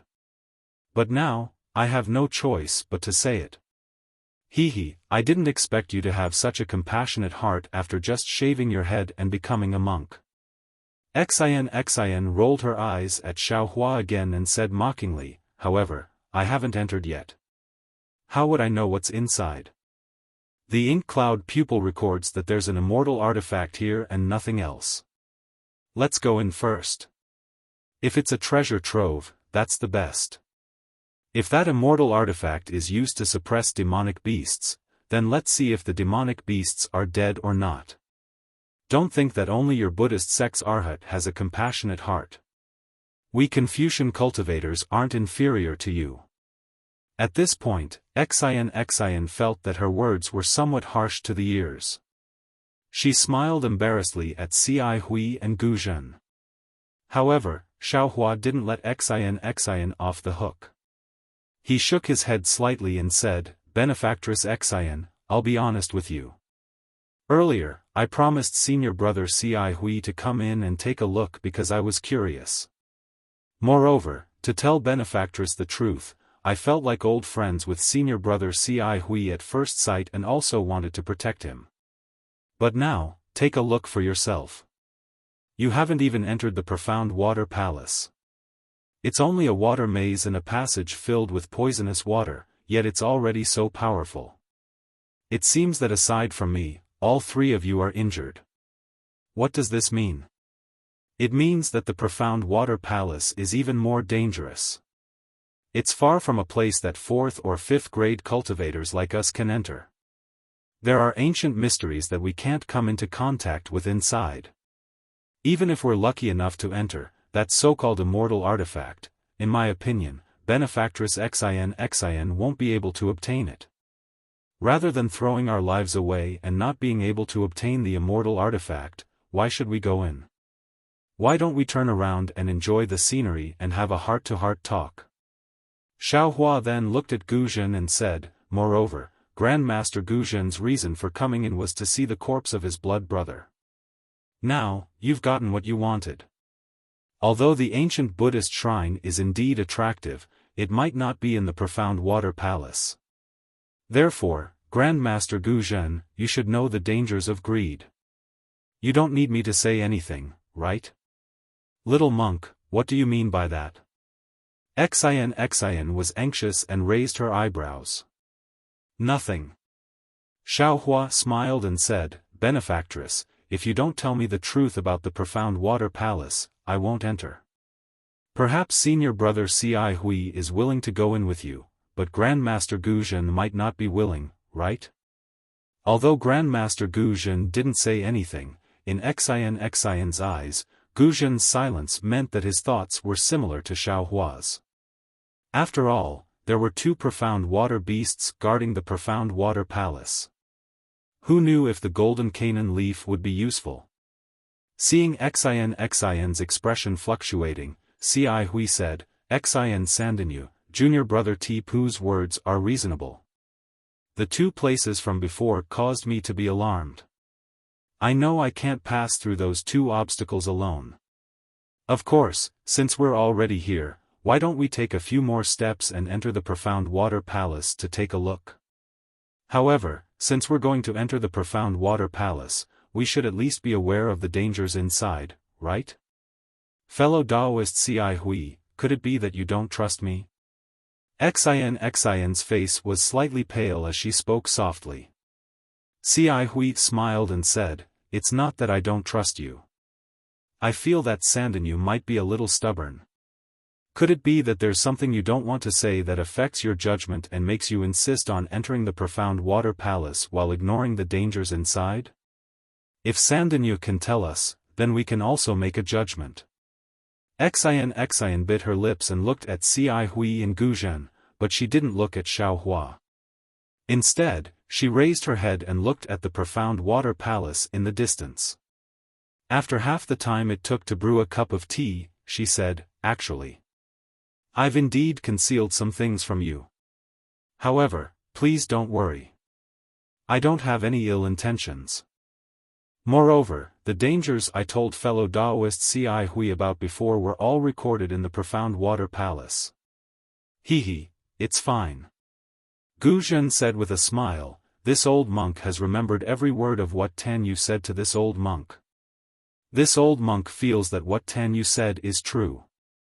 Xian bowed and said, "Many thanks for your trust, Grandmaster Guzhen. What I've concealed is the purpose of entering the profound water palace. My goal isn't the so-called immortal artifact." Not the immortal artifact? Then what do you want?" Xiaohua was surprised. "Is it that demon beast?" Xian didn't even look at Xiaohua. It seemed like she was still angry with him. She only said to Guzhen, "The Dark Water Palace is the core of an ancient formation, and the core of the Dark Water Palace is the immortal artifact. Of course, the immortal artifact isn't the formation core of the Dark Water Palace. It's even to the extent that the Dark Water Palace isn't a place where treasures are kept. I'm sure of that. However, I don't know if the Profound Water Palace is used to suppress the immortal artifact, or if it's used to suppress some demon beast. What I do know is that the immortal artifact can suppress all living things in the 3 continents. If someone wants to suppress a criminal and make that criminal suffer under the immortal artifact, the Profound Water Palace is the best place to do so." "Oh, I understand." Guzhen nodded and revealed a look of realization. Xian Sandinyu is looking for someone. She's looking for someone who might be suppressed in the Profound Water Palace.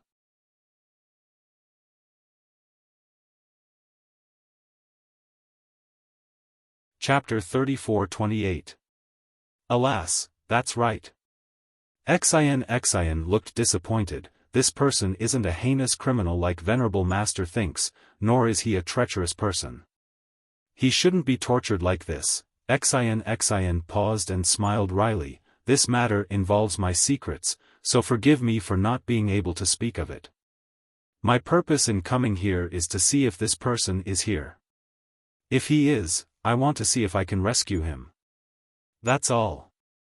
As for the immortal artifact, I'm only at the 4th grade of origin energy. I'm afraid I can't take it for myself, right?" Xian glared fiercely at Xiaohua and continued, "That's what I wanted to say. If some people aren't satisfied and don't wish to enter the Profound Water Palace, I won't force them. However, if he wanted to leave this ancient formation, the only way out was inside the Blackwater Palace. Of course, if anyone thinks they're strong enough to break the ancient formation, feel free to use your cultivation. I'll wait and see." Xiaohua didn't know whether to laugh or cry when he saw Xian roll her eyes. Ahem. Ci Hui coughed twice, smiled and persuaded, "Junior brother Tipu, in this little monk's opinion, what Xian Tanua said is right. At this time, they have been honest with each other. She did not hide anything. Think about it, if she didn't want to say anything and only said that the exit was within the Profound Water Palace, I'm sure Junior brother would have to enter based on that alone, right? Why would she make up more lies?" That's true." Xiaohua nodded. He also felt that Xian's words were true since she'd been forced to this point. "Since that's the case, why don't you help her?" Ci Hui felt that Xiaohua's Buddhist abilities might surpass hers, so she took advantage of the situation and said, saving a life is better than building a 7-storied pagoda. Junior brother, don't tell me you don't know this? Isn't she still alive? Xiaofan curled his lips. It'll be too late if she's dead.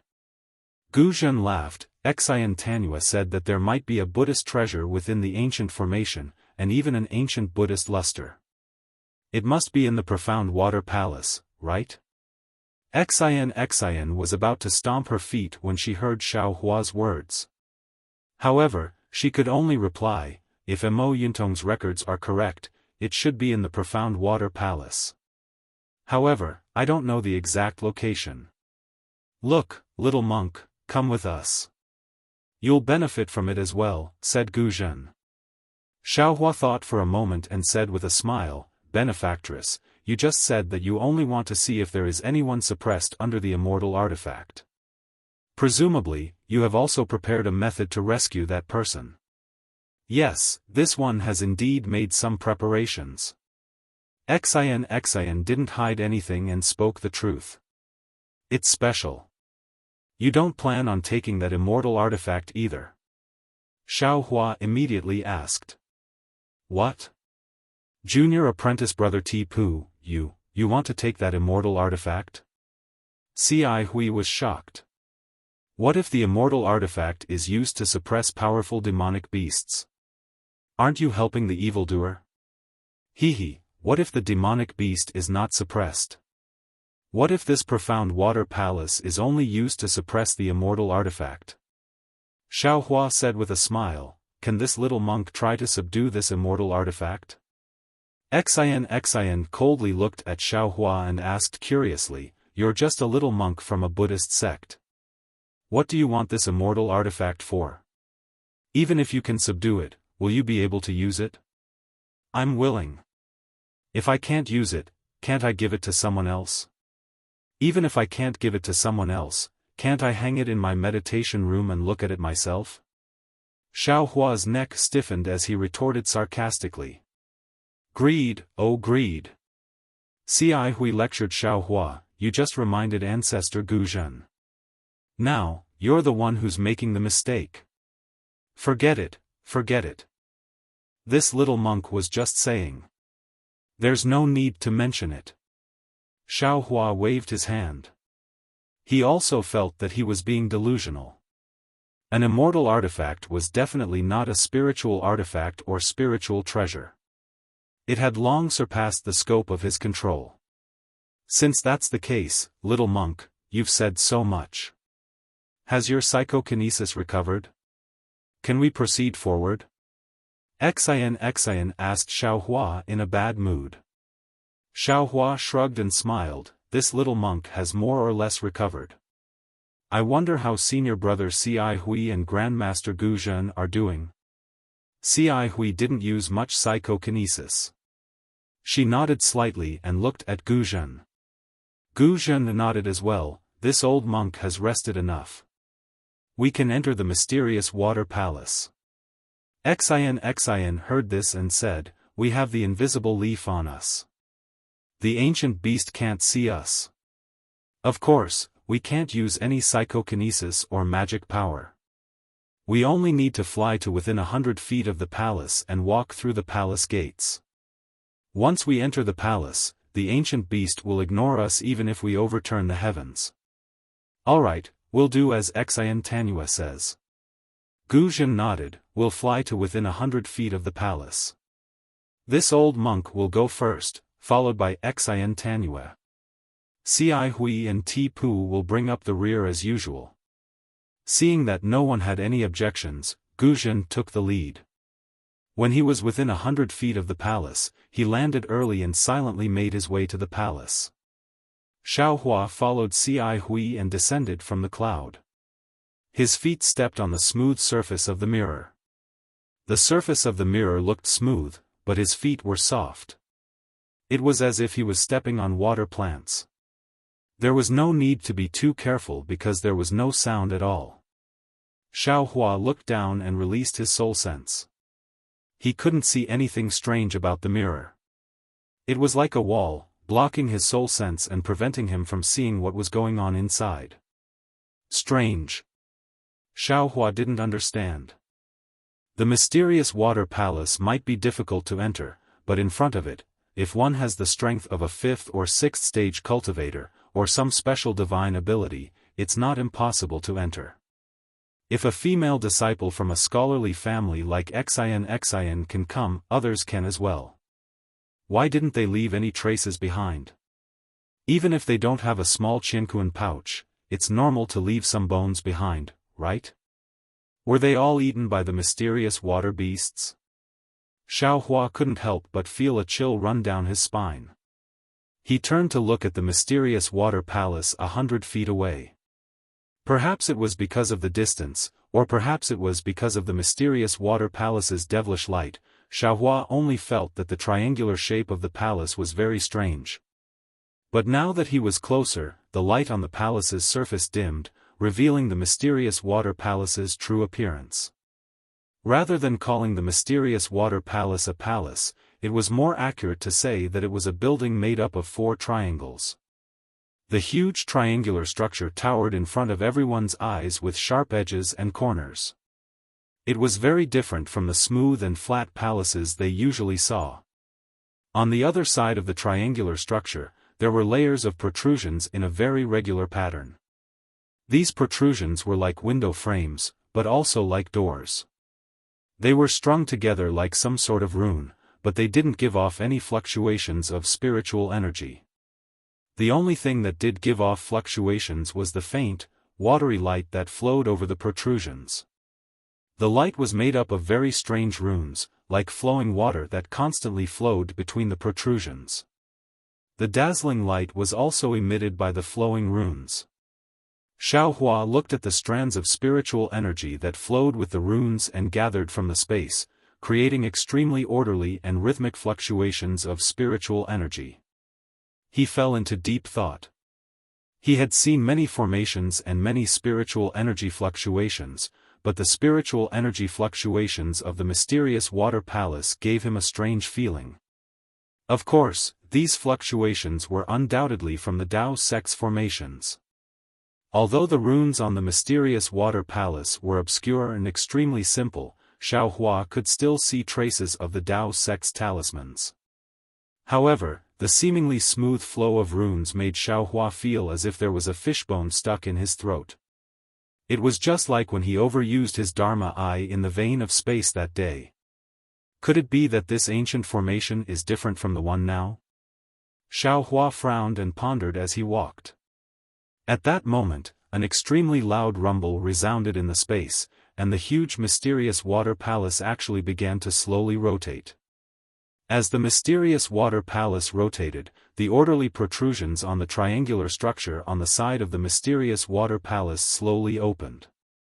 Balls of emerald light flew out from the protrusions and immediately transformed into strange runes. Thousands of runes gathered together and emitted a buzzing sound. A huge suction force was generated from the runes and rushed towards the walls of the space. Puff puff puff. The suction force landed on the mirror-like walls of water, creating huge whirlpools that were extremely similar to the whirlpools on the Nightmare Reef.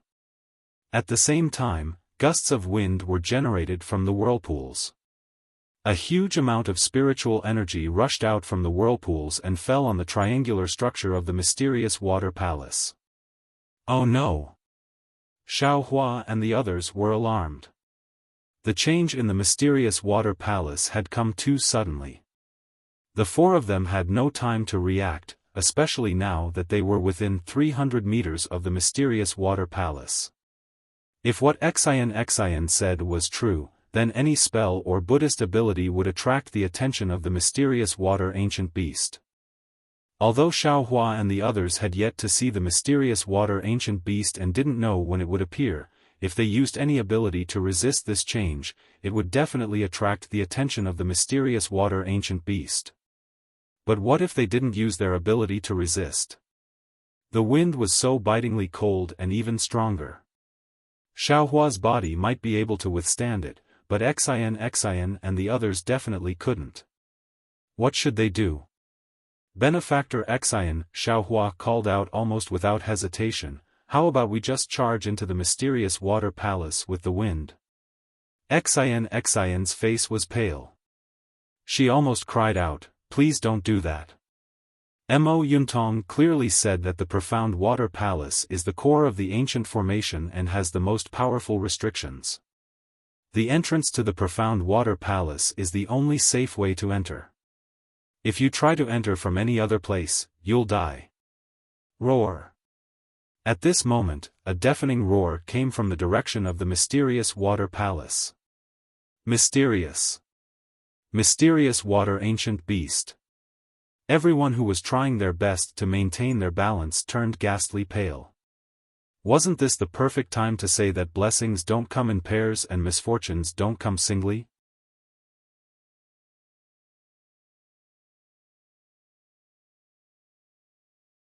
Chapter 34-29. Now that things have come to this, I'm afraid this is the only way. Xiaohua's figure gradually floated up. His soul sense swept through the water-type spiritual energy around him like a whirlwind. He hastily waved his hand and held the clear water bottle in his hand. He had no choice but to risk being discovered by the ancient beast. He formed a seal with his right hand and hit the clear water bottle.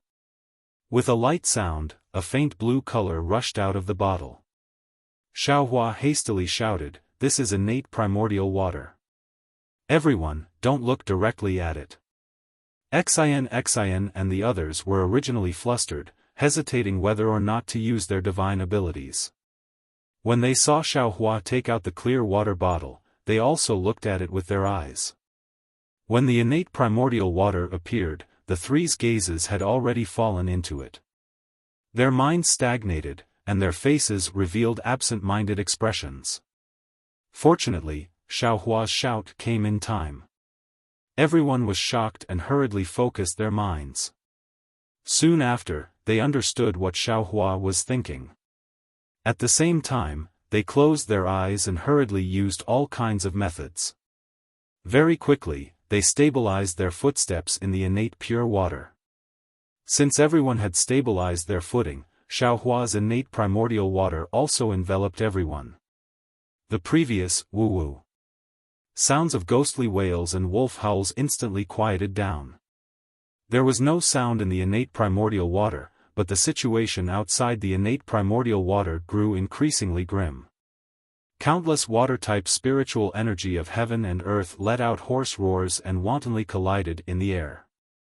A huge amount of spiritual energy of heaven and earth also rushed in where the innate primordial water was, but when this pure spiritual energy of heaven and earth rushed into the innate primordial water, it immediately became a part of the innate primordial water. Not even a trace of a ripple was formed. Aoo! The previously very tyrannical beast roared again, but this time, it wasn't just one beast, but two.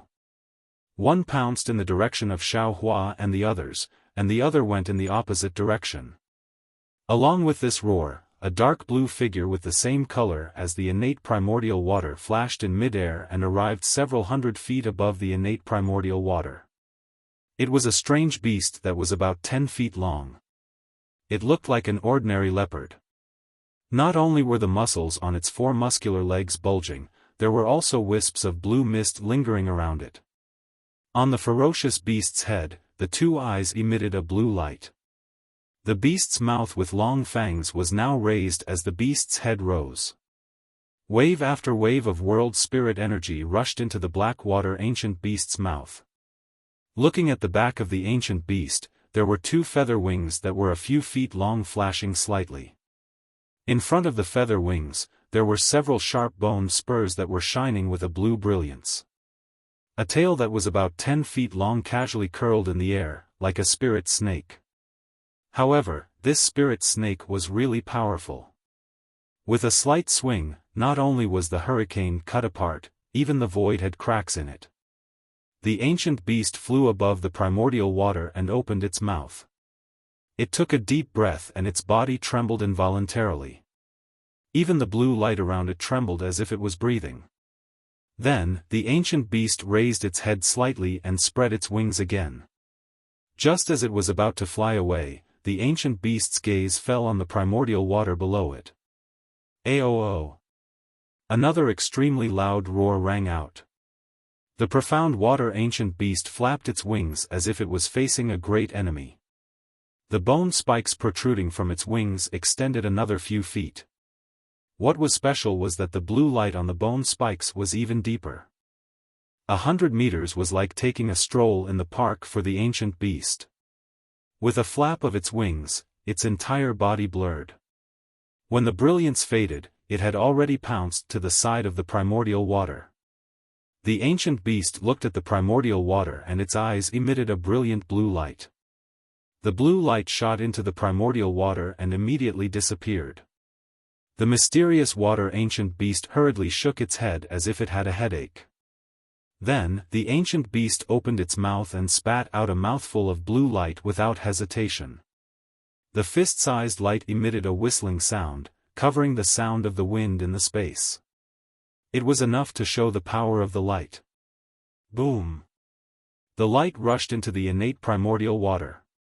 The primordial water, which did not have a single ripple under the impact of countless spiritual energies, started to sway rapidly.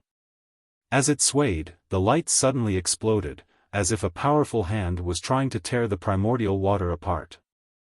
Although Xiaofan couldn't see the situation outside, he didn't dare to be careless when he saw the primordial water being attacked. He hurriedly activated the bottle and more primordial water rushed out. After a while, the primordial water that had almost been blasted to pieces slowly healed and returned to its original appearance.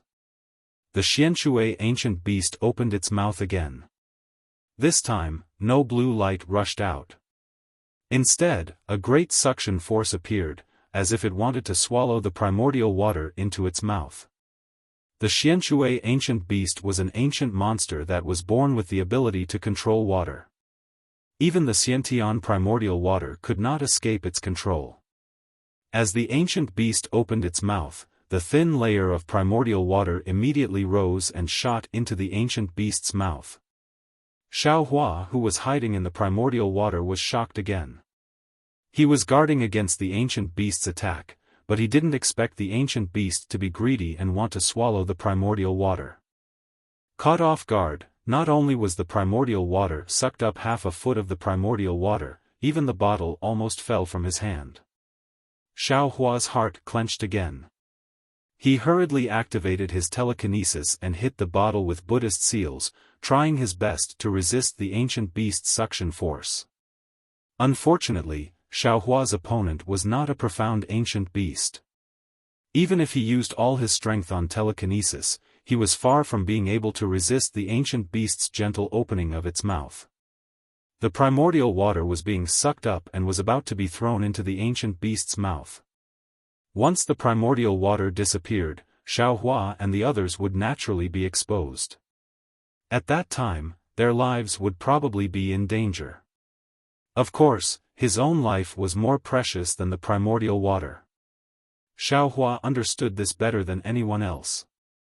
Therefore, he didn't hesitate to pour out the primordial water from the bottle. He even happily poured out the poisonous water that he just put into the bottle. He wanted to see what would happen when the poisonous water was sent into the ancient beast's mouth. The Xianshui ancient beast was clearly taken aback by the surging poisonous water. It looked around in confusion and then impatiently opened its mouth. As it roared, the poisonous water and the Xiantian primordial water obediently fell into the Xianshui ancient beast's mouth. He. Although Xiaohua couldn't see the situation outside the primordial water, just the thought of the poisonous water falling into the ancient beast's mouth made him secretly happy. Xian and the others didn't know what was going on outside. They couldn't even open their eyes, so now they were like blind people. Previously, it was still silent, but now, it was as if thunder and lightning were flashing in the surroundings. It was even more frightening than the sound of the wind in the space. After the time it took to brew a cup of tea, the gluttonous ancient beast didn't swallow much of the primordial water, but drank a lot of the poisonous water. It seemed to be choking a little. Its body trembled slightly, and light flowed out like water. Aoo! Another roar sounded. It seemed to come from another ancient beast. It seemed to have lost its patience and stopped devouring. Then, it raised its head and roared in response. The two ancient beasts roared at each other. Then, the ancient beast opened its mouth again, as if it wouldn't stop until it had devoured all of the primordial water. Suddenly, a strange rumbling sound came from the slowly rotating triangle of the profound water palace in the distance. A faint layer of mist seeped out from the blue radiance, and the entire protrusion of the profound water palace began to tremble rapidly. Along with the trembling, an indescribable fluctuation filled the entire space. In an instant, the spiritual energy of heaven and earth was thrown into chaos. Not only that, but when the fluctuation came, the ancient beast was stunned. A trace of fear actually flashed through its eyes. Before its fear disappeared, a series of sobbing sounds came from the vortexes in the walls. This time, it wasn't pure water-type spiritual energy that rushed out of the vortexes, but true Saint River water mixed with bones, corpses, birds, and fish. After the formation was opened, the Saint River water poured in like a formation. The ancient beast seemed to be extremely shocked. It no longer cared about the primordial water and raised its head to roar. It spread its wings and turned into a stream of light, rushing towards the profound water palace. The profound water palace, which looked like it was being rotated by a giant, also slowly stopped. In just a moment, the entire space was filled with river water. Apart from the thousands of tiny vortexes that were still spinning rapidly, the so-called walls had disappeared.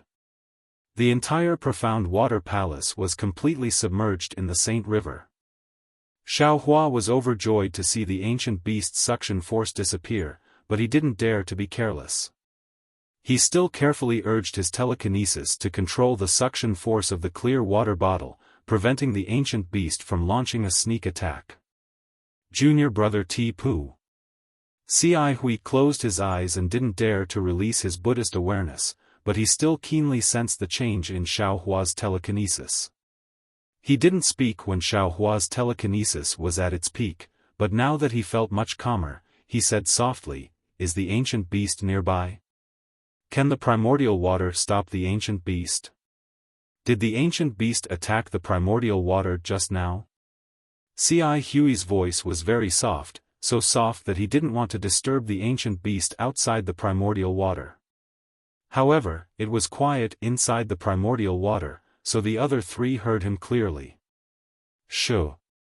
Xiaohua also lowered his voice and said, "The ancient beast came just now and seemed to have discovered us." "Oh, it's not us. It must have discovered the innate true water and wanted to devour it. However, this little monk fed it with the poisonous water just now and it's not moving anymore. I wonder if it was poisoned to death by the poisonous water." "Humph, how is that possible?" Xian snorted and said contemptuously, "The ancient beast is a part of the profound water palace. The poisonous water is also a part of the ancient formation. It would be a huge joke if the ancient beast was poisoned to death by the water."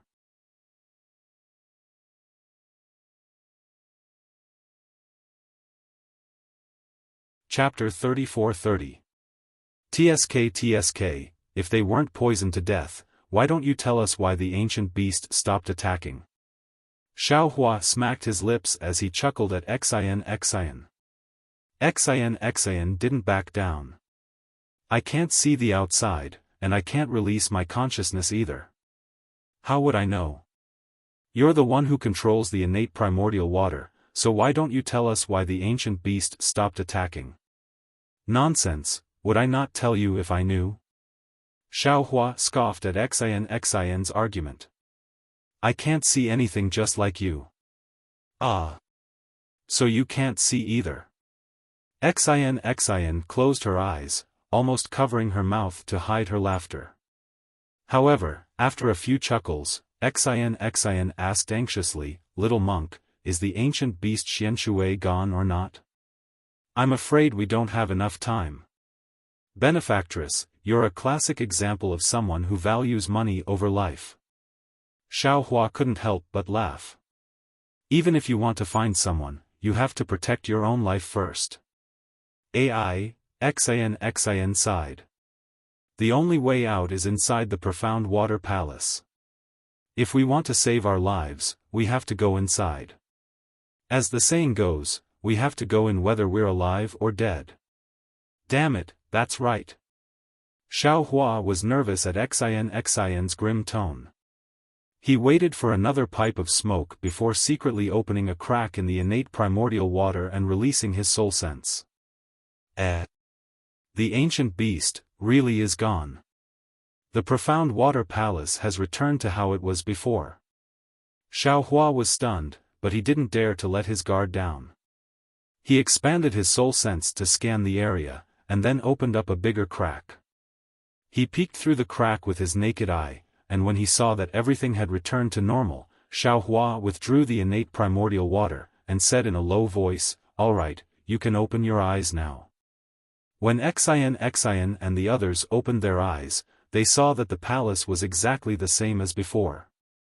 The enormous profound water palace was still in its inverted triangular shape. As for whether or not it was the same as the one they saw before, no one knew. Little monk Xin bit her lips and whispered, "Thank you." "Shoo." Xiaohua whispered back. "Don't say it now, or I'll be cocky. If the ancient beast sees us, we'll be in trouble." Xin paused, then covered her mouth. Her face was a little red, as if she wanted to laugh but didn't dare. It was difficult to hold it in. Cai Hui looked helplessly at the two. "Xin Yenhua, let's talk inside the palace first." Xin covered her mouth and led the way. After walking for several dozen meters, she turned back and whispered, "That profound water ancient beast is right in front of the profound water palace's entrance. Normally, it won't be more than 30 meters away from the entrance. Now that we're here, we can't speak or use any telekinesis. Otherwise, we'll attract the beast's attention." As she spoke, Xin took a look at the golden leaf of Canaan that was stuck to her body. After testing it a little, she felt relieved and tiptoed forward. The ancient beast is at the gate." Xiaohua was stunned. He couldn't help but look below the profound water palace. After all, Xiaohua had already checked the surroundings. He didn't seem to have seen any ancient beast. However, when he deliberately glanced at the bottom of the palace, sure enough, there were two statues that were almost the same color as the palace at the nail-like location. So these are the ancient beasts that attacked the innate primordial water. Xiaohua stared straight at the motionless statues for a moment, thinking in his heart, weren't they abnormally fierce just now? Why are they standing there now? Why do they look like dead statues? Sigh, that's right. The profound water palace is so huge, and the ancient beasts are so small and motionless. Who knows if they're profound water beasts? At this moment, the profound water beasts really stood there like clay statues. Their eyes, which were as bright as stars, were abnormally dim. There was no light at all. However, Xiaohua and the others only glanced at the beasts. They didn't dare to meet their eyes. They even gradually approached the profound water palace. Looking at the two beasts that looked exactly like the statues in front of the temple, they couldn't help but feel a sense of absurdity. Yes, if they hadn't heard the profound water beasts roar earlier, if they hadn't experienced Xiaohua using his innate primordial water to resist them with his innate primordial water, and if they didn't have the records of profound water beasts in the ink cloud pupil, they would never have thought that these two lifeless statues were real ancient beasts. Suppressing the indescribable fear in his heart, Xiaohua raised his head and looked at the profound water palace that was even more oppressive than a mountain. Under the huge inverted triangle was a pillar that was dozens of meters tall. A pillar that was dozens of meters tall would be considered huge if it were anywhere else. However, under the profound water palace, it seemed so thin and fragile. A chill appeared in the eyes of the others. They were really afraid that the inverted triangle would suddenly fall on them and smash them into meat paste. After a few more meters, the four would be close to the profound water beasts. At the front, Xian couldn't help but stop slightly. The two profound water beasts stood there and looked forward calmly. The distance between them wasn't small, at least dozens of meters. However, in Xian's eyes, this distance was as narrow as the pillar under the profound water palace. An indescribable aura spread out in front of the profound water palace. Perhaps it was the residual power of the profound water beasts, or perhaps it was the formation's restriction after the profound water palace absorbed the energy of heaven and earth. In any case, the aura made it difficult for Xian to breathe. In the face of such a scene, Xian was secretly regretting in her heart. She felt that she had underestimated this ancient formation. However, this regret only lasted for a moment. A wave of stubbornness rose from the bottom of her heart. This place is so dangerous. You actually imprisoned me here. Since you're so heartless, then I don't need to think anymore. With this thought, Xian's trembling legs became firm. Step by step, she walked past the profound water beasts and arrived in front of the profound water palace's pillar. Fortunately, Xian's actions didn't attract the profound water beasts' attention. They remained motionless and didn't even release a trace of their innate spirit. Seeing that Xian didn't attract the profound water beasts' attention, Guzhen and the others calmed down and followed her to the pillar. This profound water palace is so strange. Xiaohua walked past the Blackwater ancient beast and unconsciously looked back at the Blackwater ancient beast's folded wings and the coiled tail on the ground. He thought to himself, are these the two Blackwater ancient beasts from just now? Why don't I look at them? If they were living things, then I'd be fine with them standing there like statues. But why are their tails coiled up in the same way? That's not possible, is it? Xiaohua probed with his soul sense and carefully scanned the profound water beast's tail on the left a few times. Before Xiaohua could use his soul sense to check out the rest of the profound water beast's tail, Xian stopped again. Xiaohua didn't have time to check the Xianshui ancient beasts. He turned his head and saw Xian raise her hand and take out 4 blue beads from the sleeve of her palace dress. She waved her hand and the 4 beads silently stuck to the pillar. Then, Xian looked back at the 2 Xianshui ancient beasts with lingering fear. She opened her mouth and 4 golden streams of Zhen Qi hit the 4 beads at the same time like 4 flying swords. Shua! The 4 pearls simultaneously emitted a blue ripple of brilliance. This brilliance overflowed several times above the pillar, and the pillar also produced a blue brilliance. At the same time, this blue brilliance also swayed along with the brilliance of the pearls, just like layers upon layers of water ripples. When she saw the ripples appear, Xian took a few steps forward and reached her hand into the ripples. Her fair and soft hand sank into the ripples.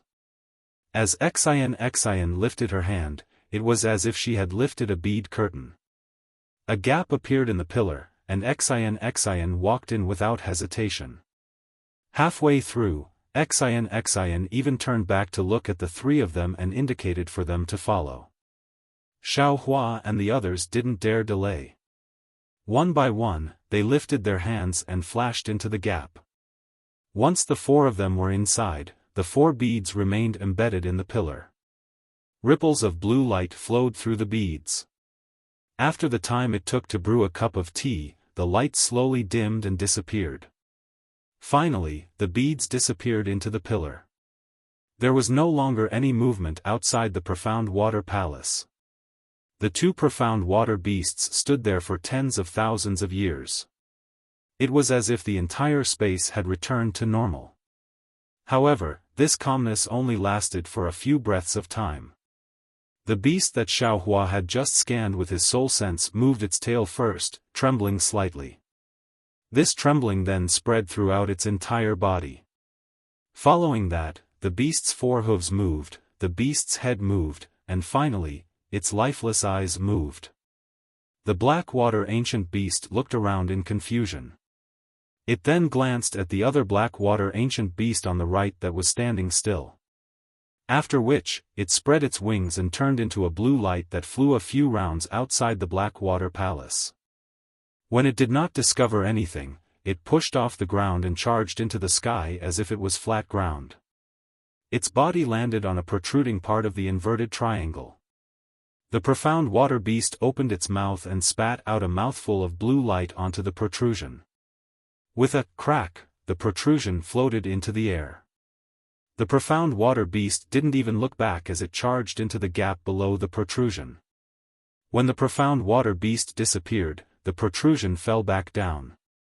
In a flash of light, the inverted triangle returned to its original state. The profound water beast entered the profound water palace. Xiaofan and the others were unaware of the danger that was about to befall them. Xiaofan stood dumbly in front of the profound water palace's doors as he looked at the scene in front of him. His heart was filled with disbelief.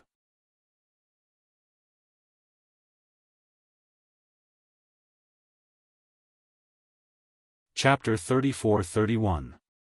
Right in front of Xiaohua's eyes was a transparent triangular palace. Everything inside the palace was made of triangles that looked like colored glass. Even the ground beneath Xiaohua's feet, the top of their heads, and even the palace door behind them were triangles. What was special was that these triangles were exactly the same size.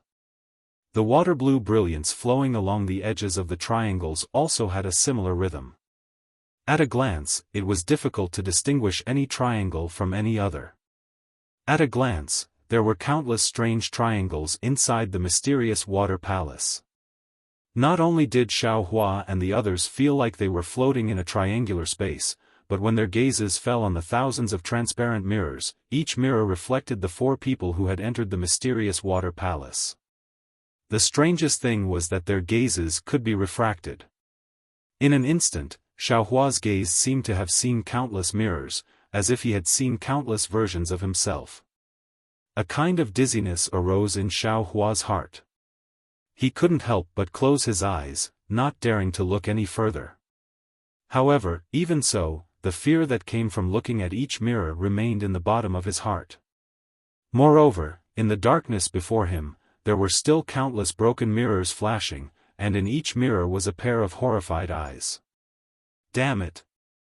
Xiaohua almost blurted out a curse. This mysterious water palace was too deceptive.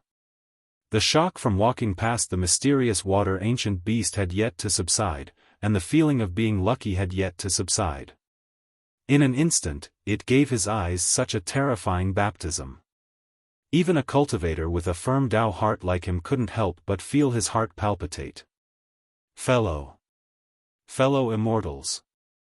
Xian's voice trembled. Clearly, she had been caught off guard. As soon as she recovered her wits, she immediately reminded them, remember to guard your heart and keep your mind clear. Mo Yuntong didn't mention the dangers of the mysterious water palace. She only said that thousands of Dharma images would appear here. If you couldn't find your true form, you wouldn't be able to find your way out. Even I didn't think that this Dharma idol would be so deadly. If we weren't cultivators, we would have lost ourselves just by looking at it. Who knows which one is the real person in the mirror? Ci Hui also didn't dare to raise her head and whispered, the eyes are the heart, and the soul is born from the heart. Dazzling the eyes is seizing the soul. His gaze wandered as he looked at his feet. Beneath his feet was the same as the surroundings in front of him. There were also many tiny triangles. Xiaohua calmed his mind and slowly raised his eyes. His gaze was not too far away, but it was also rapidly sweeping around. This situation was somewhat similar to the innate primordial water. He already had a similar experience. When he saw that things were not going well, he immediately retracted his gaze. Among the four of them, he was the one who suffered the least damage. However, he still sighed with emotion. This primordial magic formation is really powerful. Now that we can't release our Buddha's consciousness, we can only rely on our eyes. Who knows that such simple eyes can also be taken advantage of by the formation? Amitabha. Fortunately, I can't release my Buddha's consciousness. Guzhan's Dharma was not as good as C.I. Hui's, so it was difficult for him to find himself when he was lost. He was the one who suffered the most damage among the four. At this moment, he put his palms together and chanted the name of Buddha. If the Buddha's consciousness is released, it will also be lost. It will be harder to find it than the mind. Xian shook her head. Master Guzhan is wrong. The profound water palace's formation was set up for us Confucian cultivators' clear sight arts. Because this place imprisons divine sense and Buddha's consciousness, the Taoists' divine sense cannot leave the body. Only our Confucian clear sight arts can be used. In order to prevent us from finding the true entrance to the profound water palace, the primordial magic formation set up this secret formation here. Oh. So Xian Tanue can use the clear sight arts in front of the profound water palace? Guzhan was slightly taken aback. Xian nodded slightly. This one can use it, but it's not even 10% of my usual power. Xian then looked to the left and smiled bitterly. As for this place, this one wouldn't dare to use it even if I had 10 times the courage. So the palace door where the profound water ancient beast isn't the true entrance to the profound water palace. Xiaohua took a deep breath and said with a smile, in that case, the triangular maze in front of us is the real entrance? Xian nodded. That's right. Only one of these tens of thousands of mirrors is the true entrance to the profound water palace. We must find it from there. Damn it, how is this possible? Xiaohua jumped up and shouted, not only do we lack Buddhist awareness, we don't even dare to look. How are we supposed to find the entrance? Ahem. Junior brother Tipu, watch your mouth. C.I. Hui hastily coughed and reminded him, don't let the Buddha blame you. Amitabha. Senior brother is right. Xiaohua became listless and put his palms together. However, he cursed inwardly, alas, it's this Xiao's primordial spirit that shaved the Buddha's Sarira, not this Xiao's. This Xiao was just casually complaining. C.I. Hui was very satisfied with Xiaohua's reaction. She looked at Xian with a smile and said, since this is recorded in Imo Yuntong, then Xian Tanue must have made preparations? Yes, indeed. Xian nodded. This is the last record of the primordial magic formation in Imo Yuntong. At the same time, it's also the problem this one has been pondering for the longest time. To tell you the truth, fellow Taoist C.I. Hui, this one has racked my brains for 10 years. It was only after meeting you that I suddenly saw the light. Little monk? C.I. Hui was slightly stunned. However, she immediately raised her eyebrows and said with a smile, this little monk understands. Previously, Tanue and this little monk talked about this matter. So it's used here. If it's as Xian Tanue thought, this is indeed the best way to break this maze. However, speaking of this, C.I. Hui frowned again. This little monk doesn't quite understand. How should we cast the spell? Xian glanced at Xiaohua's thoughtful expression and then at Guzhan's confused face. She smiled bitterly again. This one only knows about the primordial spirit and the Dharma idol. As for how to find the primordial spirit from the Dharma idol, I'm afraid that's something you have to consider. However, in this one's opinion, it's really difficult for you to find the Dharma idol from the thousands of mirrors by yourself. Don't you have Tipu and Master Guzhan now?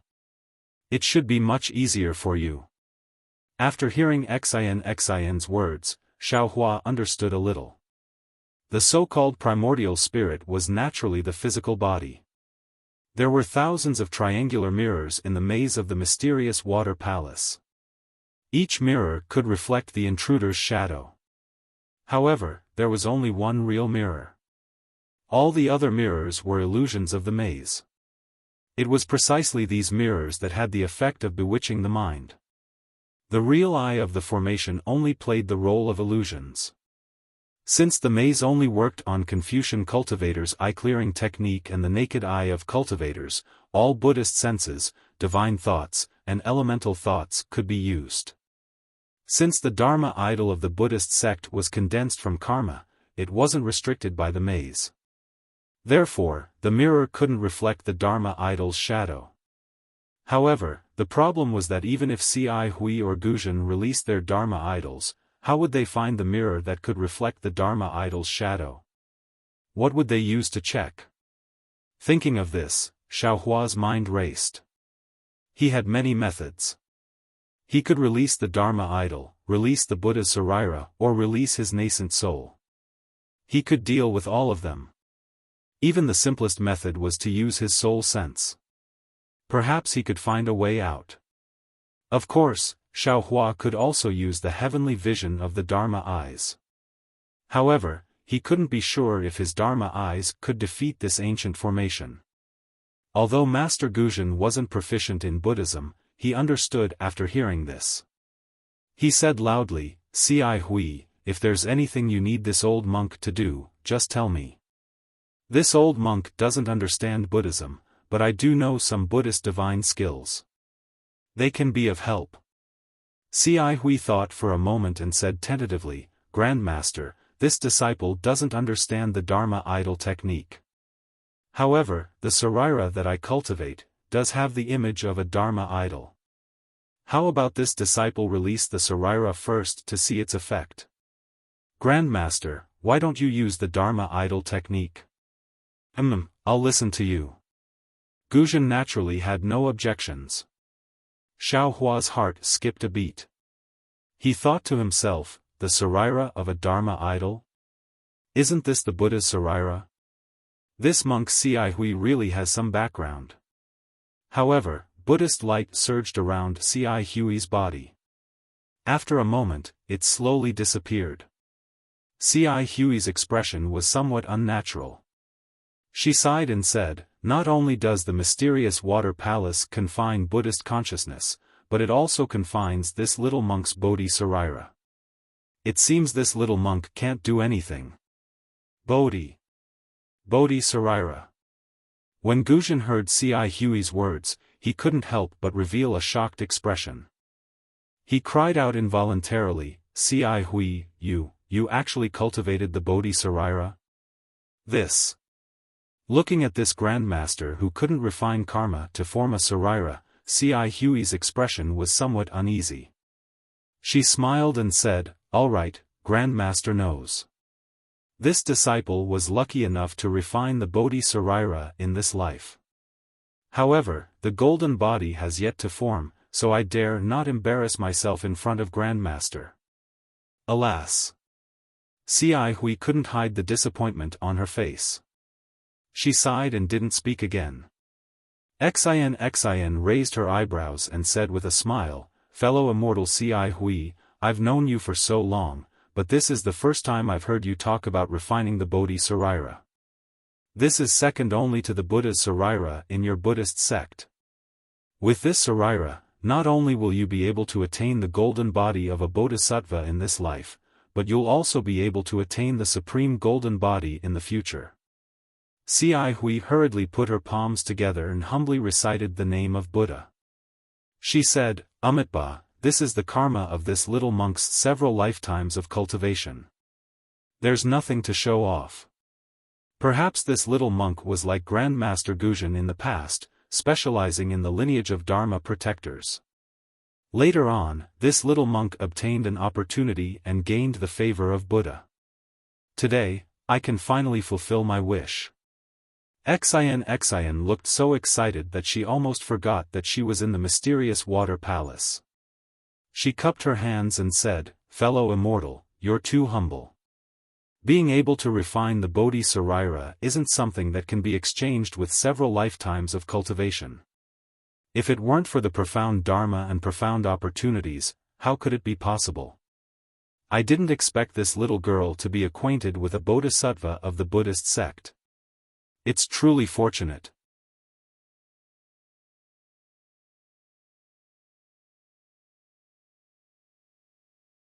Chapter 34-32.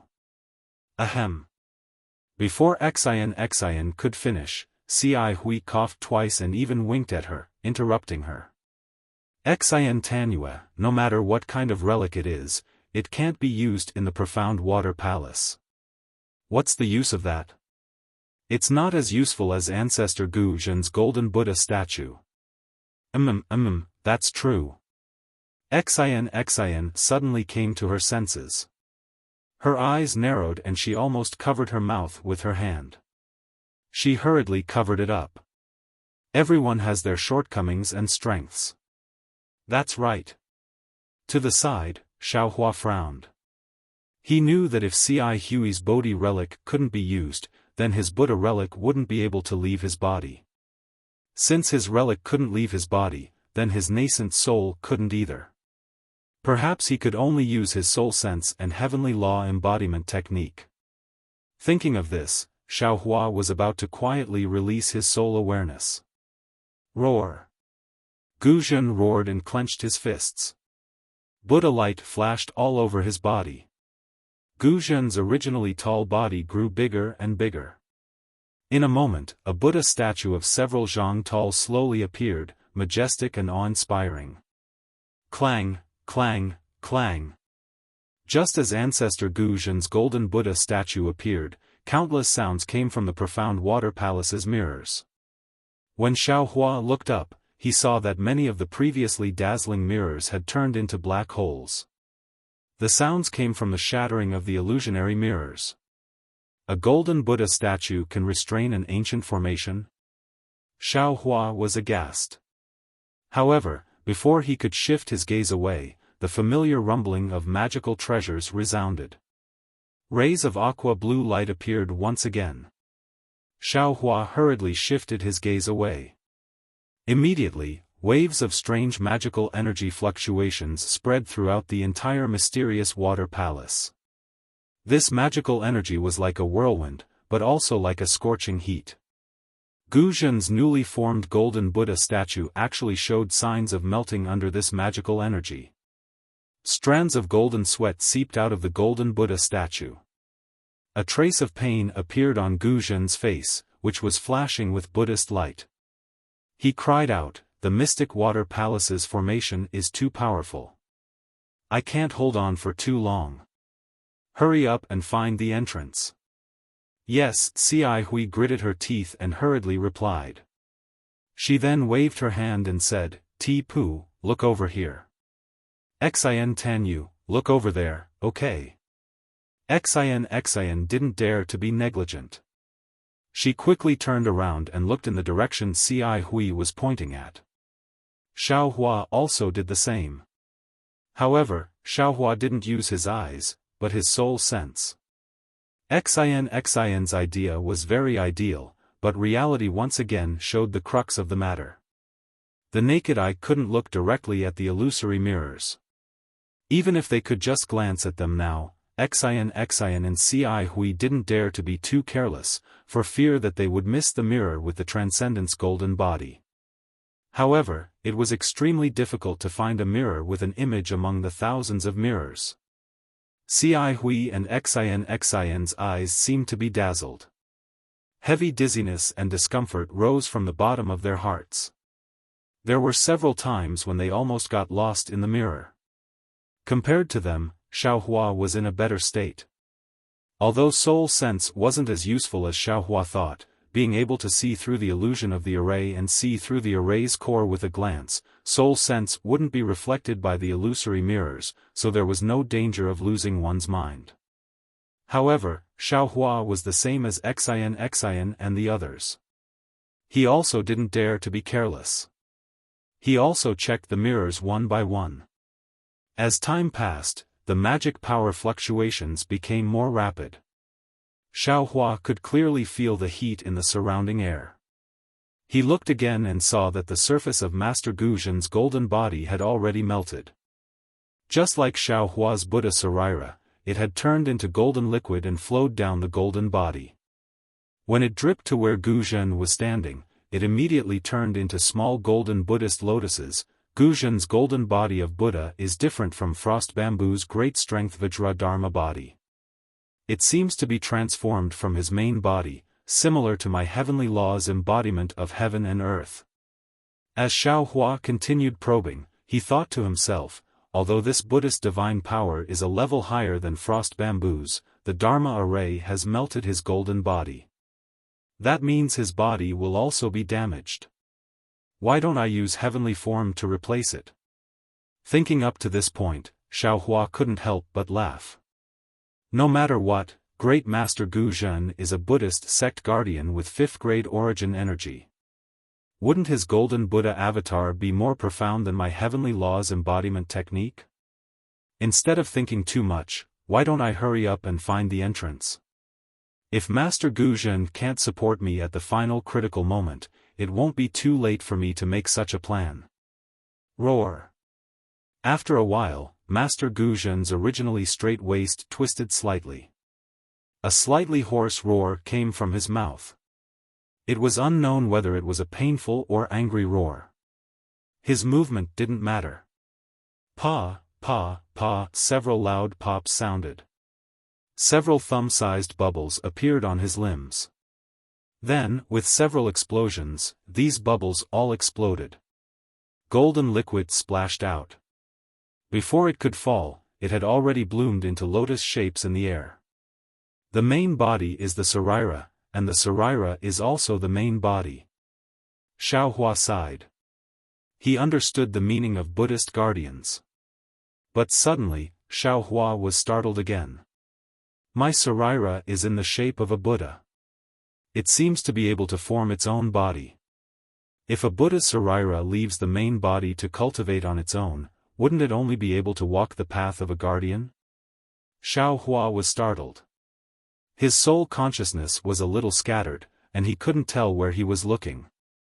Xiao Hua hurriedly composed himself and grumbled in his heart, although my Buddhist cultivation is at 5th-grade essence power, and according to the records of the Buddhist scriptures in Exquisite Temple, I can be considered to have reached the Lotus realm. But in reality, I know very little about Buddhism, and Buddhist magical powers are few and far between. Doesn't Cai Hui also have a Bodhi Sarira? He's not in a hurry, so why should I? Isn't this the entrance to the formation? People often say that one can wear out iron shoes in fruitless search, but by chance, one will find it without any effort. Xiao Hua was like that at this moment. He was focused on searching for the entrance, but he didn't find anything. But in a moment of absent-mindedness, his soul consciousness scattered, and he actually found a triangular mirror. On this mirror, other than Xiao Hua, Cai Hui, and Xian, there was also Grandmaster Gu Zhen's golden Buddha statue that was much taller than the others. This golden Buddha statue was only much taller than Gu Zhen's main body on the other mirrors, and there wasn't the slightest trace of Buddhist light on it. It's here. Xiao Hua was overjoyed. He hurriedly pointed at the mirror below him and shouted. But what made Xiao Hua extremely surprised was that at this moment, Xian and Cai Hui also shouted in unison, "It's here." However, the two of them pointed in different directions. Cai Hui pointed in the sky, and Xian pointed in the same direction as Xiao Hua. Xiao Hua was rather surprised. He didn't think that the two's eyes could be as fast as his soul consciousness. He subconsciously looked in the direction Cai Hui was pointing at. Sure enough, on the same triangular mirror above everyone's heads, Grandmaster Gu Zhen's golden Buddha statue was also reflected. Just as Xiao Hua thought, Cai Hui and Xian also looked at each other's mirrors. The three of them then looked at each other with confusion in their eyes. They didn't think that the profound water palace would have two entrances. "Little monk, you're really amazing." Xian looked at Xiao Hua again and said curiously, "The area that immortal Cai Hui assigned to you doesn't seem to be here."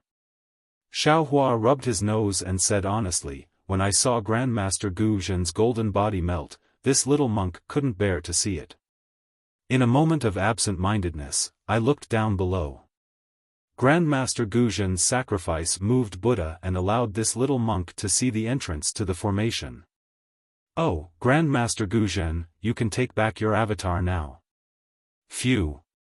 Gu Zhen let out a long sigh. The Buddhist light around him quickly disappeared and then shrank like a bubble. His golden body also shrank rapidly and returned to its original form. However, Grandmaster Gu Zhen's face was pale. Not only was his body trembling, but his arms and legs were also trembling.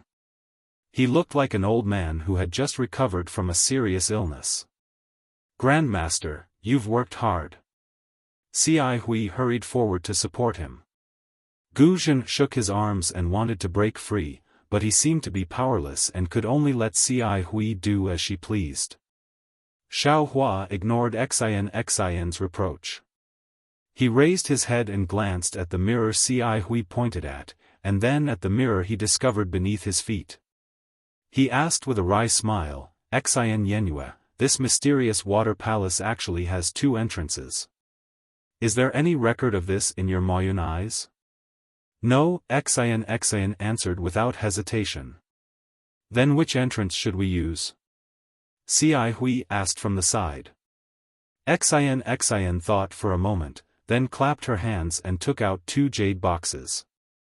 She said, although we found the entrance to the Profound Water Palace, we still need to use the Dao Gate to enter the real Profound Water Palace. These are the 2 talismans I found according to Mo Yintong's records. These 2 talismans are exactly the same.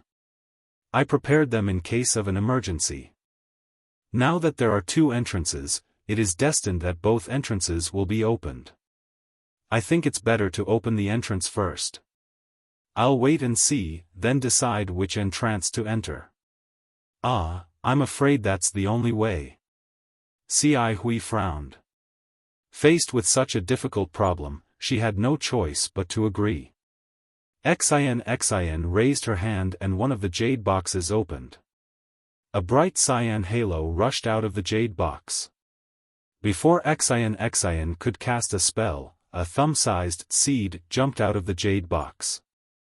Xiaohua looked at the jade box expectantly. He wanted to know what kind of rare talisman Xian had taken out, but he was still shocked when he saw the seed jump out. Looking at the seed again, it leaped into the air and flickered with an emerald green halo. The halo slowly unfolded and the seed also unfolded along with the halo. Xiaohua could clearly see that it was a talisman in the shape of a leaf. The wrinkles on the talisman and the texture of the leaf were clearly visible. Xiaohua didn't need to use his divine sense to know that it was a rare talisman from ancient times.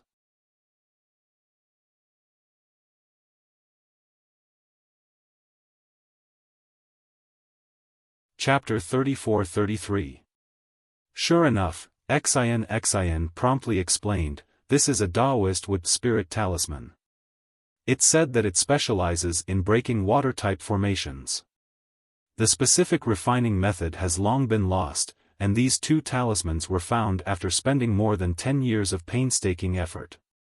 They're also the last preparations I've made before entering the formation. I don't know what I'll encounter after entering the Profound Water Palace. Xian opened her mouth again and was about to blow out true energy when she suddenly closed it again. She glanced at Xiaohua and said, Little monk, can you help me next time? Oh? How can I help you? Xiaohua was somewhat puzzled. I don't know any Taoist magic, so how can I help you? Of course, if you can teach me how to use Buddhist telekinesis to activate talismans, I'd be more than happy to. Hehe, you wish. Xian glanced at Xiaohua. The telekinesis you use is completely different from Taoist magic. I'm a Confucian cultivator, so how can I know this kind of secret technique? If you want this secret technique, you might as well ask your senior martial brother who'll definitely become a bodhisattva in this lifetime.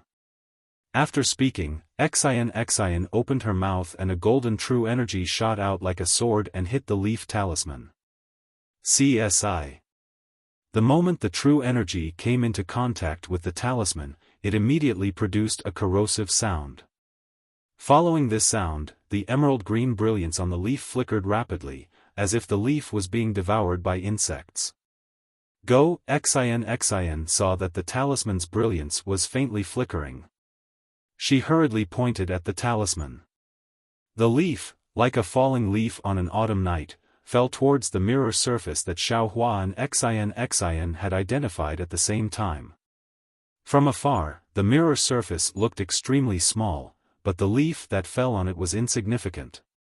However, as soon as the leaf-like talisman touched the mirror surface, a water-blue brilliance flashed and submerged the entire talisman in an instant. The emerald green brilliance completely disappeared. However, in just a few breaths, a wisp of emerald green brilliance emerged from the water-blue brilliance like a sharp sword. Moreover, as soon as this light appeared, it immediately swayed and expanded. Strands of water-based heaven and earth spirit chi flashed with blue light and flowed into the emerald green light. Within this emerald green light, a vine-like branch stretched out, wood counters water. Although the wood spirit talisman can't absorb wood-type spiritual energy from the profound water palace, the water-type spiritual energy can still make the wood spirit talisman work. It seems, it's only a matter of time before the profound water palace is destroyed. When Xiaohua saw this situation, he immediately understood in his heart. However, the real situation had exceeded his expectations. In the time it took to brew a cup of tea, the wood spirit talisman had already transformed into vines that completely covered the triangular mirror. When Xian grabbed it with her hand, the vines contracted and instantly shattered the mirror. Behind the mirror, a blue tunnel was revealed. Hiss. Xiaohua's eyes looked at the blue passage, and a feeling emerged from the bottom of his heart. It was as if there was a call coming from the passage with the wind. Xiaohua couldn't help but suck in a breath of cold air. He didn't know what this feeling meant.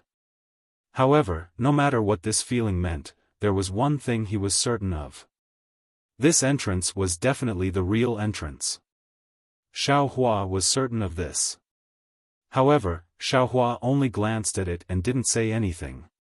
He quietly waited for Xian to attack again and shatter the other mirror above everyone's heads. Seeing the mirror shatter, before Xian could say anything, Ci Hui's face revealed a look of astonishment. She asked curiously, "What? What does this mean? Why did this little monk feel a call? There seems to be a voice coming from inside. Could it be that this entrance is the real entrance? Damn, how is this possible? How can Ci Hui feel the same as me?" Xiaohua frowned as he looked at the passage that also flashed with blue light. His heart rippled. If one of the passages produced a call, then it would be fine. There must be something attracting this Xiao. However, the two passages produced two different calls. The biggest possibility is, there's something fishy about the profound water palace. Little monk, what about you? Xian didn't answer Ci Hui's question. Instead, she looked at Xiaohua with eyes full of interest. Xiaohua shook his head slightly. This little monk didn't feel the call from the passage. Moreover, contrary to senior brother Ci Hui, this little monk has a subtle feeling about the other entrance. What about Grandmaster Guzhen? Xian turned to Guzhen. Guzhen's face revealed hesitation. After pondering for a moment, he said, "This old monk's thoughts are similar to Ci Hui's. The entrance above us should be real. After all, this is the lowest level of the profound water palace. If there is an entrance, it must be facing upwards." Xian's expression turned grave. She glanced at Xiaohua and said, "Although the profound water palace is above us, the entrance might not be. This little monk's feelings are similar to yours. I feel that the entrance below us is real. C.I. Huey's expression changed. She said anxiously, "This is bad. Could this be the profound water palace's trick? The purpose of this formation is to separate the four of us? Anything is possible." Xian nodded. "We only have three choices. Either all four of us go up, all four of us go down, or we split into two groups and go our own way." This. C.I. Hui was truly hesitant. However, she still insisted, "This little monk feels that it's better to go up. This little monk feels that it's better to go down." Xiao Hua originally wanted to go up like C.I. Hui, but he was somewhat unwilling. His perception had always been accurate. Today, there was no reason for it to be wrong. Thus, he also insisted. This little one has heard that formations that have been set up for a long time will give birth to a formation spirit. Could it be that this ancient formation has already gained sentience? Xian laughed. "I don't think that's likely to be strange. However, this little one feels that these two entrances might be different methods leading to the same result. Although the paths inside are different, they will eventually converge at the same place. Yes. As the saying goes, infinite scenery lies at the peak of a dangerous mountain. These two different directions might be a kind of fate and opportunity for us." Gu Zhen said. "No matter what you choose, this old monk has decided to go through the entrance above us." With that, Gu Zhen flung his hand, wanting to shake off C.I. Hui who was supporting him. However, C.I. Hui didn't pull her hand away. She just smiled and said, "Since Grandmaster has made his choice and this entrance was found by this disciple, it's naturally impossible for us to not go through this entrance. This disciple is willing to go with Grandmaster and help Grandmaster search for the ancient Buddha." "Fine." Xian glanced at Xiao Hua and nodded. "Since this little monk found the same entrance as us, this little one will go through the entrance below with you." With that, Xian winked at Xiao Hua and said with a smile, "Little monk, you have to protect me." "Of course." Xiao Hua smiled. This little monk was most protective of women before he entered the Buddhist sect. Cough cough. C.I. Hui's throat wasn't good again. Once the assignment was completed, C.I. Hui supported Gu Zhen and the two of them slowly flew towards the entrance above the four people's heads. Looking at the backs of the two people and then looking at Gu Zhen's tall figure, Xiao Hua suddenly thought of the frost bamboo. Naturally, he also thought of the Buddhist protector's unruly way of swallowing relics. Therefore, he immediately opened his mouth and transmitted a few words to C.I. Hui. C.I. Hui did not seem to have heard him. Not only did she not reply, she did not even slow down in the slightest. The two monks, one tall and one short, slowly flew towards the entrance of the blue brilliance in the mountain cave. When the two people's figures disappeared, the brilliance flickered slightly and a flat mirror surface appeared there. Now, even if Xiao Hua and Xian wanted to follow C.I. Hui, it was too late. "Little monk, let's go. We'll go in too. Don't worry about C.I. Hui. Grandmaster Gu Zhen isn't as despicable as you think." Xian waved her hand and landed first. How could Xiao Hua dare to be negligent? He hurriedly flew down with Xian and said with a flattering smile, "The ancients said that one shouldn't have the heart to harm others, but one must guard against others. It's normal for this little monk to be worried about senior martial brother C.I. Hui. Who asked Grandmaster Gu Zhen to be a Buddhist Dharma protector? TSK. Xian smacked her lips as she flew and said mockingly, "Which ancient person are you talking about? Why do I often hear people talking about this? Moreover, why do I feel that you, a Buddhist disciple, are even more wary of Buddhists than me? Is that so?" Xiao Hua rubbed his bald head and said with a smile, "That's because you're not a bhikkhuni of my Buddhist Dharma protector and don't know the details of my Buddhist Dharma protector. That's why you're not on guard. What are you on guard against?" Xin probed again. Previously, you said that you came to the Profound Water Palace to protect fellow Daoist Ci Hui. At that time, I only thought that you were talking nonsense. But now, it seems that your Buddhist Dharma protector's cultivation is far superior to Ci Hui's. How come I've never heard of such a good-looking, talented, and virtuous little monk like you? Alas, it's hard to give up on one's natural beauty. I've been raised in a boudoir and no one knows me. Xiaohua very regretfully rubbed his bald head and replied, "This little monk has always emphasized on keeping a low profile. I didn't dare to shave my head and become a monk because I was afraid of attracting attention." Nu Tanua thought about it. This little monk had just shaved my head and brought you all here. In the blink of an eye, I met a senior martial brother who will definitely attain enlightenment in this lifetime. Since senior martial brother Ci Hui has such a background, Nu Tanua presumably also has a family background. Only, I wonder which family does Nu Tanua come from in the hidden immortal continent? Do you want to know? Xin flew to the light blue entrance and turned around. Yes, yes. Xiaohua hurried over and nodded his bald head like a chick pecking rice. I just won't tell you. Xin sneered and rushed into the entrance. Don't tell me if you want to. Xiaohua also muttered and followed closely behind. The passage was several zhang tall. As the two flew in one after another, the brilliance of the entire passage actually began to revolve. It was just like the whirlpools that appeared on the four walls of the Profound Water Palace earlier. Wave after wave of blue brilliance drew an arc in front of Xiaohua. At first, it was slow, but then it gradually sped up and rushed forward.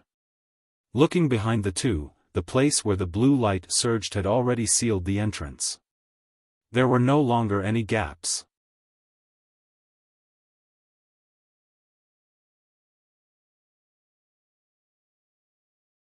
Chapter 34-34. Xin was on high alert. As soon as she entered the entrance, she took out her flexible sword without waiting for the light to change. With a slight twist of her wrist, the blade coiled around her right arm like a spirit snake. Clear chi gushed out from between Xin's eyebrows. Her limpid eyes flickered like the light in the passageway, but the golden light in her eyes only flashed for a moment. Alas! Xin sighed. She knew that she still couldn't use her eye-clearing technique. Her five senses were similar to those of ordinary people in the mysterious water palace. Just as Xin was sighing, she suddenly felt a heavy weight on her shoulders. Startled, she hastily looked up and saw that the blue light in the passageway was gradually stabilizing, and its color was getting denser. What's going on? Xin frowned. Her flying figure slowed down, and she turned to ask in a low voice, "Little monk, do you feel something strange?" Xiaohua was right behind Xin. Seeing her slow down, he understood what she was thinking. He hastily flew to her side and stood shoulder to shoulder with her.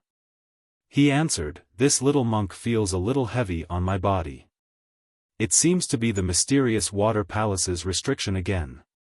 Alas, that's what happened. Xin sighed again. After all, it's an ancient array with layer upon layer of strange restrictions. Without strength, it's really difficult to move even an inch. Xiaohua hesitated for a moment, then advised, "Actually, this little monk still has to persuade Lady Benefactor. Right now, our main goal is to find a way out. This mysterious water palace is really not a place where people with our cultivation can enter. Even if you want to find someone, you should first consider your own life, right? Without your life, what can you do? A way out?" Xin shrugged. "It's in this mountain, deep in the clouds." "What?" Xiaohua's expression suddenly changed. As if he had thought of something, he hastily cried out, "Could it be, you don't know where the exit is?" Or... At this point, Xiaohua really didn't want to ask any more questions. Xian had said that she had the ink cloud pupil. Xiaohua had assumed that since someone had left the ink cloud pupil behind, someone must have left behind information about this ancient formation after escaping. He had followed Xian into the profound water palace. Even if he couldn't see an immortal artifact, he would at least be able to escape unscathed. However, he really didn't expect that the ink cloud pupil in Xian's possession didn't contain any records of this. Xiaohua had been relying on Mo Yuntong and this exit to enter the profound water palace when he had broken through this ancient magic array. Now that Xian didn't know what to say, how could she not be scared witless? This was an ancient array. The previous few checkpoints had already shown how ferocious this array was. And that was only the outer perimeter of the profound water palace. Now that he had truly entered the profound water palace, the passageway once again gave off a heavy feeling. Who knew what he was about to encounter? He had originally thought that he would be able to find a way out if he braced himself and forced himself through this passageway. Who knew? Xiaohua couldn't help but want to cry. Before Xiaohua's tears could fall, the heavy feeling on his body increased again. Xiaohua glanced at Xian. This strange woman was flying with her head held high, looking like a dead pig that wasn't afraid of boiling water. He didn't bother to say anything more. His head drooped as he flew forward with Xian. At this point, he had already made up his mind. Self-preservation was self-preservation. Apart from self-preservation, he didn't care about anything else. Immortal artifacts, prisoners, nothing. He didn't believe that with his divine abilities, he couldn't protect himself.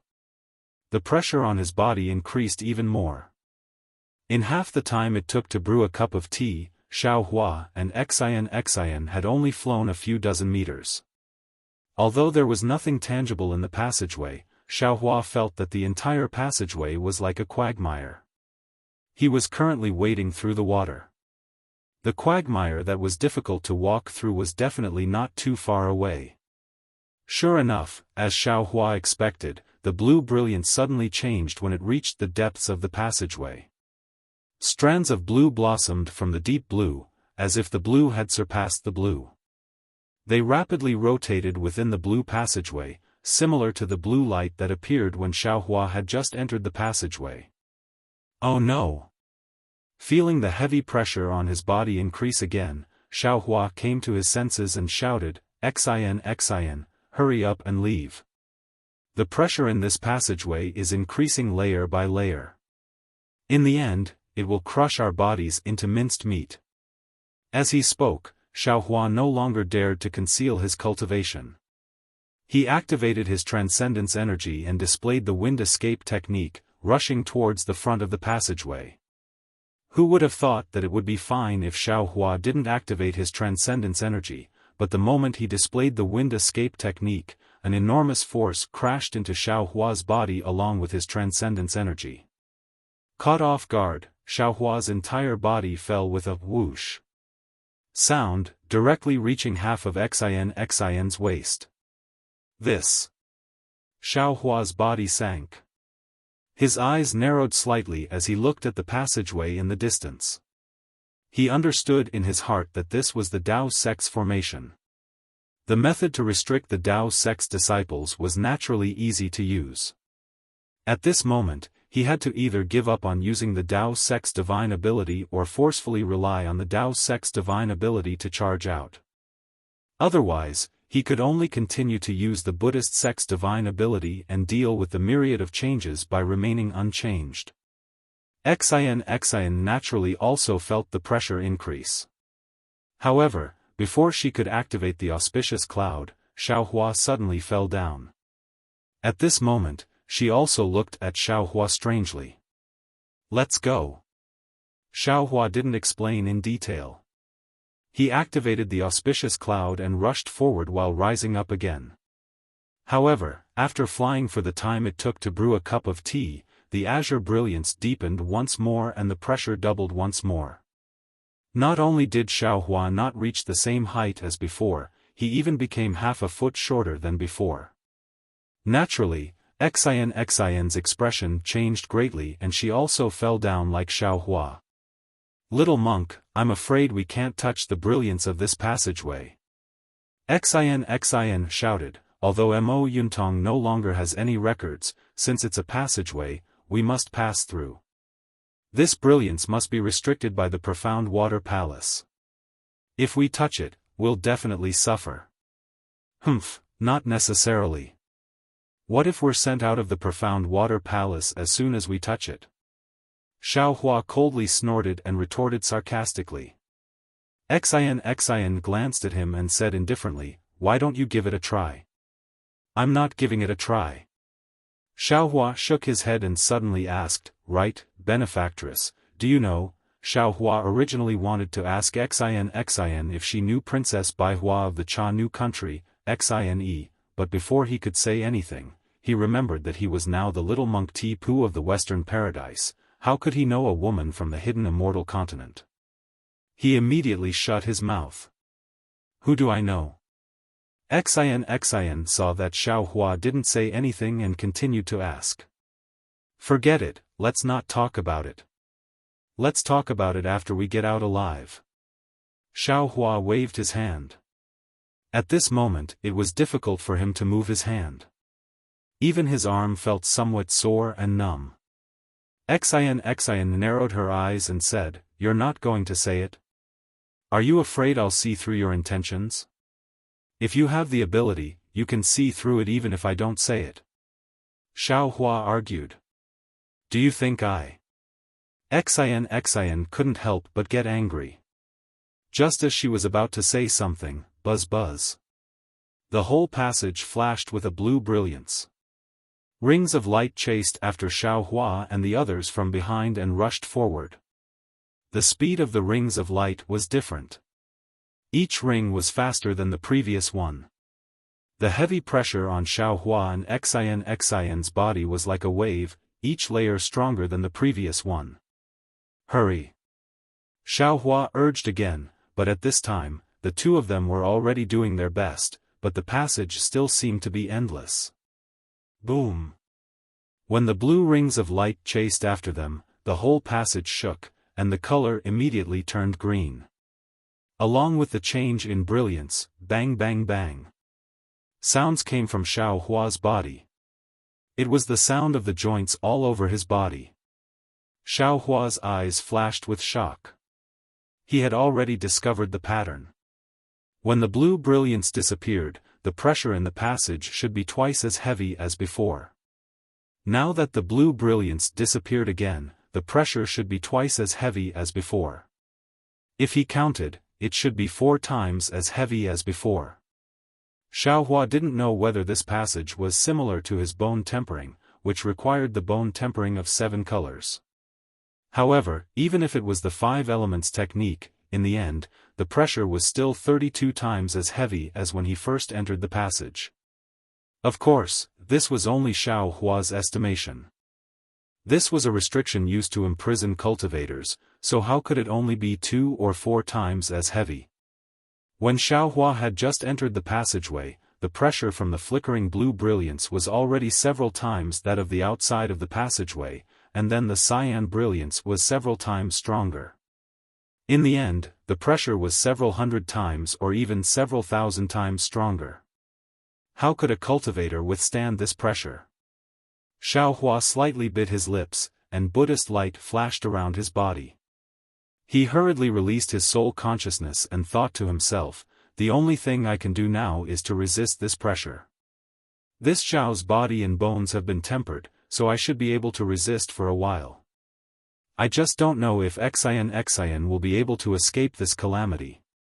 Thinking up to here, Xiaohua's face suddenly showed joy, and he shouted, Xian, the exit is about 900 feet ahead. We just need to rush to the exit." Xian looked at Xiaohua from head to toe, and the panic on her face was not as bad as before.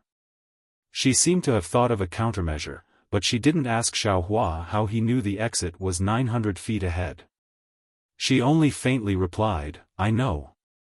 She once again sped up. While the two of them were talking about hope, the restriction inside the passage seemed to know. The green brilliance flickered even faster, and the pressure became even more violent.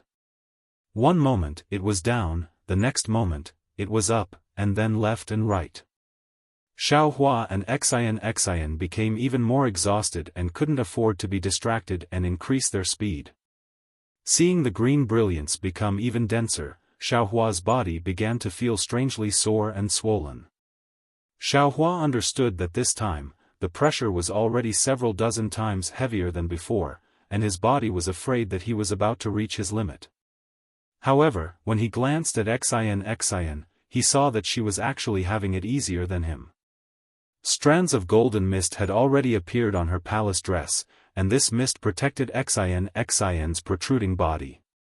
The mist had already condensed into armor inscriptions, making it look like a close-fitting golden armor.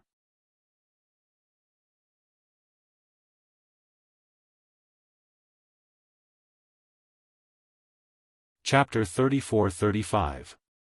Xian's golden armor was not only solidified on the surface, but it was also overflowing with golden mist from time to time. The golden armor had already been compressed into a thin layer, and was no longer as thick as before. It was obvious that the golden armor had reached its limit. The situation had already begun to become critical, and Xiaohua could clearly feel that the auspicious cloud beneath his feet had also slowed down. The passage now seemed to be filled with silt. Not only were his hands and feet buried, even the karma of the Buddha's Saraira and the true energy in his dantian were wrapped up, making it difficult for him to use them. The green brilliance is already like this, what should we do in the future? Xiaohua's mouth was clearly bitter, and he somewhat disappointedly shifted his gaze away from Xian. He first looked at the end of the passage, and then looked again at the dense crystal-like green passage. Boom! Just as Xiaohua's gaze fell on the passage, the entire passage violently shook, and dense cracks appeared in the crystal-like green light. Good! Xiaohua almost blurted out in praise, "Quick, this passage is changing, I'm afraid it's our chance." As he spoke, Xiaohua hurriedly released his soul consciousness, trying to find a flaw in the passage. Unfortunately, the tunnel shook violently for a few times before calming down. The densely packed cracks rapidly widened. However, a bright yellow color blossomed from within the cracks. It was as dazzling as the yellow flowers in the morning sun. "This is bad." Xiaohua hastily shouted again, and did not have the time to be embarrassed because of his misjudgment. Before Xian's strange gaze could shift away from Xiaohua, a heavy pressure more than 10 times stronger than before suddenly appeared, as if a large hand had suddenly clenched. This heavy pressure was different from before, and it came from all sides of the passage, heading straight for the center. Although Xiaohua and Xian did not have to worry about being swept down the passage, the strength of this heavy pressure suddenly increased, and the two suddenly stopped in midair, unable to fly at all. Pa pa pa. A series of sounds rang out like beans being fried. The golden armor on Xian's body was first broken into pieces, then the broken pieces exploded inch by inch. The tens of thousands of inscriptions on the armor whimpered and turned into strokes, disappearing into the yellow light. Ah! Xian screamed. Her palace dress, which was originally fluttering in the wind, stuck to her body. Although it didn't reveal anything, the curves of her body were exposed. Even when Xian opened her mouth, not only did she spit out Zhenqi, but even Zhenqi gushed out from her body. It was too late. Xian's body shrank, and then her face turned dark red. Xiaohua was naturally much calmer than Xian. However, he also found it difficult to maintain his composure under this heavy pressure. His skin, which was originally as tough as steel, was collapsing time and time again. It was as if the entire profound water palace was pressing down on him. A sense of déjà vu arose in his heart. That's right. Xiaohua had once encountered such a heavy formation restriction in the Dawn Rain continent. However, at that time, the formation restriction wasn't as heavy as it was now. Moreover, Xiaohua had the Phoenix Dharma body at that time. Xiaohua relied on the Dharma body to break the formation restriction. At this time, not only was the formation 100 times stronger than before, but Xiaohua's Phoenix celestial body had also disappeared. In particular, in this passage, all Daoist spells were restrained. Although Xiaohua still hadn't released his magic treasure, he believed that magic treasures could only be ordinary weapons in this space. However, Xiaohua still didn't give up. He sensed the piercing pain on his skin and knew that his body was beginning to tear. He hurriedly raised his hand slightly. Even this small action expended a great deal of Xiaohua's strength. "Out!" Xiaohua softly shouted, and the seal of overturning the sea flew out of the space. Xiaohua formed a seal in his hand, and his Jin Qi, which should have been surging like a tide, was now compressed into a trickle. When his magic power rushed into the air, it had already mostly disappeared. When it landed on the seal of overturning the sea, the brilliance on the seal of overturning the sea flickered. Where was its previous majestic appearance? Seeing the seal of overturning the sea in such a state, Xiaohua completely gave up. He raised his hand and withdrew the seal of overturning the sea. Xian, who was beside him, was in a state of panic. Not only was her face flushed red, but her skin, which was not covered by her palace dress, had turned from snow-white to golden yellow. Now, there were patches of blood stains on her skin. It was obvious that she had suffered serious injuries. However, she still keenly saw Xiaohua's seal of overturning the sea, as well as the traces of Daoist magic power in it.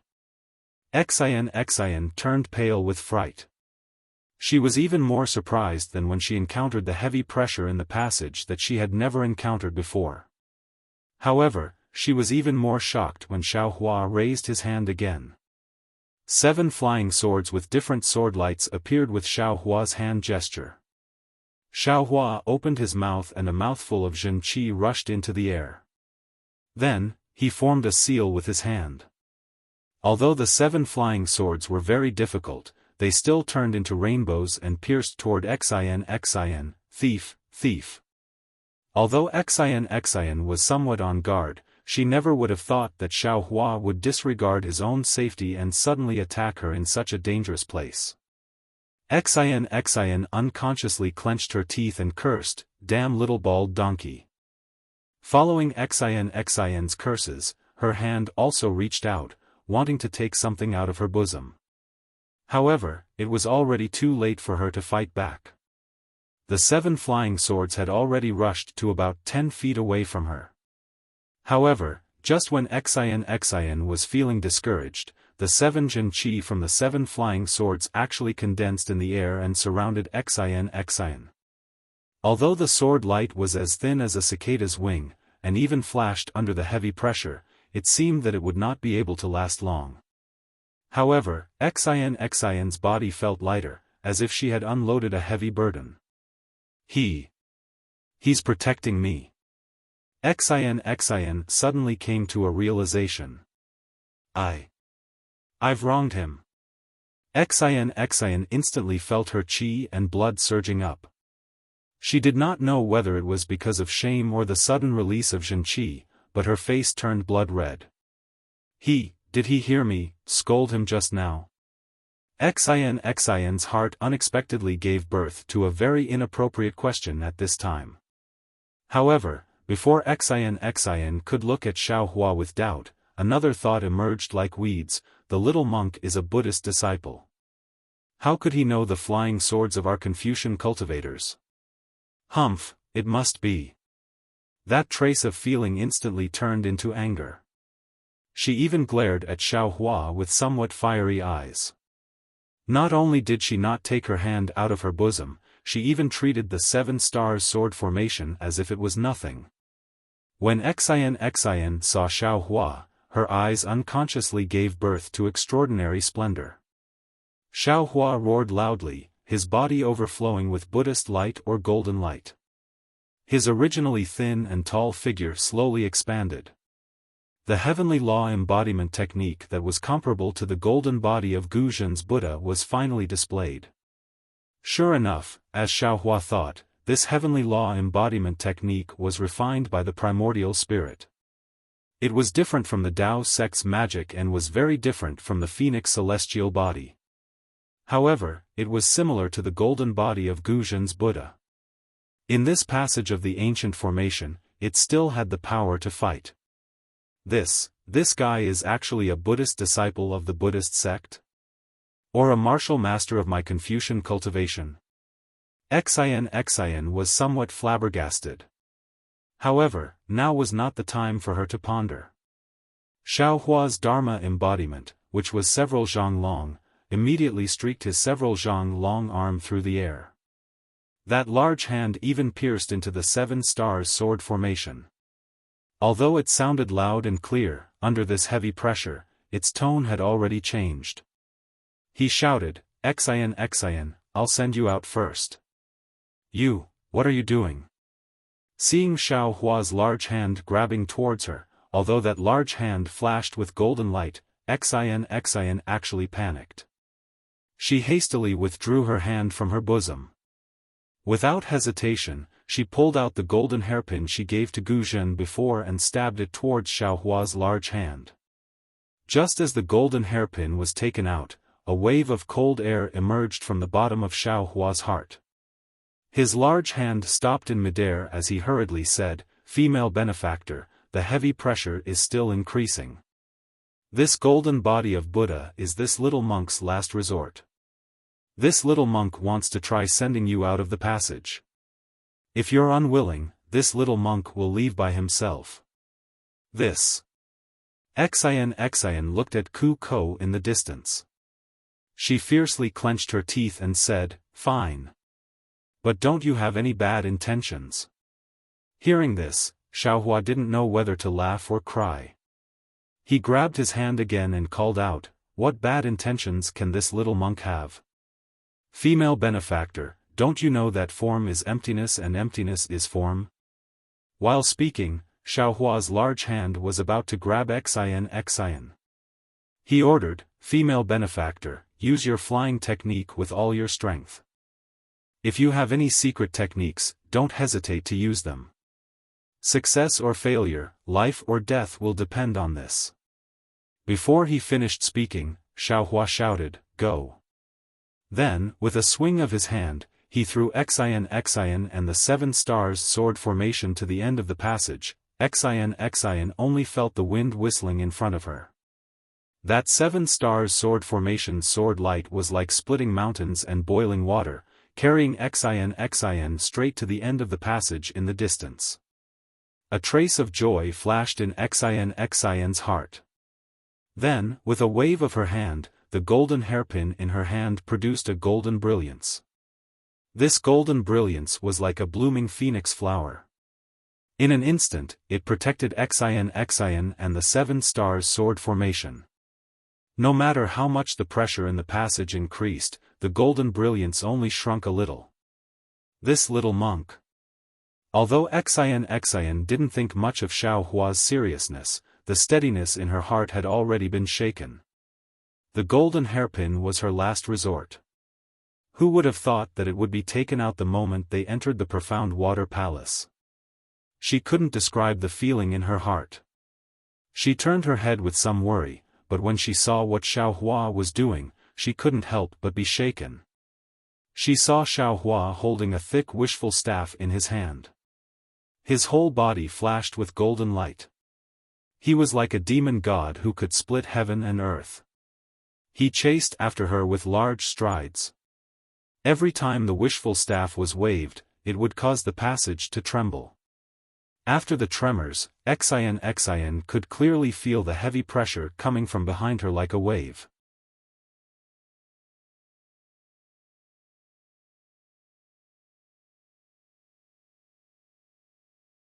Chapter 34-36.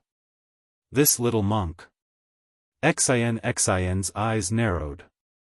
She knew that Xiaohua was at his wit's end. Although the wishful staff in his hand could break the heavy pressure, it could only treat the symptoms and not the root cause. Xiaohua was just drinking poison to quench his thirst. After this cycle, Xiaohua's golden Buddha statue could not support it and his body could only end up as a meat paste. Xian clenched her teeth slightly and looked at the passage that had been flown nearly halfway. The end of the passage was already in sight, no longer as vague as before. Should I turn back? This was a rare thought in Xian's heart. At this time, Xiaohua was also helpless. This time was really dangerous, unlike the previous time. He remembered that the last time the magic staff broke the restriction, the heavy pressure disappeared. This time, although the wishful staff was far more powerful than the magic staff, the restriction was one layer after another, each layer more powerful than the last, as if there was no end. Let's fight. Xiaohua naturally also saw the golden brilliance of Xian in the distance, and his mouth was bitter. I don't know what this little girl's relationship with Princess Baihua is, but the protection of the imperial equipment is one after another. This is really embarrassing. While thinking, Xiaohua waved the wishful staff again. The heavy pressure was pervasive, but the wishful staff was not to be trifled with. It could still break the restriction that formed the heavy pressure. Taking advantage of the fact that the restriction had not been broken yet, Xiaohua's golden body was able to take the opportunity to escape. Xian naturally would not turn back at this time. She understood that although she had some means, everything was in vain before she could escape. She could not find a way, even if she went back, it would be in vain. Therefore, Xian urged her Zhenqi again, and under the protection of the golden hairpin and the 7-star sword array, she rushed toward the end of the passage. In the time it took to brew a cup of tea, the end was in sight. Xian's heart finally relaxed. In her entire life, there had never been a period of time that was more torturous than the time it took to brew a cup of tea. There was also no distance that could compare to the distance of several hundred feet. 1. Just as Xian saw a chance of survival, the entire passageway rumbled loudly again. A golden sun seemed to be born from the depths of the abyss, chasing after Xiaohua from behind. The golden light didn't disappear at all. The moment it entered Xian's eyes, the golden light of the golden hairpin immediately swayed, and the brilliant phoenix flower instantly shrank by a lot. Seeing the sudden change in front of her, Xian had no time to think about anything else. She hurriedly stimulated her Zhenqi and recklessly rushed forward. When the golden hairpin in Xian's hand started to tremble, Xian finally rushed out of the passage. She didn't have time to carefully check her surroundings. She hurriedly turned around and shouted, "Little monk." However, before she could yell out the word, "Hurry," the tunnel was already filled with yellow light.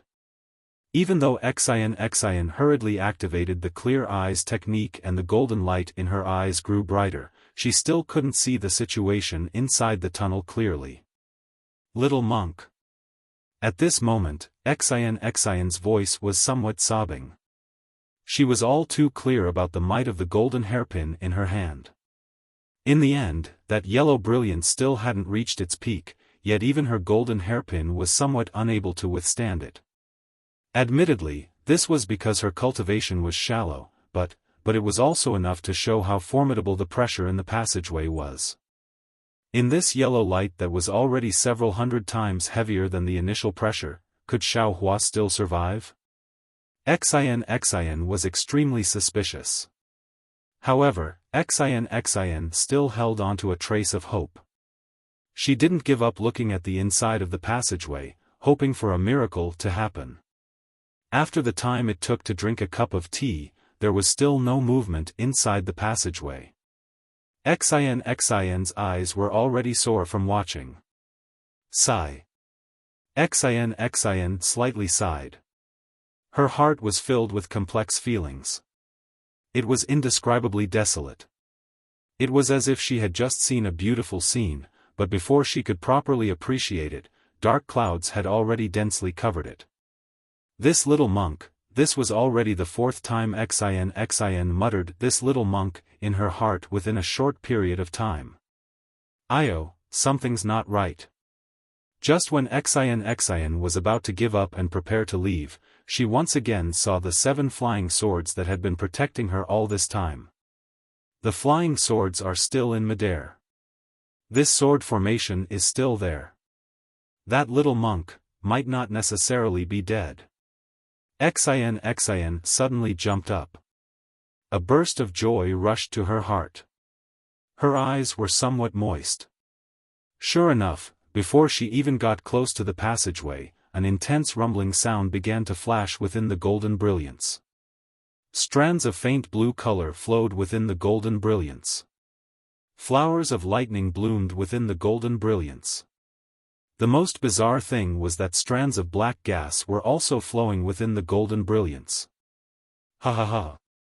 Just when Xin was in ecstasy, Xiaohua's familiar laughter rushed out of the passageway amidst the lightning.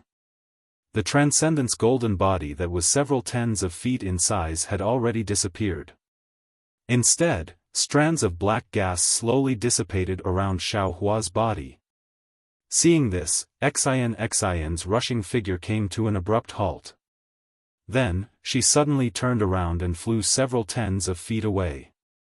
Only then did she stop, standing still with her back facing Xiaohua. Xiaohua didn't care about Xin's actions. In his heart, he was really very lucky. Just now, it was really very dangerous. The moment the golden brilliance appeared, his Transcendent's golden body instantly collapsed. The center of the passageway was completely not something that the current Xiaohua could resist. However, the moment Xiaohua's body returned to its original state, lightning and thunder immediately appeared between his eyebrows. The Soul Cultivator's lightning and thunder could obviously resist part of the heavy pressure, but it was far from enough. Xiaohua's flying speed was too slow. In a flash of inspiration, Xiaohua thought of the Devil Realm's concealment technique and immediately used it. Who would have thought that in this passageway, although Xiaohua couldn't hide in the void, his flying speed would actually increase.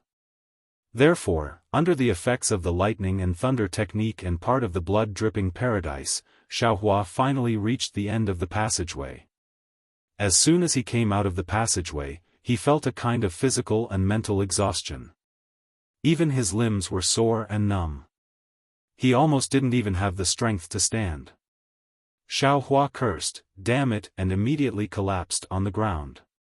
When a cold feeling came from his buttocks, Xiaohua suddenly woke up and hurriedly lowered his head. Seeing his naked appearance, his face turned red. Xiaohua's monk robes were originally ordinary goods. Previously, under the protection of the Buddhist light, they didn't have any damage. However, when Xiaohua transformed into his Transcendent's golden body, the monk robes had already been destroyed. However, the situation was critical at that time, and Xiaohua's whole body was covered by the golden light. No one noticed. But now, awkward. Besides this, Xiaohua didn't have any other thoughts. He also finally understood why Xin suddenly turned around and flew so far away with her back to him. Alas! Xiaohua raised his hand, wanting to take out his clothes. However, his arm was abnormally sore, and he didn't have any strength. Moreover, the muscles on his arm were already twisted. Under the heavy pressure, his entire body was seriously injured. "Benefactress, please wait a moment," Xiaohua shouted, adding fuel to the fire. How could Xin pay attention to him? She just turned her back to Xiaohua and didn't say a word. After the time it took to smoke a cigarette, Xiaohua stood up shakily. He put on a new robe, formed a sword seal, and collected the 7 flying swords. Only then did he open his mouth and say, "Benefactress Xin." However, when Xin turned her head, what she gave Xiaohua wasn't the gratitude he expected. She didn't even smile. Instead, She held the golden hairpin in her hand and coldly asked Xiao Hua, "Little monk, tell me honestly, who are you?" Who am I?" Xiao Hua stared blankly for a moment, then immediately woke up. After all, in this blue passage, he once again showed a cultivation that was different from that of a Buddhist disciple. No wonder Xian was vigilant again. "Benefactress, this. I'm afraid this is the second time you've questioned this little monk." Xiao Hua rubbed his nose and said with a bitter smile, "Didn't this little monk say it before? This little monk is a Buddhist disciple from the pure land of ultimate bliss, there's no difference. The only thing that made Benefactress suspicious is that this little monk knows a lot of secret techniques that are different from that of Buddhism. This is very normal, right? Benefactress shouldn't have suspected this little monk at this time. Would a Buddhist disciple call the pure land of ultimate bliss?" Xian's face was still cold as she asked back, "Would a Buddhist disciple practice Tao techniques? Would a Buddhist disciple practice Confucian techniques?" Xiao Hua shrugged and said with a smile, "Why not? Anyone who sees this little monk would think so, right? Speak, who sent you here?" Xian couldn't bear it anymore and shouted loudly. The golden hairpin in her hand once again emitted a golden light. "Who sent you here?" Xiao Hua was baffled, almost touching his nose red. This little monk was peacefully cultivating in the Great Snow Mountain, but you and Ci Hui brought this little monk here, and you actually asked who sent me here? Who could it be? Naturally it's Ci Hui. You still don't want to be honest?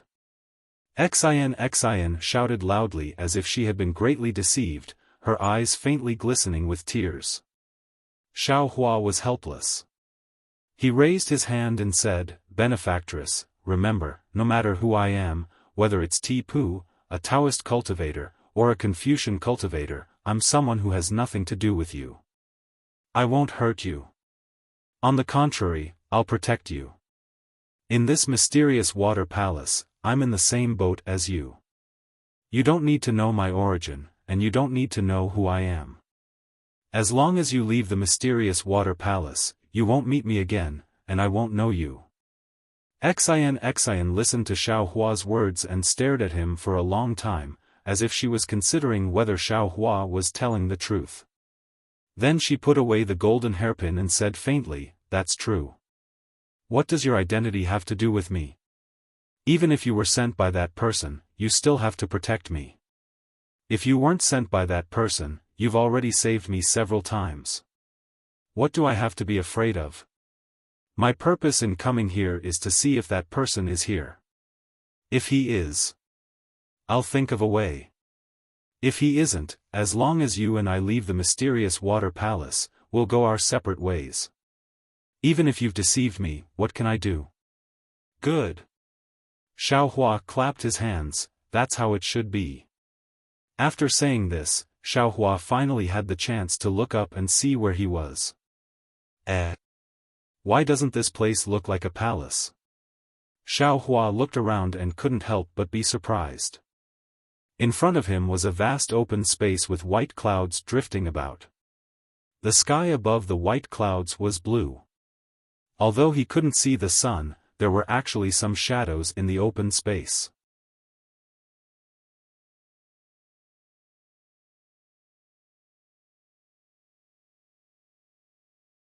Chapter 34-37. As for behind Xiao Hua, there was a mountain peak. The several zhang wide cave had now regained its blue brilliance. Looking at the other parts of the mountain peak, there were actually many densely packed caves. They were all flashing with the same blue brilliance as the one Xiao Hua and Xian flew out of. Could it be that there are many more entrances? Ci Hui and Guzhen are also in one of them? Xiao Hua's heart stirred. He hurriedly wanted to release his soul consciousness. However, in this place, even his soul consciousness could not leave his body. Perhaps, one of them is an exit? Xiao Hua gave up and began to ponder. Or, other than the cave just now, the others are all exits?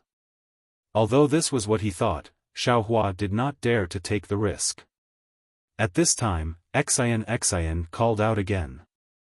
Little monk, I'm going to take a look in front. Do you want to come with me? Yes, let's go together. Xiaohua hurriedly responded and turned to chase after her. This open space was very cold. It seemed like ordinary soil, but it also carried a kind of coldness. From time to time, there were some blue brilliances flashing above the open space. Looking at the place in the distance, he could not see very far.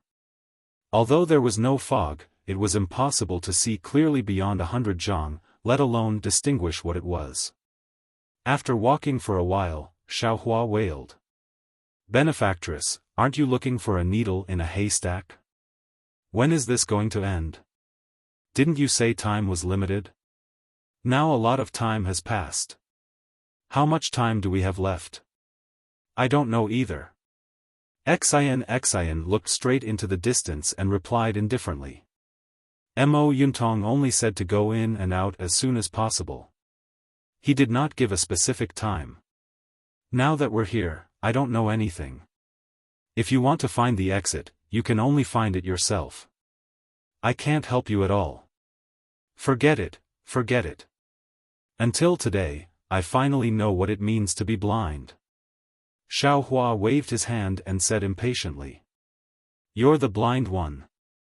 Xian retorted sarcastically. Yes, I was blind. How could I follow you in? Xiaohua replied with a mischievous smile. Where was the dignified appearance of the little monk Bodhi? You. Xian was quite angry, but when it came to retorting, she was still a bit inferior to Xiaohua. Seeing that Xian was deflated, Xiaohua was quite happy. He proudly walked forward a few steps, then suddenly stopped. His eyes looked forward, and an inconceivable expression filled his face. Suddenly seeing Xiaohua calm down, Xian was not used to it. She walked in front of Xiaohua and asked tentatively, You, what are you doing? You. Did you see that? Xiaohua's reply was somewhat incoherent. It was unknown whether his raised hand was exhausted or excited, but his entire arm was trembling. Xian was baffled. She looked into the distance and asked curiously, Of course I saw it. It's just a grassland, I don't see any palaces. TSK, it's really scary to be uneducated. Xiaohua disdained Xian and lectured, Do you see that 9 feet tall spiritual tree? Which spiritual tree only had 1 string of scarlet heart fruits? That was an ancient spirit fruit that only grew once every 90,000 years. It's very useful for Taoist and nascent soul cultivators. It can solidify the body and solidify the nascent soul. It's said that taking one is equivalent to a nascent soul cultivator cultivating for 100 years. Damn it, Xiao. This little monk has only seen it in the grass encyclopedia. Who would have thought that the profound water palace actually has it? As he spoke, Xiaohua no longer had the appearance of a weak mangy dog from before. He exerted all his strength and dashed towards the distance like a wisp of smoke. Scarlet heart fruits.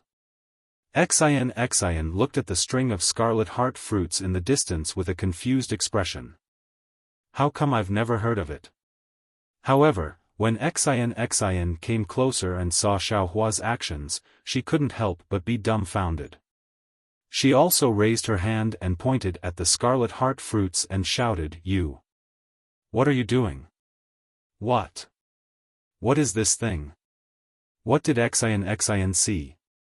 Naturally, it was the little fruit that Xiaohua took out from the space.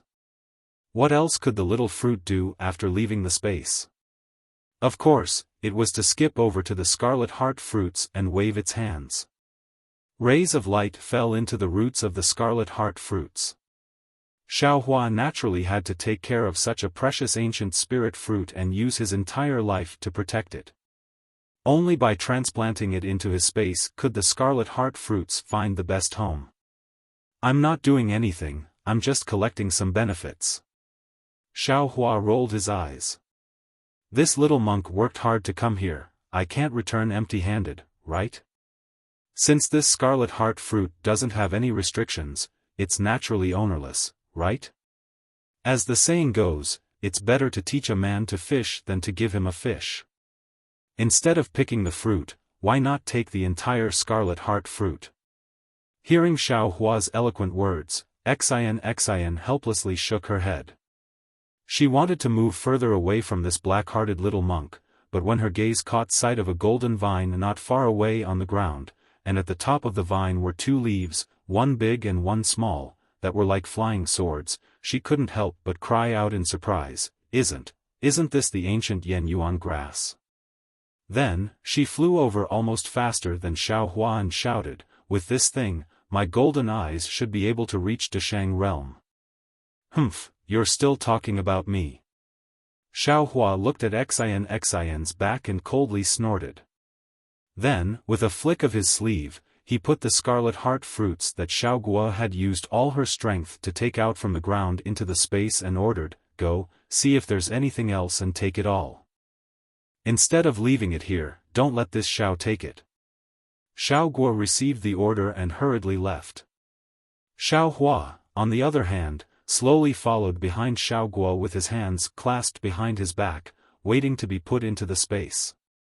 After harvesting a few more rare spiritual herbs, Xiao Hua's excited heart gradually calmed down. It was just as Xiao Hua had said to Xian. He didn't need any immortal tools or cultivation techniques. With these spiritual herbs, this trip to the profound water palace had been completed. What's this?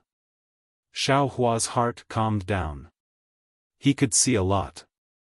After Xiao Gua dug out a spiritual herb from the ground, the usual blue light filled the entire pit, and a strand of red copper light appeared in the blue light. Xiao Hua's eyes lit up and he shouted in his heart. That hand nimbly made a grabbing motion, and with a sound, a red copper object fell into Xiao Hua's hand. This is a command token. Xiao Hua's gaze fell on the palm-sized square object in his hand, and he immediately came to a realization. No, this command token was exactly the same as the command tokens Xiao Hua had obtained before. However, this command token was cast with a vicious rabbit head. Xiao Hua looked at the rabbit head in bewilderment and secretly said, Damn, why is this rabbit so fierce? It doesn't look like a rabbit at all. However, the other command tokens seem to be the same, right? With this thought, Xiao Hua looked at Xian, who had run off to pick the abyss-amplifying grass in the distance. With a wave of his hand, 4 identical command tokens appeared in his hand. Xiao Hua carefully looked at them. Sure enough, aside from the tiger head and snake head, which should have been fierce, the remaining ox head, pig head, and this rabbit head all had a fierce appearance. Where was the simple, honest, stupid, and lively appearance that they should have? These command tokens. What is the use of them? They're actually distributed in the Dawn Rain continent and Western Paradise? Xiao Hua pinched his chin and looked at the 5 command tokens with a frown. Previously, he had used his divine sense and Buddhist sense to check them, but it was to no avail. Now that he was in the profound water palace, he couldn't even release his soul sense. Xiao Hua was afraid that he could only think about it. If it's useful, then it'll be of great use. Xiao Hua moved his gaze away from the command tokens. Seeing Xiao Gua's nimble movements, he was already beaming with joy in his heart. However, this thought flashed through his mind, and he put away the command tokens again. He strode to Xiao Gua's side. Even if he didn't need to do anything, seeing so much harvest that was about to be put into his space still made him happy. Xian very smoothly picked the abyss-amplifying grass and carefully put it into the jade box. Usually, there would be some demonic beasts near this kind of ancient spirit herb. Not only did they covet this spirit herb, but they also coexisted with the spirit herb to speed up their cultivation. Naturally, there were no other demonic beasts in the profound water palace, so the abyss-amplifying grass had no protection. After Xian put away the jade box, she turned around. Before she could call out to Xiaohua, she was already standing there in a daze. It was very simple. The abyss-amplifying grass grew between several stalks of spiritual herbs.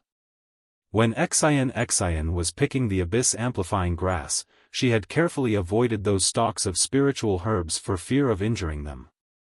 However, at this moment, those spiritual herbs were all gone.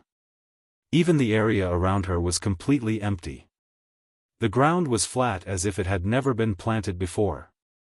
Little monk. Xian was angry. What are you doing? If you picked them, then so be it. After all, these are all ancient spirit herbs. Who knows how old they are? But why did you pull them out by the roots? Xiaohua lazily raised his head and said with a smile, Benefactor Xian, these spirit herbs are heavenly treasures. If you put them in the profound water palace, only a ghost would come. Isn't this a reckless waste of heavenly treasures? If this little monk takes these spirit herbs out of the profound water palace, who knows how many Buddhist disciples will benefit from them? TCH, only a ghost would believe that. Xian rebuked. The Buddhist sect's arhat doesn't need any spirit herbs.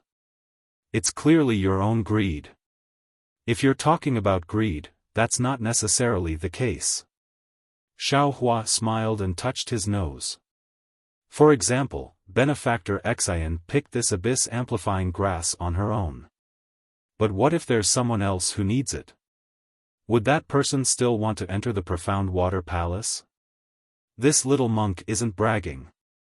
Even if there were 10 more people from your Xian clan, I'm afraid they wouldn't be able to walk out of the passage behind us. Tell me, if this isn't selfish of you, then what is it? Could it be that if this little monk takes this abyss-amplifying grass out, your Confucian Xian clan won't benefit? I don't know how to grow spirit herbs. Xian actually blushed at Xiaohua's words. However, at the same time, she suddenly realized something and hurriedly turned to look at the place where she had just picked the abyss-amplifying grass. Xian couldn't help but cry out in alarm. However, the moment she spoke, the roots of the abyss-amplifying grass had already disappeared.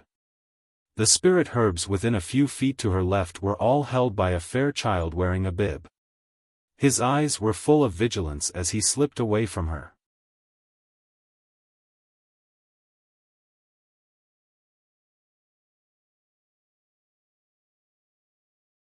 Chapter 34-38. Looking at Xiaoguo's cute appearance and the vigilance in her big, dark eyes, Xian felt a burst of anger for no reason. She fiercely kicked the ground and shouted, "Shameless! Thief! Robber!" Although the ground looked very flat, it was actually very soft. Xian's kick not only scared Xiaoguo so much that she quickly ran behind Xiaohua, but also kicked up the soil. Even a few shiny white things were kicked out by her. Xian swept her eyes over them like a stubborn little girl and gave a cold snort. But when Xiaohua's gaze swept over them, he couldn't help but be overjoyed. He hastily waved his hand and those white bones immediately fell into his hand, disappearing without a trace. Amitabha! Benefactor Xian, this little monk doesn't know if Confucian cultivators like you talk about reincarnation and retribution in the next life. Xiaohua's face became solemn as he said righteously, but this little monk knows that whether it's Buddhism, Taoism, or Confucianism, they all emphasize the dead. Although I don't know which senior these bones belong to, and I don't know if he's a Buddhist, Taoist, or Confucian cultivator, he's already passed away. We, the living, should retain a bit of respect for him. Blaspheming the corpse of a senior like you is really disrespectful. Forget it, let this little monk take these bones back to nirvana. I'll chant sutras every day and recite incantations every night so that he can reincarnate soon. Although Xian didn't care about these bones, she also saw how thick they were. How could she not know that these bones didn't belong to an ordinary person? Now that Xiaohua took the bones and still pretended to be obedient, her face was ashen with anger. She stretched out a white finger and pointed at the complacent Xiaohua. She didn't know what to say. You, just take it. Perhaps this is your corpse from your previous life. In your previous life, you failed to explore the profound water palace and died here. In this life, you came here under this princess's lead. Since you've received this lady's benefits, why don't you thank this lady? Yes, it seems this skeleton is really fated with this little monk. This little monk thanks the lady for leading the way, this little monk thanks the lady for kicking this skeleton. Xiaohua put his palms together and lowered his head as he said sincerely, from now on, this little monk will also chant sutras every day and recite incantations every night. If this lady dies here, may Buddha bless you so that you can come here in your next life. You. Xian said, you, 4 times in a row. She had never seen such a glib-tongued person in her life, let alone such a glib-tongued little monk. What about me? Xiaohua touches his bald head and says curiously, could it be that benefactress has never seen such a peerless and magnificent monk before? Disgusting. Xian pretended to retch a few times and curled her lips. She turned her head and ignored Xiaohua as she walked forward. Woman Tanyu, don't go too far. Xiaohua put on an act behind his back and said, this little monk still needs to sleep at night, I don't want to recite the rebirth mantra for someone. There was no way Xian would turn her head back, but the corners of her mouth unconsciously curled into a smile. Seeing that Xian had left, Xiaohua hurriedly sent his consciousness into the space. He saw that the huge white bones that he had just sent into the space had already fused with the previous white bones. The lightning water mixed with traces of lightning seemed to be endlessly falling into the space. It seemed to be nourishing these white bones and also seemed to be awakening them at any time. Damn it, these white bones, how could they also be scattered in the Xiaoyu continent and Western Paradise? Jade Archive. Xiaohua frowned. As the white bones gradually gathered together, Jade Archive Xiaohua could already smell a trace of danger from these white bones. Who is the owner of these white bones? What can I do? The most beautiful thing in this world is confusing matters. Being able to find the reason from the confusion is also the most interesting thing in this world. Suddenly, Jade Archive Xiaohua spoke again from Jiu Xia's mouth. Damn it, Jiu Xia, you really are like a ghost that won't disperse. A rare wry smile appeared on Jade Archive Xiaohua's face. Then, with a wave of his hand, Little Thunder, who had been nourishing under the lightning water, fell into Jade Archive Xiaohua's arms. Looking at Little Thunder's increasingly plump body and the slightly moving eyeballs under its eyelids, Jade Archive Xiaohua understood that the day of Little Thunder's awakening was not far away. Let me calculate. While speaking, Jade Archive Xiaohua waved his hand and Little Thunder disappeared. In an instant, it reappeared under the lightning water. At the same time, Jade Archive Xiaohua's left hand slowly stretched out, and then his 5 fingers slowly formed a seal. The 5 fingers were extremely slow, as if a huge mountain was hanging on each finger. As the seal formed, buzz. A roar that shook the earth and mountains was produced in the entire space. The 5 finger shadows swayed in the entire space. With these finger shadows, the karma hand that was previously hidden in the space of Heavenway quietly appeared again. However, before the spell similar to the hand of karma could be formed, the huge roar shook again. The 9 suns in the sky dimmed, the mountains and rivers were on the verge of collapsing, and even Xiaohua himself was trembling. Fellow Taoist, do you want to die? Green-robed Xiaohua appeared in front of Jade Archive Xiaohua with a panicked face and said anxiously, "Our space has just been formed, and the yin and yang and the 5 elements have just been established. We can't allow fellow Taoist to ravage it again. Even if fellow Taoist wants to use the innate 5 elements and reverse yin and yang, you should do it outside. After all, fellow Taoists' 5 elements and yin and yang are outside. Before fellow Taoist controls the entire space, you must not bring the karma of the outside world into this space." Hearing this, Jade Archive Xiaohua immediately understood and didn't dare to form another seal. He hurriedly flicked his 5 fingers, and the entire space immediately became quiet. Then, he cupped his hands and said, "Thank you fellow Taoist for reminding me. This is my fault. No need to thank me, no need to thank me. This is our home, and we have to cherish each other. I am not like some primordial spirits who don't treat this place as their home." Green-robed Xiaohua actually curled his lips, looking quite strange.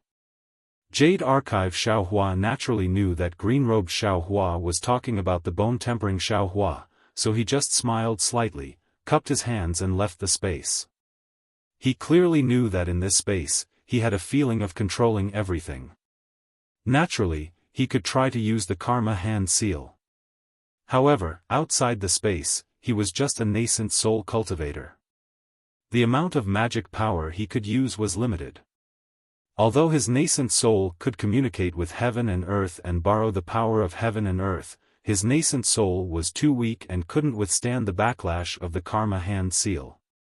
He was afraid that he could only reach the spirit-severing stage or the unity stage, fusing his nascent soul with his physical body. Then, his physical body would be able to communicate with heaven and earth like a nascent soul. Only then would he be able to rely on his demigod body to activate such a mysterious karma hand seal. After Xiaohua left the space, he urged Xiaoguo to move all of the spirit herbs and spirit trees from the profound water palace into the space. In another part of the profound water palace, there was a crystal wall that was over 1,000 feet high. Hundreds of huge triangular patterns were densely arranged on the wall. Each of these patterns was deeply indented, and the 3 sides of the patterns were protruding like a frame. These protrusions overflowed with different kinds of brilliance. Layer upon layer of magic power fluctuations surged like a tide. Suddenly, a triangle near the top of the wall emitted a bright blue brilliance. However, before the brilliance could be released, a tidal wave of magic power rushed towards the brilliance. In a few breaths of time, the brilliance was annihilated. However, in the time it took to brew a cup of tea, the brilliance of the triangle appeared again. As a result, the magic power fluctuations that had just calmed down rushed over again and strangled the brilliance of the triangle. This repeated several times. In the end, the brilliance was extremely brilliant, like a butterfly breaking out of its cocoon, and finally bloomed.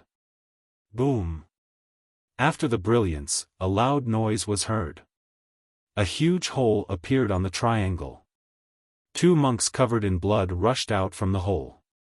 Weren't they Cai Hui and Gu Zhen, who had parted ways with Xiaohua and Xian?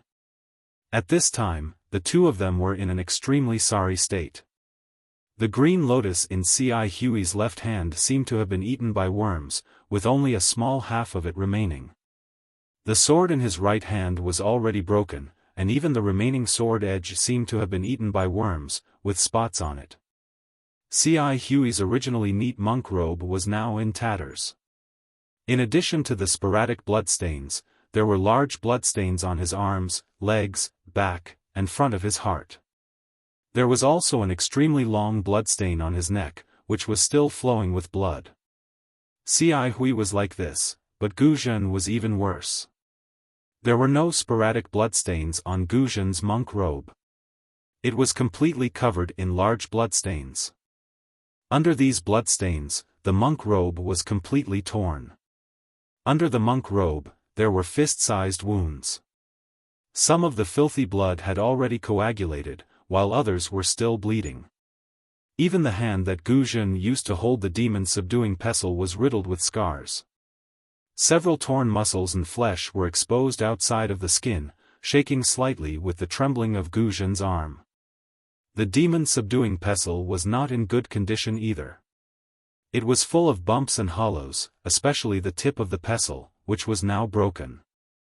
There were still a few strands of flesh and blood on it. On the right side of Gu Zhen's face, a large piece of flesh was torn off. His white teeth were exposed. Gu Zhen's originally fierce face was now even more ferocious. If someone saw him at this time, they would not be able to classify him as a Buddhist disciple. Gu Zhen and Xi Hui rushed out of the hole. They could not stand still in the air at all. With two muffled thuds, the two of them fell to the ground at the same time. It was unknown whether the two of them were exhausted or had fainted, but both of them lay on the ground without moving. After the time it took to finish a meal, Gu Zhen shook her body and struggled to stand up from the ground. She said shakily, "Xi Hui, can you still move?" "Grandmaster." Hearing Gu Zhen's voice, Xi Hui also shook his body and slowly climbed up from the ground. However, he still could not stand up. He could only sit cross-legged on the ground. After a while, he took a deep breath and said softly, "This disciple should be able to hold on."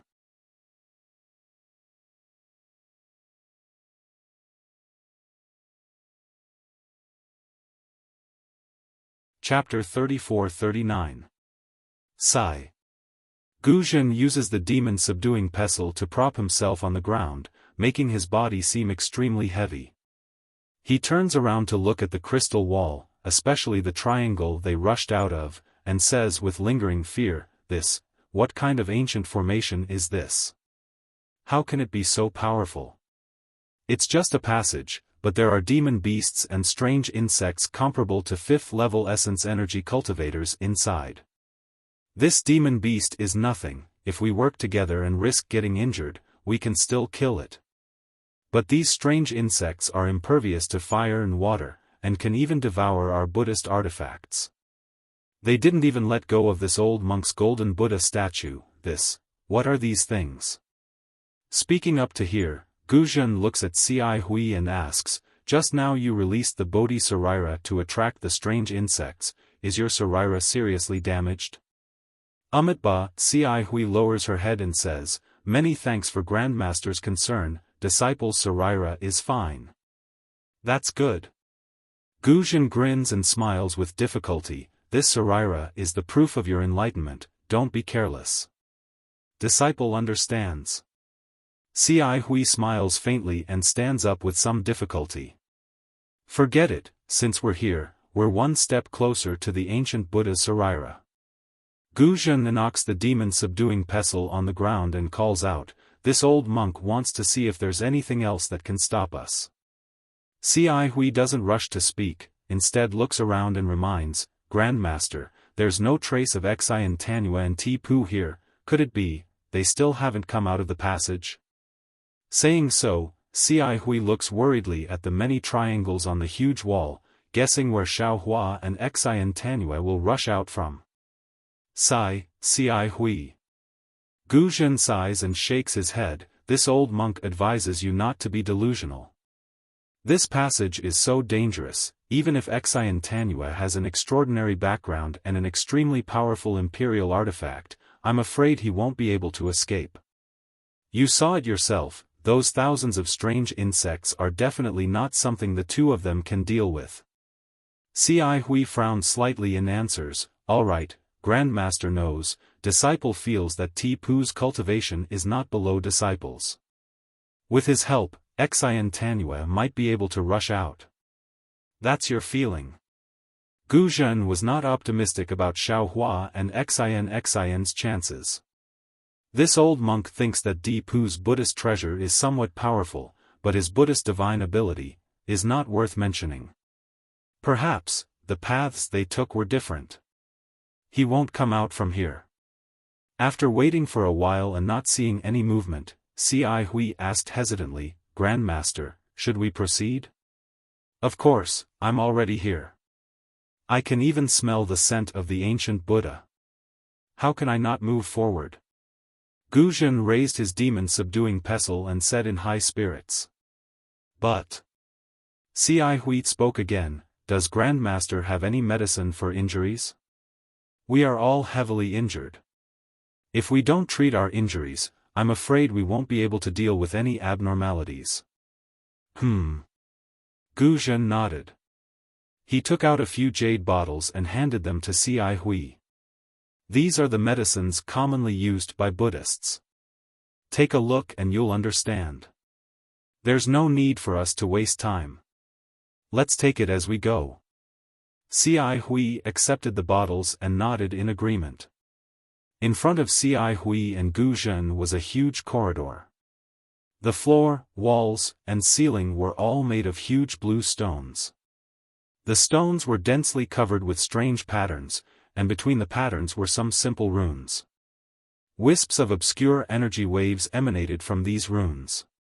The light on the blue stones was weak and not enough to illuminate the corridor. However, there was light coming from somewhere in the corridor, illuminating the entire place. As Ci Hui and Gu Zhen walked in, they could even see the runes above their heads clearly. Looking at the huge corridor, Ci Hui was somewhat bewildered. She whispered, Grandmaster, isn't this corridor a little too tall? Even the Blackwater Palace we saw earlier wasn't this big. That was right. This corridor was as tall as the crystal wall that Ci Hui and Gu Zhen had rushed out of earlier. It was at least 1,000 feet tall. Walking in it, Ci Hui and Gu Zhen were like ants. Even if Gu Zhen displayed his golden Buddha body, it was still pathetically small. Gu Zhen didn't answer Ci Hui's question. Instead, he carefully took out the jade bottles and either swallowed them or applied them externally. After treating the wounds all over his body, he raised his eyes and glanced to the left. He said indifferently, so what if it's tall? There's no Buddha ancestor or Buddha light. It's just a void. Amitabha. Ci Hui's pale face blushed slightly. She put her palms together and said, this disciple understands. Gu Zhen no longer paid any attention to Ci Hui. He strode forward. His footsteps were heavy, but they were unusually firm. Clearly, he had to obtain the ancient Buddha luster in the profound water palace. At this moment, Ci Hui was somewhat hesitant. She slowed down a few steps and walked behind Gu Zhen. Looking at Gu Zhen's tall back and the bloodstains on his monk robes and even the bloodstains on his feet, she narrowed her eyes. She also picked up the jade bottles and began applying medicine. However, Ci Hui's somewhat clumsy movements clearly showed that she was rarely injured and was inexperienced. In the time it took to brew a cup of tea, Ci Hui had already finished cleaning up. When he placed the jade bottle into his bosom, he bit his lips tightly. His slightly narrowed eyes from before had already opened. His eyes that were like stars revealed a kind of clarity. The corridor was naturally a wall again. However, this wall was different from the crystal wall that Ci Hui and Gu Zhen had rushed out of. It was a huge azure rock. Ci Hui couldn't release her Buddha sense, so she naturally couldn't see the situation of the huge rock. However, her gaze fell on the huge rock. There were faint white clouds flowing in the azure sky. Obviously, there was a restriction on the huge rock. Since there was a restriction, Ci Hui was sure that there must be something behind the huge rock. Perhaps it was the fairy weapon that Xian was looking for, or perhaps it was the Kylie that Gu Zhen was looking for. Gu Zhen walked to the front of the stone wall. Without hesitation like Ci Hui expected, he turned and walked towards the right corridor. Ci Hui naturally followed suit. However, the moment he turned right, Ci Hui's shoulders suddenly trembled and she stopped. She then turned slightly and looked behind her from the corner of her eyes. A wisp of slight hesitation floated in Ci Hui's eyes like smoke.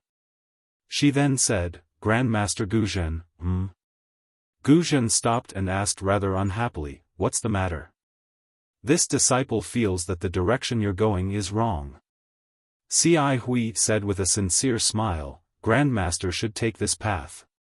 With that, Xia Hui modestly turned sideways and put her palms together as if inviting Gu Zhen to go first. Oh. Why is it this path and not the path that I have taken? Could it be that you've discovered something? Gu Zhen's eyes widened. His surprised voice was very loud and clear, sounding as if he was asking a question. Xia Hui was still gentle and amiable. She smiled and said, "How should I put it? This disciple has a feeling that the ancient Buddha Kylie is in that direction. If there's any evidence, this disciple doesn't have it." Gu Zhen frowned slightly. There were still traces of blood on his face. Although he had taken a Buddhist spiritual medicine, the medicine's effect was obviously not that effective. Gu Zhen's frown made him look extremely ferocious. He seemed to be pondering. In the end, Xia Hui was somewhat puzzled. Just as she was about to raise her head, she heard Gu Zhen's voice again, "Fine. A Buddhist with a root of wisdom like you must be more sensitive to this Sarira than this old monk. I'll listen to you. Grandmaster, please." Xia Hui stretched out her hand and gestured for Gu Zhen to go first. She also expressed that she had no intention of having any thoughts about the ancient Buddha Kylie. Gu Zhen nodded again. There was a hint of coldness in his eyes. However, Xia Hui didn't notice it. In fact, there was nothing special about the two sides of the stone wall. Even the texture on the tall stone wall was similar. The smooth stone wall didn't have any decorations. It looked no different from a cave. However, the passage seemed to be extremely long. Gu Zhen was in front and Xia Hui was behind. After walking for the time it took to finish a meal, there was still no door. It was as if the passage had no end. Even so, Xia Hui was still careful. The Buddhist light around her flickered faintly. She was ready to receive the profound water palace's attack at any time. Xia Hui. Gu Zhen's footsteps slowed. He asked faintly, "Your feeling seems to be wrong. Why haven't we seen anything after walking for so long? Why don't you return with this old monk?" Xia Hui smiled, "Grandmaster, don't be anxious. Perhaps it's just a head. This disciple's feeling should be right." Gu Zhen shook his head and said, "Xia Hui, although you know the heaven's feet, and you are one of the few disciples in our Buddhist league who is proficient in the 5 senses, the heaven's feet is just the heaven's feet, not the heaven's eyes, heaven's ears, and mind reading. In this old monk's opinion, you should return with this old monk."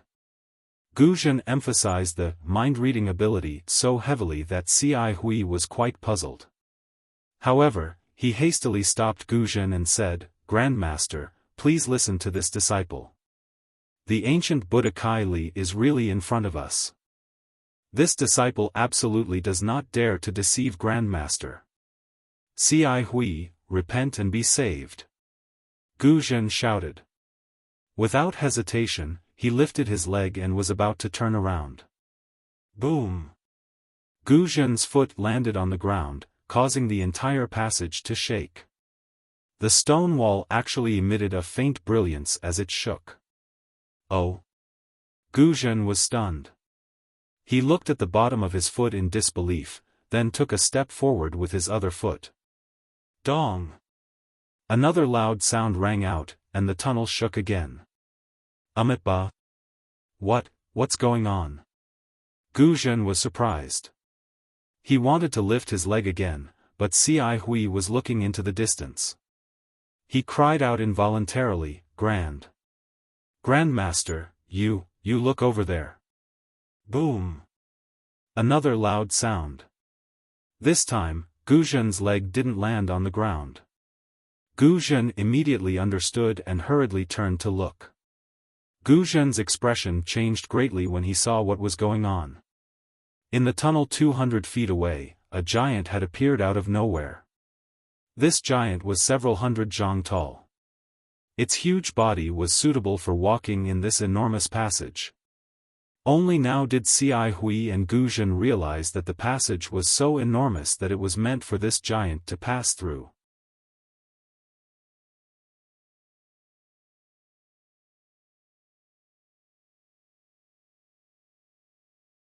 Chapter 34-40. When Ci Hui saw the giant, she called out without hesitation, "Grandmaster, run!" However, after controlling the cloud to fly for a while, he didn't see Gu Zhen following him. When he looked back, not only did Gu Zhen not follow him, he even controlled the cloud to meet the giant. "Grandmaster!" Ci Hui shouted, "We're all seriously injured now. How can we fight? It's better to hide first." However, Gu Zhen didn't care about Ci Hui at all. He waved the demon-subduing pestle in his hand in the air, and his flying speed increased again. This. Ci Hui stood in the air, biting her lips. After a moment of hesitation, she waved her hand, and the short sword drew a cold light in the air. She sighed and said, "Forget it. Since I've decided, so be it."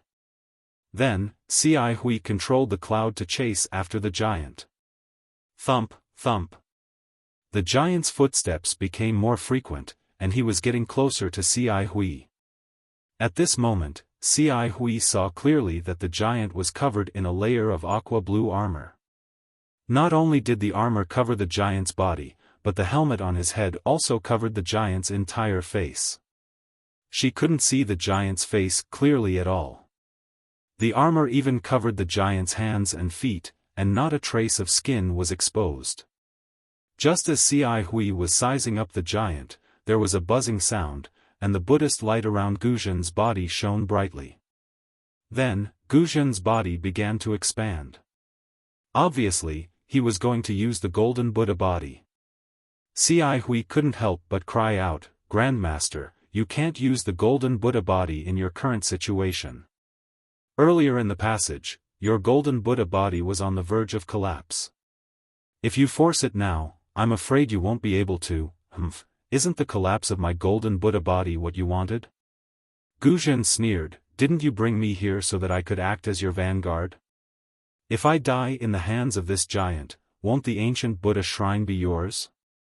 "Grandmaster?" Ci Hui's expression changed greatly, and she hurriedly argued, "You've misunderstood. How could I know there was a giant here? I only sensed the ancient Buddha shrine." Although the ancient Buddha shrine is an ancient item, it's still a relic. Don't tell me you've forgotten that I'm a guardian who can devour relics.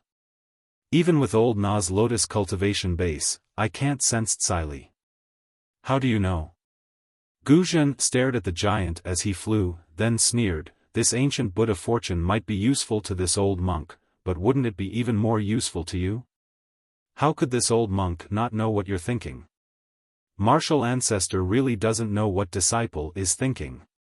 Ci Hui's face revealed a bitter smile. "Alright, I really don't know what you're thinking. And I don't want to know," Gu Zhen said indifferently, "but since you don't covet the ancient Buddha Kylie, let this old monk see your sincerity. This old monk has spent a lot of effort to get here, so I won't return empty-handed." Ci Hui's mouth was extremely bitter. She nodded and said, "Yes, disciple will let Grandmaster understand. Disciple will absolutely not fight with Grandmaster over this." Speaking of this, Ci Hui seemed to have suddenly realized something. She looked at Gu Zhen in disbelief and shouted, "Racked my brains? Grandmaster, could it be that the little monk story?" Seeing Ci Hui's enlightened expression, Gu Zhen narrowed his eyes and said coldly, "That's right. I can't believe you can think of something like this. If it weren't for this story, would Benefactor Xian and Monk Ti-Pu have willingly come to the Mystic Water Palace? This is an ancient array. Who would have the guts to come here if they weren't at the 6th or 7th level of origin energy? It's already good that we were lucky enough to get here. Xian and Ti-Pu. I'm afraid they've already died in the passage. Forget it. Forget it." Ci Hui sighed, "Poor junior brother Ti-Pu. When he warned this old monk, this old monk thought he was being too petty. But now it seems, the human heart is not what it used to be. Even a Buddhist disciple has a human heart inside him. Huh, what did the little monk Tipu say? Gu Zhen looked up at the giant who was still far away and asked calmly. Nothing. Ci Hui's voice was already calm, as if she had accepted Gu Zhen's change. She said indifferently, he only said to be careful of Grandmaster. Although Ci Hui emphasized the word Grandmaster, Gu Zhen was not moved. He only said, it doesn't matter if you don't say it. Anyway, the little monk is dead. No one will know what happened here. Ci Hui asked indifferently again, Grandmaster, are you really going to devour this disciple's sarira? Tsk, tisk. Gu Zhen stuck out his tongue and licked it. With the ancient Buddha sarira, this old monk naturally won't have any ideas about you. You've forged a Bodhi sarira. In this life, you'll definitely attain the Buddha fruit of Bodhisattva. This old monk doesn't dare to be delusional. However, if you want to attain the Buddha fruit, you must escape today. This old monk doesn't think you can safely return to the passage now. As for whether you can defeat the giant, that depends on your luck. If you can't even defeat the giant, then your Buddha fruit is illusory. Hearing that Gu Zhen didn't intend to devour her sarira, Ci Hui's expression became slightly better. She looked at the giant and said, no matter what you think, Grandmaster, you don't have to say what you've done. Since Grandmaster has protected my Buddhist sect and done a meritorious deed for my Pure Land world, then this disciple is willing to lend Grandmaster a hand. Fight the giant and get the sarira. Don't say those useless things. Let's fight. Gu Zhen waved the demon-subduing pestle in his hand and said, this giant is very strange. It doesn't have the pressure of an ordinary Tao cultivator. It doesn't even have any magic power fluctuations. It's really an unfathomable person. You and I may not be its opponent. I'm afraid this is the place of nirvana for us. War puppet. Suddenly, Ci Hui thought of something and said in shock, oh no, this is a war puppet of the Tao sect. War puppet.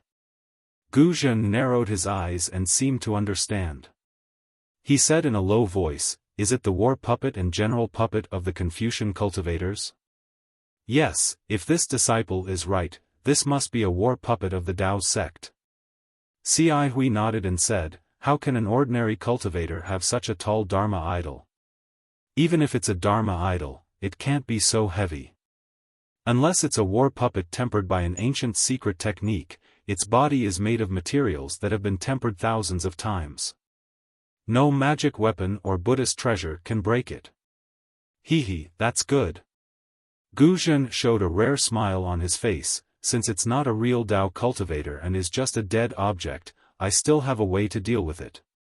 Although we Buddhist sect disciples abstain from eating meat and fish, the magic weapon in my hand is not to be trifled with. Grandmaster, don't underestimate it. The Tao sect's magic power is boundless.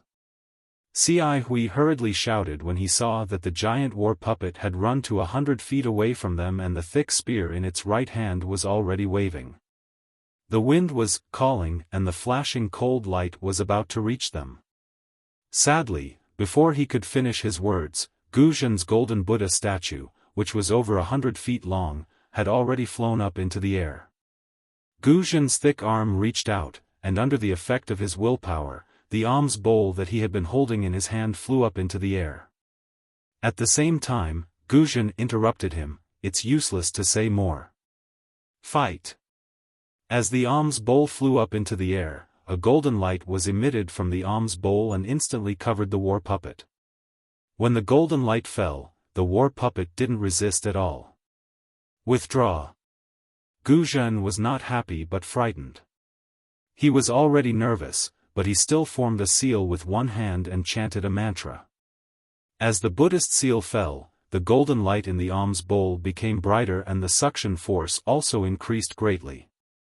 However, the war puppet didn't seem to have noticed the golden light and didn't stop at all. It kept moving forward and the long spear even sped up. Gu Zhen hurriedly moved back and activated his psyche power again. Unfortunately, although the suction force of the alms bowl was strong, it only made the war puppet's limbs float slightly. If he didn't take the whole war puppet into the alms bowl, he couldn't do it. Rise, rise, rise. Seeing that the ordinary method didn't work, Gu Zhen slapped his head and roared 3 times. Above his head, another Buddhist light soared into the sky and turned into a golden lotus, which fell on the alms bowl. Buzz buzz. The alms bowl, the Buddhist treasure of the Buddhist sect, actually produced a rumbling sound just like the magical treasure of the Taoist sect. The Buddhist light that rushed out from the alms bowl turned into tiny lotuses that fell on the body of the battle avatar. Soon after, dragon roars came out from the lotuses. The lotuses shattered and numerous heavenly dragons and strongmen of the Buddhist sect appeared from the shattered lotuses. These heavenly dragons and strongmen of the Buddhist sect revolved around the battle avatar. The entire area of several hundred feet was covered by this Buddhist phenomenon. Good. Seeing that the huge war puppet was slowly lifted into the air by the dragons and strongmen, Ci Hui was secretly delighted.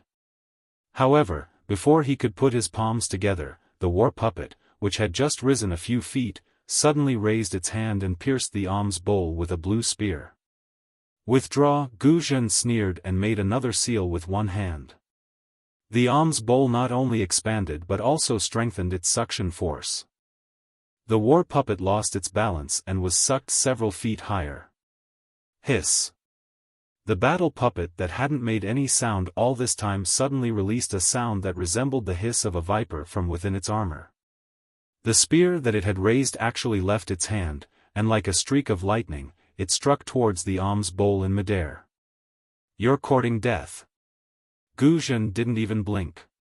He pointed his finger and the alms bowl roared louder and rotated. The Buddhist light also turned into a lotus-shaped vortex around the alms bowl. Puff.